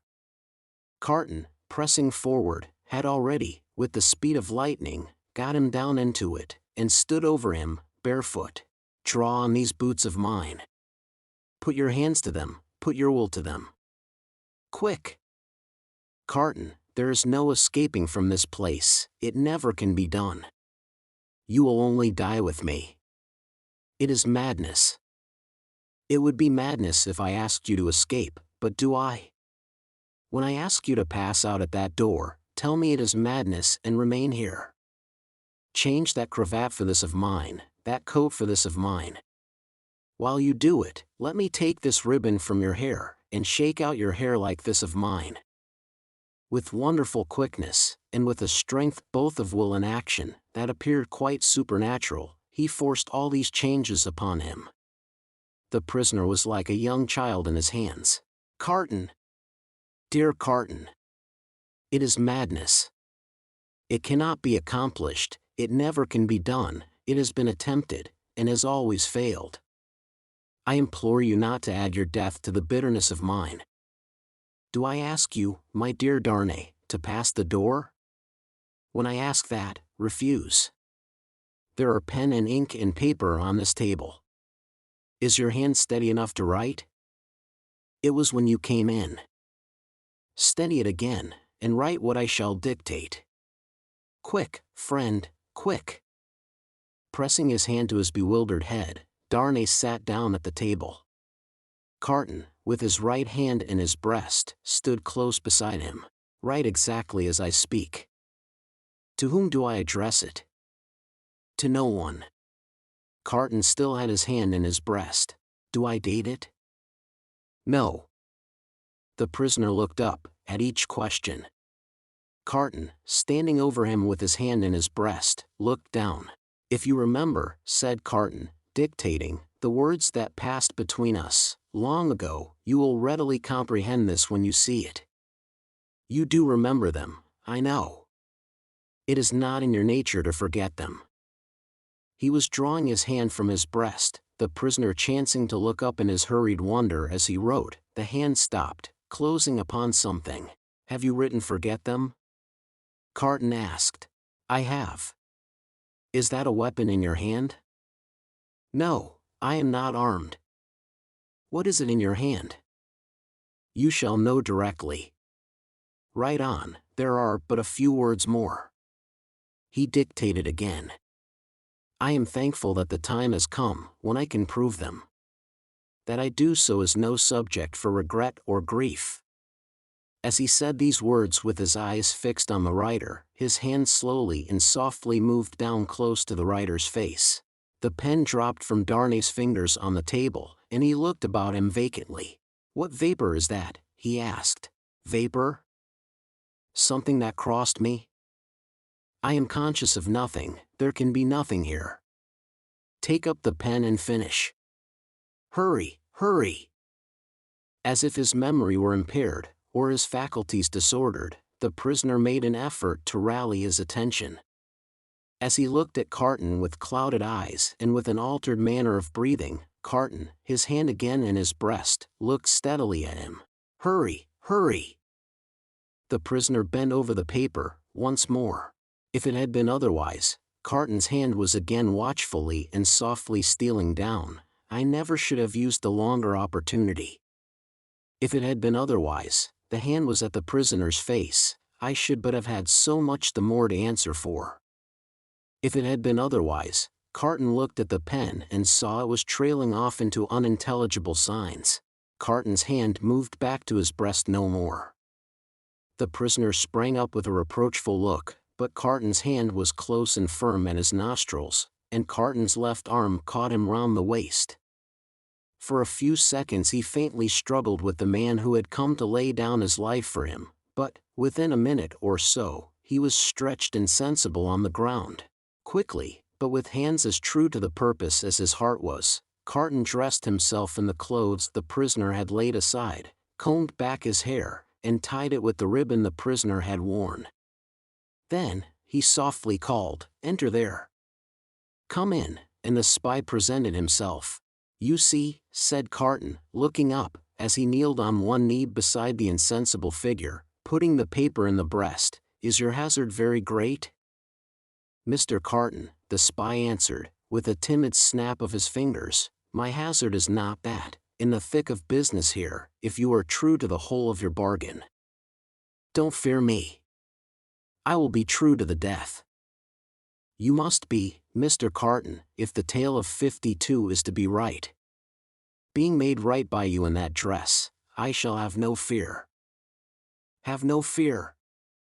I shall soon be out of the way of harming you, and the rest will soon be far from here. please God. Now, get assistance and take me to the coach.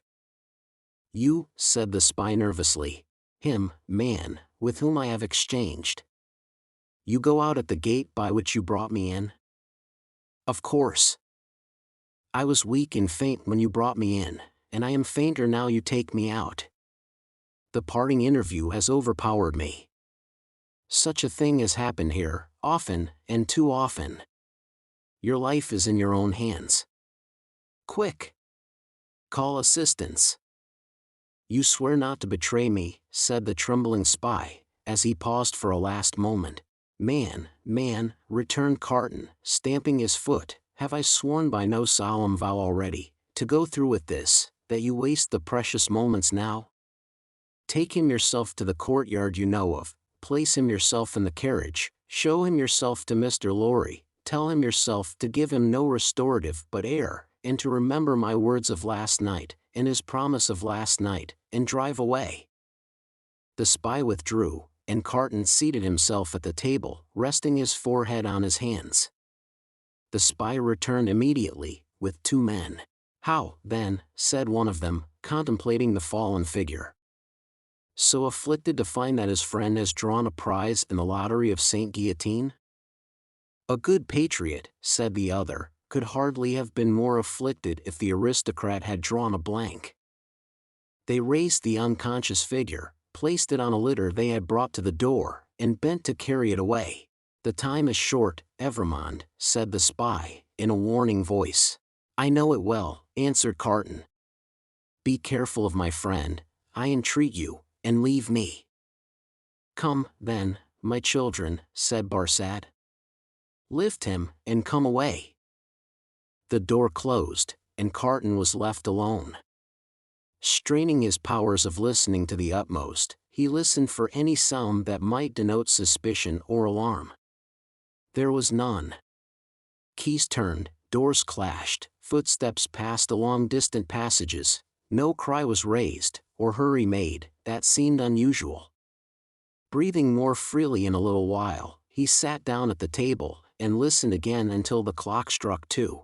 Sounds that he was not afraid of, for he divined their meaning, then began to be audible.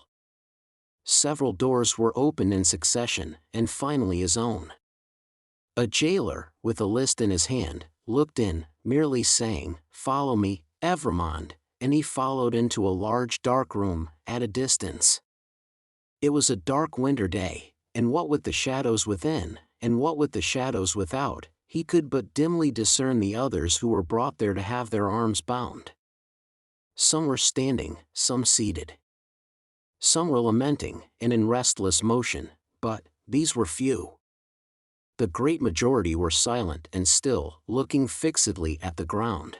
As he stood by the wall in a dim corner, while some of the 52 were brought in after him, one man stopped in passing, to embrace him, as having a knowledge of him. It thrilled him with a great dread of discovery, but the man went on.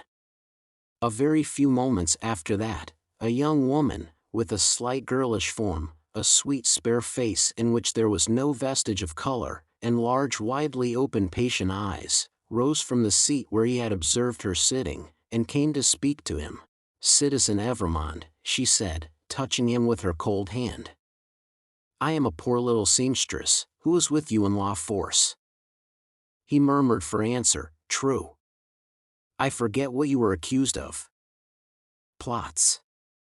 Though the just heaven knows that I am innocent of any. Is it likely? Who would think of plotting with a poor little weak creature like me? The forlorn smile with which she said it, so touched him, that tears started from his eyes. I am not afraid to die, Citizen Evrémonde, but I have done nothing. I am not unwilling to die, if the Republic which is to do so much good to us poor, will profit by my death, but I do not know how that can be, Citizen Evrémonde. Such a poor weak little creature. As the last thing on earth that his heart was to warm and soften to, it warmed and softened to this pitiable girl. I heard you were released, Citizen Evrémonde. I hoped it was true. It was. But I was again taken and condemned.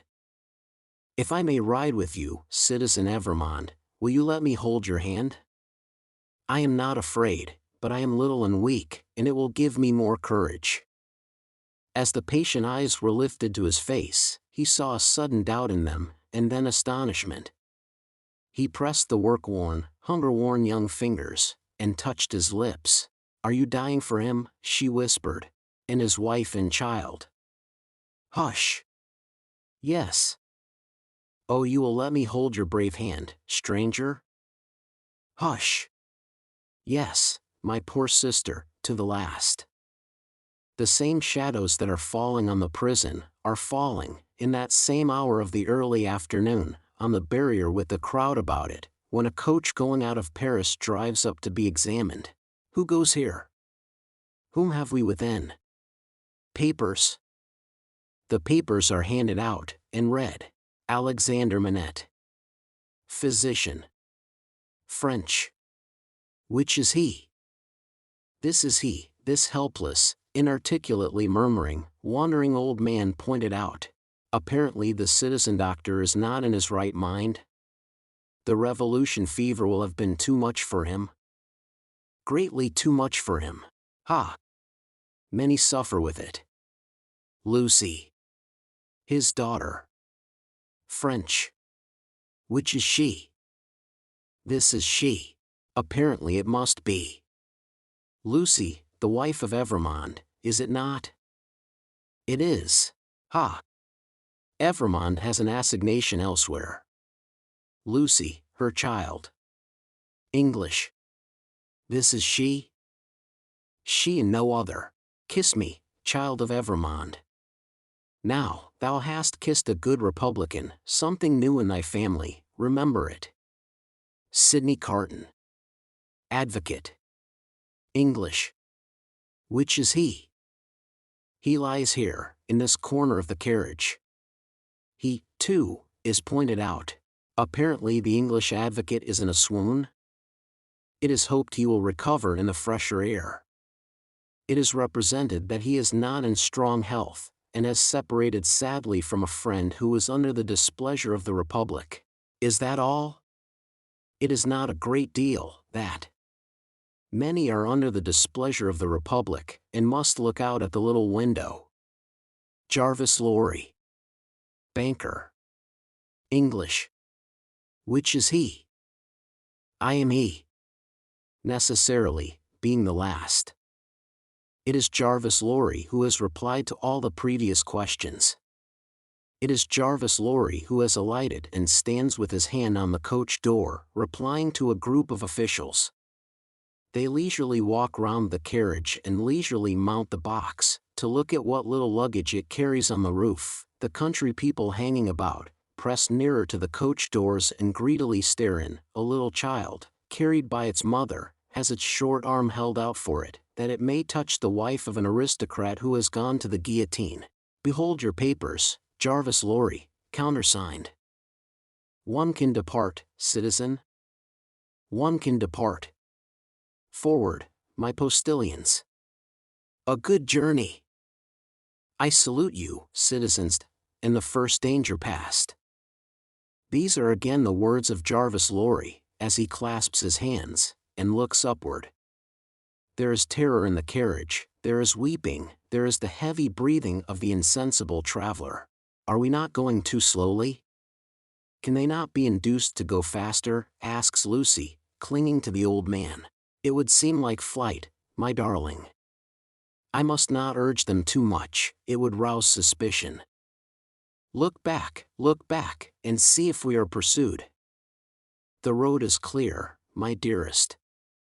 So far, we are not pursued. Houses in twos and threes pass by us, solitary farms, ruinous buildings, dye-works, tanneries, and the like, open country, avenues of leafless trees.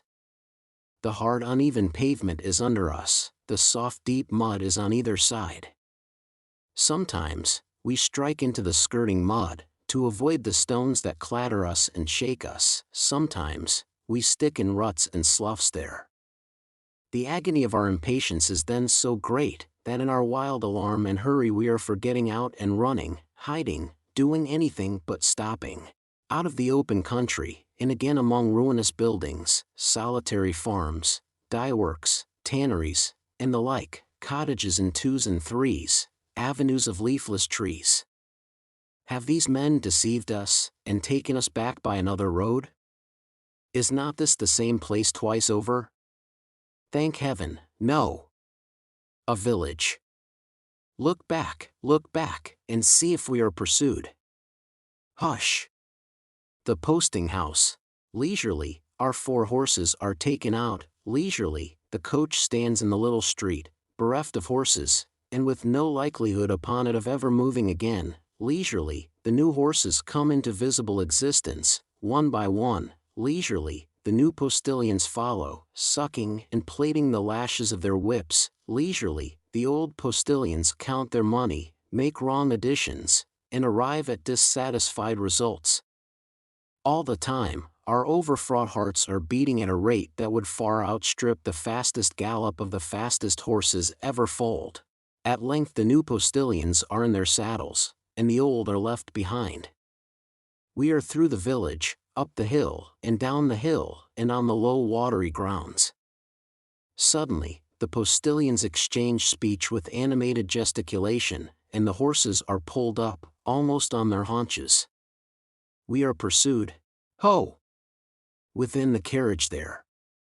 Speak then. What is it? Asks Mr. Lorry, looking out at window. How many did they say? I do not understand you. At the last post. How many to the guillotine today? 52. I said so.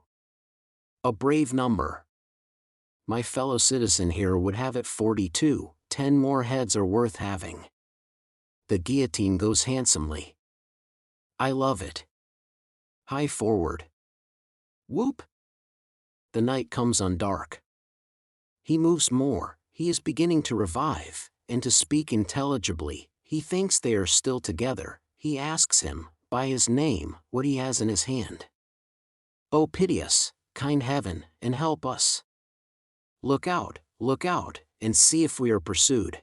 The wind is rushing after us, and the clouds are flying after us, and the moon is plunging after us, and the whole wild night is in pursuit of us, but, so far, we are pursued by nothing else. Chapter 14. The knitting done. In that same juncture of time when the 52 awaited their fate, Madame Defarge held darkly ominous counsel with the Vengeance and Jacques III of the Revolutionary jury. Not in the wine shop did Madame Defarge confer with these ministers, but in the shed of the wood sawyer, erst a mender of roads. The sawyer himself did not participate in the conference, but abided at a little distance, like an outer satellite who was not to speak until required, or to offer an opinion until invited. But our Defarge, said Jacques III, is undoubtedly a good Republican? Eh? There is no better, the voluble Vengeance protested in her shrill notes, in France. Peace, little Vengeance, said Madame Defarge, laying her hand with a slight frown on her lieutenant's lips, hear me speak. My husband, fellow citizen, is a good Republican and a bold man. He has deserved well of the Republic, and possesses its confidence. But my husband has his weaknesses, and he is so weak as to relent towards this doctor. It is a great pity, croaked Jacques III, dubiously shaking his head, with his cruel fingers at his hungry mouth. It is not quite like a good citizen, it is a thing to regret. See you, said Madame, I care nothing for this doctor, He may wear his head or lose it, for any interest I have in him, it is all one to me. But, the Evrémonde people are to be exterminated, and the wife and child must follow the husband and father. She has a fine head for it, croaked Jacques III. I have seen blue eyes and golden hair there, and they looked charming when Samson held them up. Ogre that he was, he spoke like an epicure. Madame Defarge cast down her eyes, and reflected a little. The child also, observed Jacques III, with a meditative enjoyment of his words, has golden hair and blue eyes. And we seldom have a child there. It is a pretty sight. In a word, said Madame Defarge, coming out of her short abstraction, I cannot trust my husband in this matter. Not only do I feel, since last night, that I dare not confide to him the details of my projects, but also I feel that if I delay, there is danger of his giving warning, and then they might escape. That must never be, croaked Jacques III, no one must escape. We have not half enough as it is. We ought to have 60 a day. In a word, Madame Defarge went on, my husband has not my reason for pursuing this family to annihilation, and I have not his reason for regarding this doctor with any sensibility. I must act for myself, therefore. Come hither, little citizen. The wood sawyer, who held her in the respect, and himself in the submission, of mortal fear, advanced with his hand to his red cap. Touching those signals, little citizen, said Madame Defarge, sternly, that she made to the prisoners, you are ready to bear witness to them this very day. Aye, why not? Cried the sawyer. Every day, in all weathers, from 2 to 4, always signaling, sometimes with the little one, sometimes without. I know what I know. I have seen with my eyes. He made all manner of gestures while he spoke, as if in incidental imitation of some few of the great diversity of signals that he had never seen. Clearly plots, said Jacques III. Transparently. There is no doubt of the jury, inquired Madame Defarge, letting her eyes turn to him with a gloomy smile. Rely upon the patriotic jury, dear Citizeness. I answer for my fellow jurymen. Now, let me see, said Madame Defarge, pondering again. Yet once more. Can I spare this doctor to my husband? I have no feeling either way. Can I spare him? He would count as one head, observed Jacques III, in a low voice. We really have not heads enough, it would be a pity, I think. He was signaling with her when I saw her, argued Madame Defarge. I cannot speak of one without the other, and I must not be silent, and trust the case wholly to him, this little citizen here. For, I am not a bad witness. The Vengeance and Jacques III vied with each other in their fervent protestations that she was the most admirable and marvelous of witnesses. The little citizen, not to be outdone, declared her to be a celestial witness. He must take his chance, said Madame Defarge. No, I cannot spare him. You are engaged at 3 o'clock, you are going to see the batch of today executed. You? The question was addressed to the wood sawyer, who hurriedly replied in the affirmative, seizing the occasion to add that he was the most ardent of Republicans, and that he would be in effect the most desolate of Republicans, if anything prevented him from enjoying the pleasure of smoking his afternoon pipe in the contemplation of the droll national barber. He was so very demonstrative herein, that he might have been suspected, perhaps was, by the dark eyes that looked contemptuously at him out of Madame Defarge's head, of having his small individual fears for his own personal safety, every hour in the day. I, said Madame, am equally engaged at the same place. After it is over, say at 8 tonight, come you to me, in Saint Antoine, and we will give information against these people at my section. The wood sawyer said he would be proud and flattered to attend the Citizeness. The Citizeness looking at him, he became embarrassed, evaded her glance as a small dog would have done, retreated among his wood, and hid his confusion over the handle of his saw. Madame Defarge beckoned the juryman and the Vengeance a little nearer to the door, and there expounded her further views to them thus. She will now be at home, awaiting the moment of his death.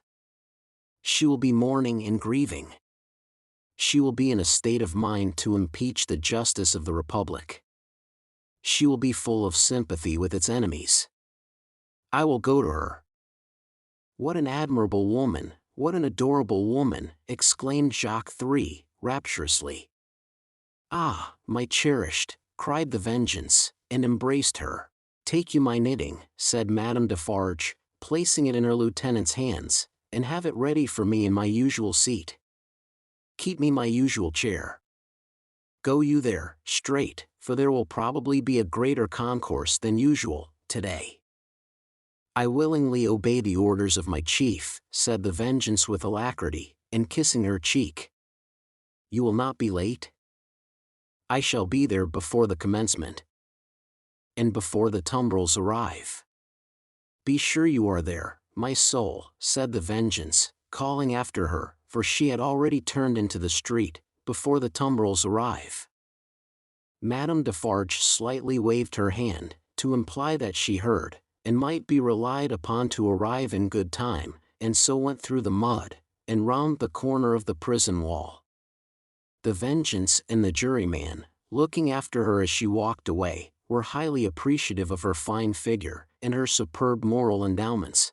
There were many women at that time, upon whom the time laid a dreadfully disfiguring hand, but there was not one among them more to be dreaded than this ruthless woman, now taking her way along the streets. Of a strong and fearless character, of shrewd sense and readiness, of great determination, of that kind of beauty which not only seems to impart to its possessor firmness and animosity, but to strike into others an instinctive recognition of those qualities, the troubled time would have heaved her up, under any circumstances. But, imbued from her childhood with a brooding sense of wrong, and an inveterate hatred of a class, opportunity had developed her into a tigress. She was absolutely without pity. If she had ever had the virtue in her, it had quite gone out of her.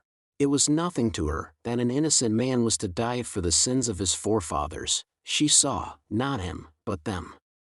It was nothing to her that his wife was to be made a widow and his daughter an orphan. That was insufficient punishment, because they were her natural enemies and her prey, and as such had no right to live. To appeal to her was made hopeless by her having no sense of pity, even for herself. If she had been laid low in the streets, in any of the many encounters in which she had been engaged, she would not have pitied herself, nor, if she had been ordered to the axe tomorrow, would she have gone to it with any softer feeling than a fierce desire to change places with the man who sent her there. Such a heart Madame Defarge carried under her rough robe. Carelessly worn, it was a becoming robe enough, in a certain weird way, and her dark hair looked rich under her coarse red cap. Lying hidden in her bosom was a loaded pistol. Lying hidden at her waist was a sharpened dagger. Thus accoutred, and walking with the confident tread of such a character, and with the supple freedom of a woman who had habitually walked in her girlhood, barefoot and bare-legged, on the brown sea sand, Madame Defarge took her way along the streets. Now, when the journey of the traveling coach, at that very moment waiting for the completion of its load, had been planned out last night, the difficulty of taking Miss Pross in it had much engaged Mr. Lorry's attention. It was not merely desirable to avoid overloading the coach, but it was of the highest importance that the time occupied in examining it and its passengers should be reduced to the utmost, since their escape might depend on the saving of only a few seconds here and there. Finally, he had proposed, after anxious consideration, that Miss Pross and Jerry, who were at liberty to leave the city, should leave it at 3 o'clock in the lightest wheeled conveyance known to that period. Unencumbered with luggage, they would soon overtake the coach, and, passing it and preceding it on the road, would order its horses in advance, and greatly facilitate its progress during the precious hours of the night, when delay was the most to be dreaded. Seeing in this arrangement the hope of rendering real service in that pressing emergency, Miss Pross hailed it with joy. She and Jerry had beheld the coach start, had known who it was that Solomon brought, had passed some 10 minutes in tortures of suspense, and were now concluding their arrangements to follow the coach, even as Madame Defarge, taking her way through the streets, now drew nearer and nearer to the else deserted lodging in which they held their consultation. "Now what do you think, Mr. Cruncher?" said Miss Pross, whose agitation was so great that she could hardly speak, or stand, or move, or live. "What do you think of our not starting from this courtyard? Another carriage having already gone from here today, it might awaken suspicion." "My opinion, miss," returned Mr. Cruncher, "is as you're right. Likewise what I'll stand by you, right or wrong. I am so distracted with fear and hope for our precious creatures," said Miss Pross, wildly crying, that I am incapable of forming any plan. Are you capable of forming any plan, my dear good Mr. Cruncher? Respect in a future sphere o' life, miss, returned Mr. Cruncher, I hope so. Respect in any present use o' this here blessed old head o' mine, I think not. Would you do me the favor, miss, to take notice o' two promises and whiles what it is my wishes fur to record in this here crisis? Oh, for gracious sake, cried Miss Pross, still wildly crying, record them at once, and get them out of the way, like an excellent man. First, said Mr. Cruncher, who was all in a tremble, and who spoke with an ashy and solemn visage, them poor things well out o' this, never no more will I do it, never no more. I am quite sure, Mr. Cruncher, returned Miss Pross, that you never will do it again, whatever it is, and I beg you not to think it necessary to mention more particularly what it is. No, miss, returned Jerry, it shall not be named to you. Second, them poor things well out o' this, and never no more will I interfere with Mrs. Cruncher's flopping, never no more. Whatever housekeeping arrangement that may be, said Miss Pross, striving to dry her eyes and compose herself, I have no doubt it is best that Mrs. Cruncher should have it entirely under her own superintendence. Oh my poor darlings! I go so far as to say, miss, moreover, proceeded Mr. Cruncher, with a most alarming tendency to hold forth as from a pulpit, and let my words be took down and took to Mrs. Cruncher through yourself, that what my opinions respect in flopping has undergone a change, and that what I only hope with all my heart is Mrs. Cruncher may be a flopping at the present time. There. I hope she is, my dear man, cried the distracted Miss Pross, and I hope she finds it answering her expectations. Forbid it, proceeded Mr. Cruncher, with additional solemnity, additional slowness, and additional tendency to hold forth and hold out, as anything what I have ever said or done should be visited on my earnest wishes for them poor creeters now. Forbid it as we shouldn't all flop, if it was anyways conwenient, to get 'em out o' this here dismal risk. Forbid it, miss. What I say, forbid it. This was Mr. Cruncher's conclusion after a protracted but vain endeavor to find a better one. And still Madame Defarge, pursuing her way along the streets, came nearer and nearer. If we ever get back to our native land, said Miss Pross, you may rely upon my telling Mrs. Cruncher as much as I may be able to remember and understand of what you have so impressively said, and at all events you may be sure that I shall bear witness to your being thoroughly in earnest at this dreadful time. Now, pray let us think. My esteemed Mr. Cruncher, let us think. Still, Madame Defarge, pursuing her way along the streets, came nearer and nearer. If you were to go before, said Miss Pross, and stop the vehicle and horses from coming here, and were to wait somewhere for me, wouldn't that be best? Mr. Cruncher thought it might be best. Where could you wait for me? Asked Miss Pross. Mr. Cruncher was so bewildered that he could think of no locality but Temple Bar. Alas! Temple Bar was hundreds of miles away, and Madame Defarge was drawing very near indeed. By the cathedral door, said Miss Pross. Would it be much out of the way, to take me in, near the great cathedral door between the two towers? No, miss, answered Mr. Cruncher. Then, like the best of men, said Miss Pross, go to the posting-house straight, and make that change. I am doubtful, said Mr. Cruncher, hesitating and shaking his head, about leaving of you, you see. We don't know what may happen. Heaven knows we don't, returned Miss Pross, but have no fear for me. Take me in at the cathedral, at 3 o'clock, or as near it as you can, and I am sure it will be better than our going from here. I feel certain of it. There. Bless you, Mr. Cruncher. Think not of me, but of the lives that may depend on both of us. This exordium, and Miss Pross's two hands in quite agonized entreaty clasping his, decided Mr. Cruncher. With an encouraging nod or two, he immediately went out to alter the arrangements, and left her by herself to follow as she had proposed. The having originated a precaution which was already in course of execution, was a great relief to Miss Pross. The necessity of composing her appearance so that it should attract no special notice in the streets, was another relief. She looked at her watch, and it was 20 minutes past 2. She had no time to lose, but must get ready at once. Afraid, in her extreme perturbation, of the loneliness of the deserted rooms, and of half-imagined faces peeping from behind every open door in them, Miss Pross got a basin of cold water and began laving her eyes, which were swollen and red. Haunted by her feverish apprehensions, she could not bear to have her sight obscured for a minute at a time by the dripping water, but constantly paused and looked round to see that there was no one watching her. In one of those pauses she recoiled and cried out, for she saw a figure standing in the room. The basin fell to the ground broken, and the water flowed to the feet of Madame Defarge. By strange stern ways, and through much staining blood, those feet had come to meet that water. Madame Defarge looked coldly at her, and said, "The wife of Evrémonde, where is she?" It flashed upon Miss Pross's mind that the doors were all standing open, and would suggest the flight. Her first act was to shut them. There were 4 in the room, and she shut them all. She then placed herself before the door of the chamber which Lucy had occupied.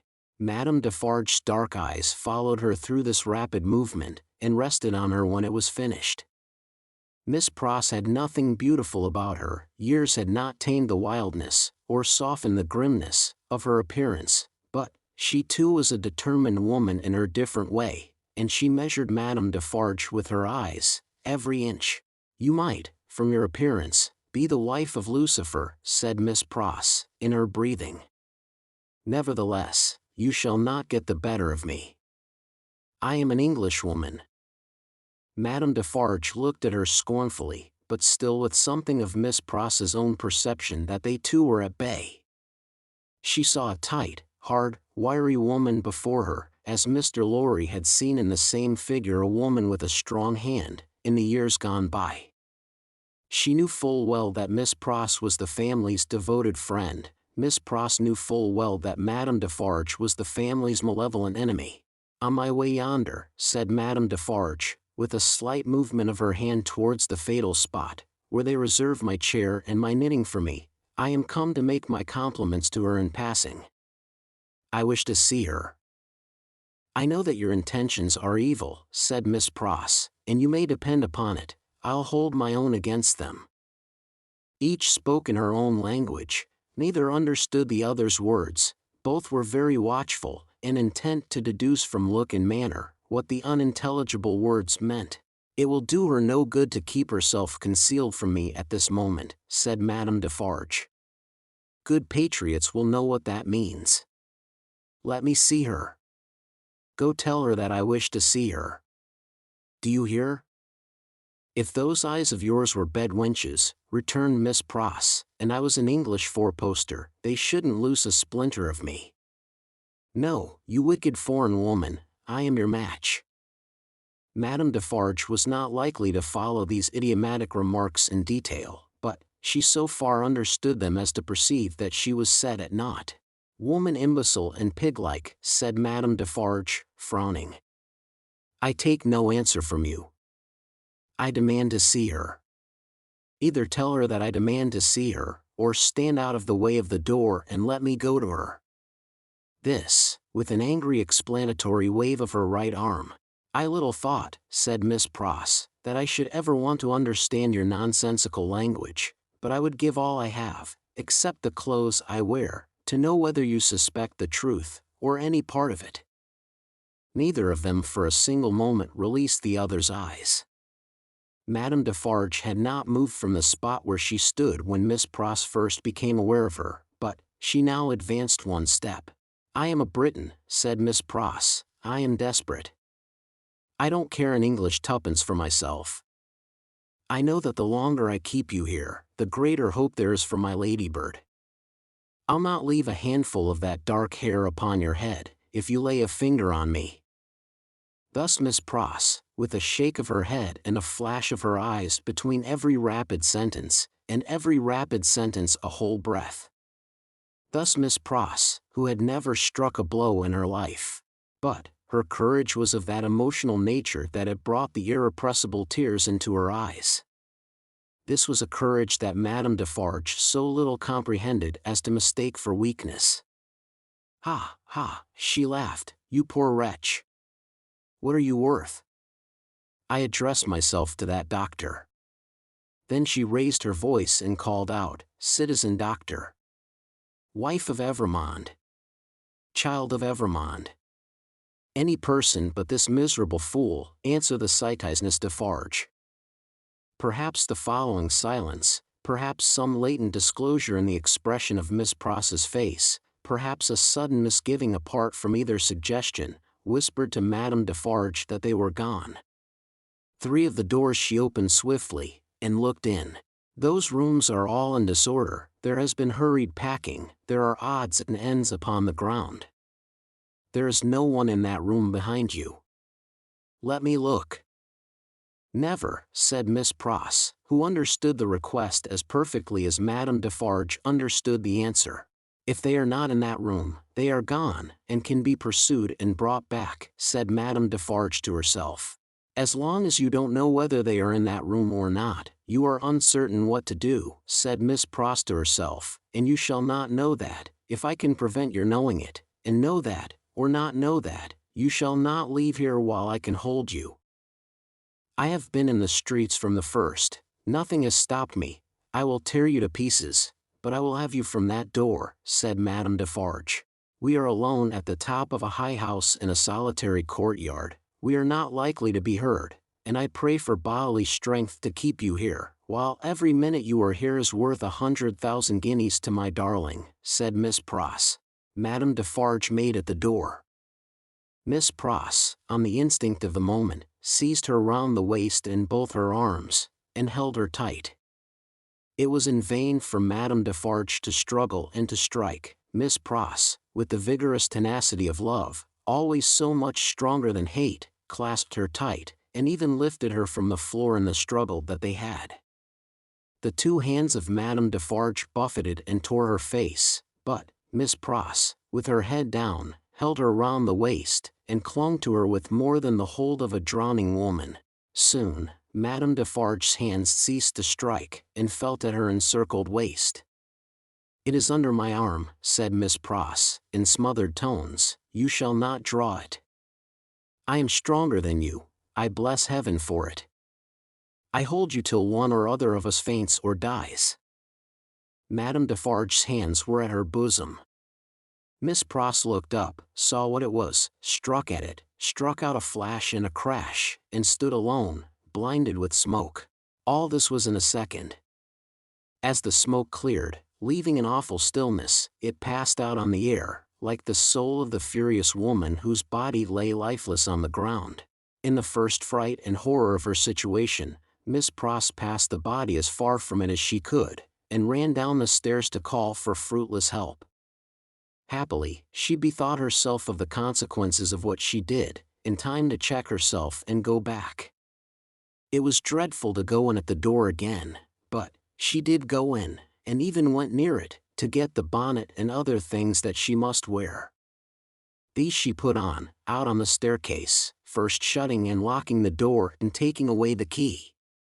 She then sat down on the stairs a few moments to breathe and to cry, and then got up and hurried away. By good fortune she had a veil on her bonnet, or she could hardly have gone along the streets without being stopped. By good fortune, too, she was naturally so peculiar in appearance as not to show disfigurement like any other woman. She needed both advantages, for the marks of gripping fingers were deep in her face, and her hair was torn, and her dress, hastily composed with unsteady hands, was clutched and dragged 100 ways. In crossing the bridge, she dropped the door key in the river. Arriving at the cathedral some few minutes before her escort, and waiting there, she thought, what if the key were already taken in a net, what if it were identified, what if the door were opened and the remains discovered, what if she were stopped at the gate, sent to prison, and charged with murder? In the midst of these fluttering thoughts, the escort appeared, took her in, and took her away. "Is there any noise in the streets?" she asked him. "The usual noises," Mr. Cruncher replied, and looked surprised by the question and by her aspect. "I don't hear you," said Miss Pross. "What do you say?"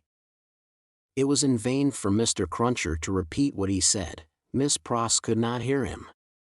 "So I'll nod my head," thought Mr. Cruncher, amazed. "At all events she'll see that."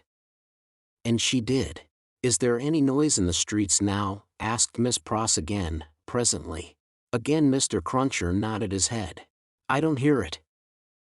"Gone deaf in an hour," said Mr. Cruncher, ruminating, with his mind much disturbed. "What's come to her?" "I feel," said Miss Pross, "as if there had been a flash and a crash, and that crash was the last thing I should ever hear in this life." "Blest if she ain't in a queer condition," said Mr. Cruncher, more and more disturbed. "What can she have been a-talking, to keep her courage up? Hark! There's the roll of them dreadful carts. You can hear that, miss?" "I can hear," said Miss Pross, seeing that he spoke to her, "nothing." "Oh, my good man, there was first a great crash, and then a great stillness, and that stillness seems to be fixed and unchangeable, never to be broken any more as long as my life lasts.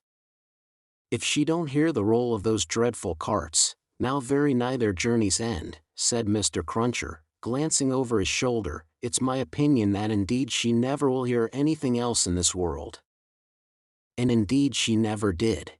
Chapter 15. The footsteps die out forever. Along the Paris streets, the death carts rumble, hollow and harsh.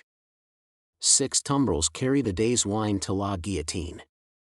All the devouring and insatiate monsters imagined since imagination could record itself, are fused in the one realization, guillotine. And yet there's not in France, with its rich variety of soil and climate, a blade, a leaf, or root, a sprig, a peppercorn, which will grow to maturity under conditions more certain than those that have produced this horror.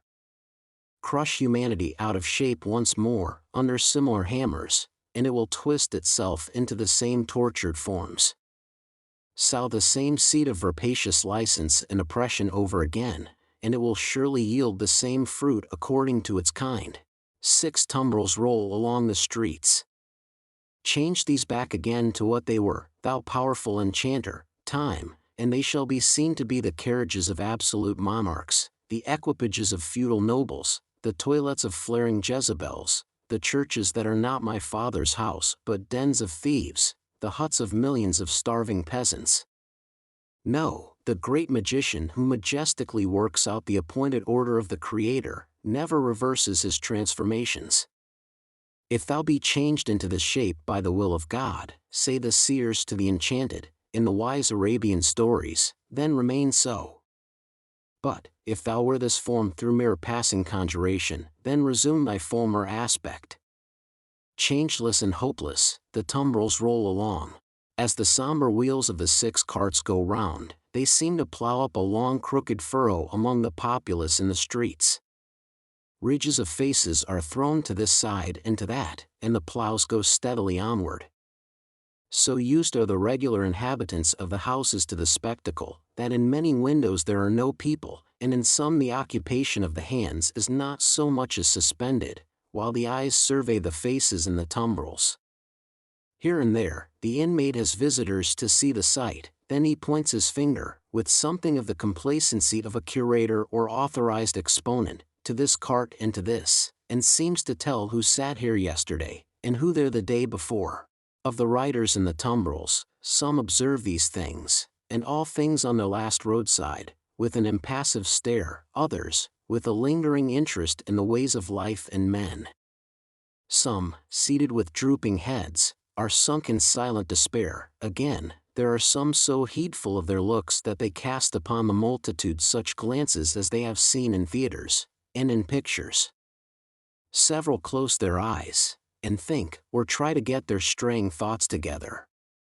Only one, and he a miserable creature, of a crazed aspect, is so shattered and made drunk by horror, that he sings, and tries to dance. Not one of the whole number appeals by look or gesture, to the pity of the people.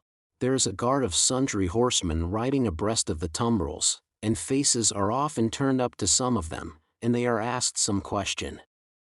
It would seem to be always the same question, for it is always followed by a press of people towards the third cart. The horsemen abreast of that cart frequently point out one man in it with their swords.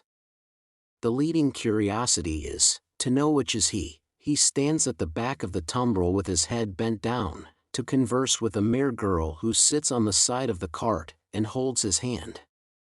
He has no curiosity or care for the scene about him, and always speaks to the girl. Here and there in the long street of Saint Honoré, cries are raised against him. If they move him at all, it is only to a quiet smile, as he shakes his hair a little more loosely about his face. He cannot easily touch his face, his arms being bound. On the steps of a church, awaiting the coming up of the tumbrils, stands the spy and prison sheep. He looks into the first of them, not there. He looks into the second, not there. He already asks himself, has he sacrificed me, when his face clears, as he looks into the third. Which is Evrémonde, says a man behind him. That. At the back there. With his hand in the girl's? Yes. The man cries, down, Evrémonde. To the guillotine all aristocrats. Down, Evrémonde. Hush, hush, the spy entreats him, timidly. And why not, citizen? He is going to pay the forfeit. It will be paid in 5 minutes more. Let him be at peace. But the man continuing to exclaim, down, Evrémonde, the face of Evrémonde is for a moment turned towards him. Evrémonde then sees the spy, and looks attentively at him, and goes his way. The clocks are on the stroke of 3, and the furrow ploughed among the populace is turning round, to come on into the place of execution, and end. The ridge is thrown to this side and to that, now crumble in and close behind the last plough as it passes on, for all are following to the guillotine. In front of it, seated in chairs, as in a garden of public diversion, are a number of women, busily knitting. On one of the foremost chairs, stands the Vengeance, looking about for her friend. Therese, she cries, in her shrill tones. Who has seen her? Therese Defarge. She never missed before, says a knitting woman of the sisterhood. No, nor will she miss now, cries the Vengeance, petulantly. Therese. Louder, the woman recommends. Aye. Louder, Vengeance, much louder, and still she will scarcely hear thee. Louder yet, Vengeance, with a little oath or so added, and yet it will hardly bring her. Send other women up and down to seek her, lingering somewhere, and yet, although the messengers have done dread deeds, it is questionable whether of their own wills they will go far enough to find her. Bad fortune, cries the Vengeance, stamping her foot in the chair, and here are the tumbrils. And Evrémonde will be dispatched in a wink, and she not here. See her knitting in my hand, and her empty chair ready for her. I cry with vexation and disappointment. As the Vengeance descends from her elevation to do it, the tumbrils begin to discharge their loads. The ministers of Saint Guillotine are robed and ready. Crash, a head is held up, and the knitting women who scarcely lifted their eyes to look at it a moment ago when it could think and speak, count 1. The second tumbril empties and moves on, the third comes up. Crash, and the knitting women, never faltering or pausing in their work, count 2. The supposed Evrémonde descends, and the seamstress is lifted out next after him. He has not relinquished her patient hand in getting out, but still holds it as he promised. He gently places her with her back to the crashing engine that constantly whirs up and falls, and she looks into his face and thanks him. But for you, dear stranger, I should not be so composed, for I am naturally a poor little thing, faint of heart, nor should I have been able to raise my thoughts to him who was put to death, that we might have hope and comfort here today. I think you were sent to me by heaven. Or you to me, says Sidney Carton. Keep your eyes upon me, dear child, and mind no other object. I mind nothing while I hold your hand. I shall mind nothing when I let it go, if they are rapid. They will be rapid. Fear not. The two stand in the fast-thinning throng of victims, but they speak as if they were alone. Eye to eye, voice to voice, hand to hand, heart to heart, these two children of the universal mother, else so wide apart and differing, have come together on the dark highway, to repair home together, and to rest in her bosom. Brave and generous friend, will you let me ask you one last question? I am very ignorant, and it troubles me, just a little. Tell me what it is. I have a cousin, an only relative and an orphan, like myself, whom I love very dearly.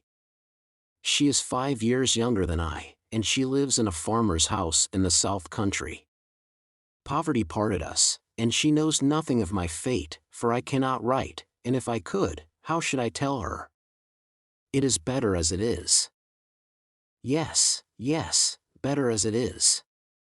What I have been thinking as we came along, and what I am still thinking now, as I look into your kind strong face which gives me so much support, is this: if the Republic really does good to the poor, and they come to be less hungry, and in all ways to suffer less, she may live a long time, she may even live to be old. What then, my gentle sister? Do you think the uncomplaining eyes in which there is so much endurance fill with tears, and the lips part a little more and tremble, that it will seem long to me, while I wait for her in the better land where I trust both you and I will be mercifully sheltered? It cannot be, my child, there is no time there, and no trouble there. You comfort me so much. I am so ignorant. Am I to kiss you now? Is the moment come? Yes. She kisses his lips, he kisses hers, they solemnly bless each other. The spare hand does not tremble as he releases it, nothing worse than a sweet, bright constancy is in the patient face. She goes next before him, is gone, the knitting women count 22. I am the resurrection and the life, saith the Lord, he that believeth in me, though he were dead, yet shall he live, and whosoever liveth and believeth in me shall never die.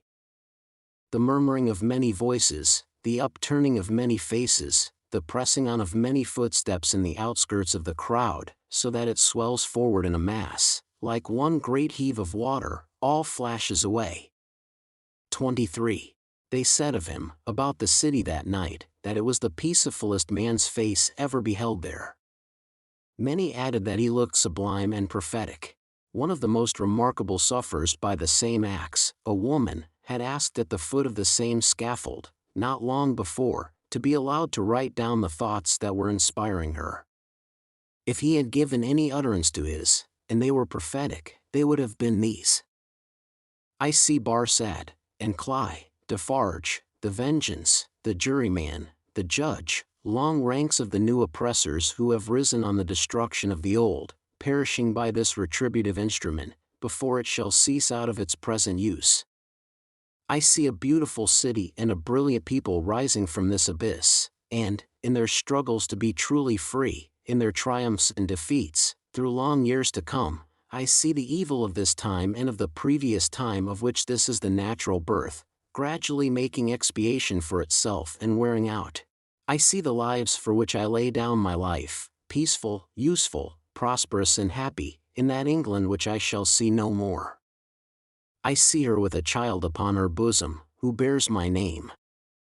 I see her father, aged and bent, but otherwise restored, and faithful to all men in his healing office, and at peace. I see the good old man, so long their friend, in 10 years' time enriching them with all he has, and passing tranquilly to his reward. I see that I hold a sanctuary in their hearts, and in the hearts of their descendants, generations hence. I see her, an old woman, weeping for me on the anniversary of this day. I see her and her husband, their course done, lying side by side in their last earthly bed, and I know that each was not more honored and held sacred in the other's soul than I was in the souls of both. I see that child who lay upon her bosom and who bore my name, a man winning his way up in that path of life which once was mine. I see him winning it so well, that my name is made illustrious there by the light of his. I see the blots I threw upon it, faded away. I see him, foremost of just judges and honored men, bringing a boy of my name, with a forehead that I know and golden hair, to this place, then fair to look upon, with not a trace of this day's disfigurement, and I hear him tell the child my story, with a tender and a faltering voice. It is a far, far better thing that I do, than I have ever done, it is a far, far better rest that I go to than I have ever known.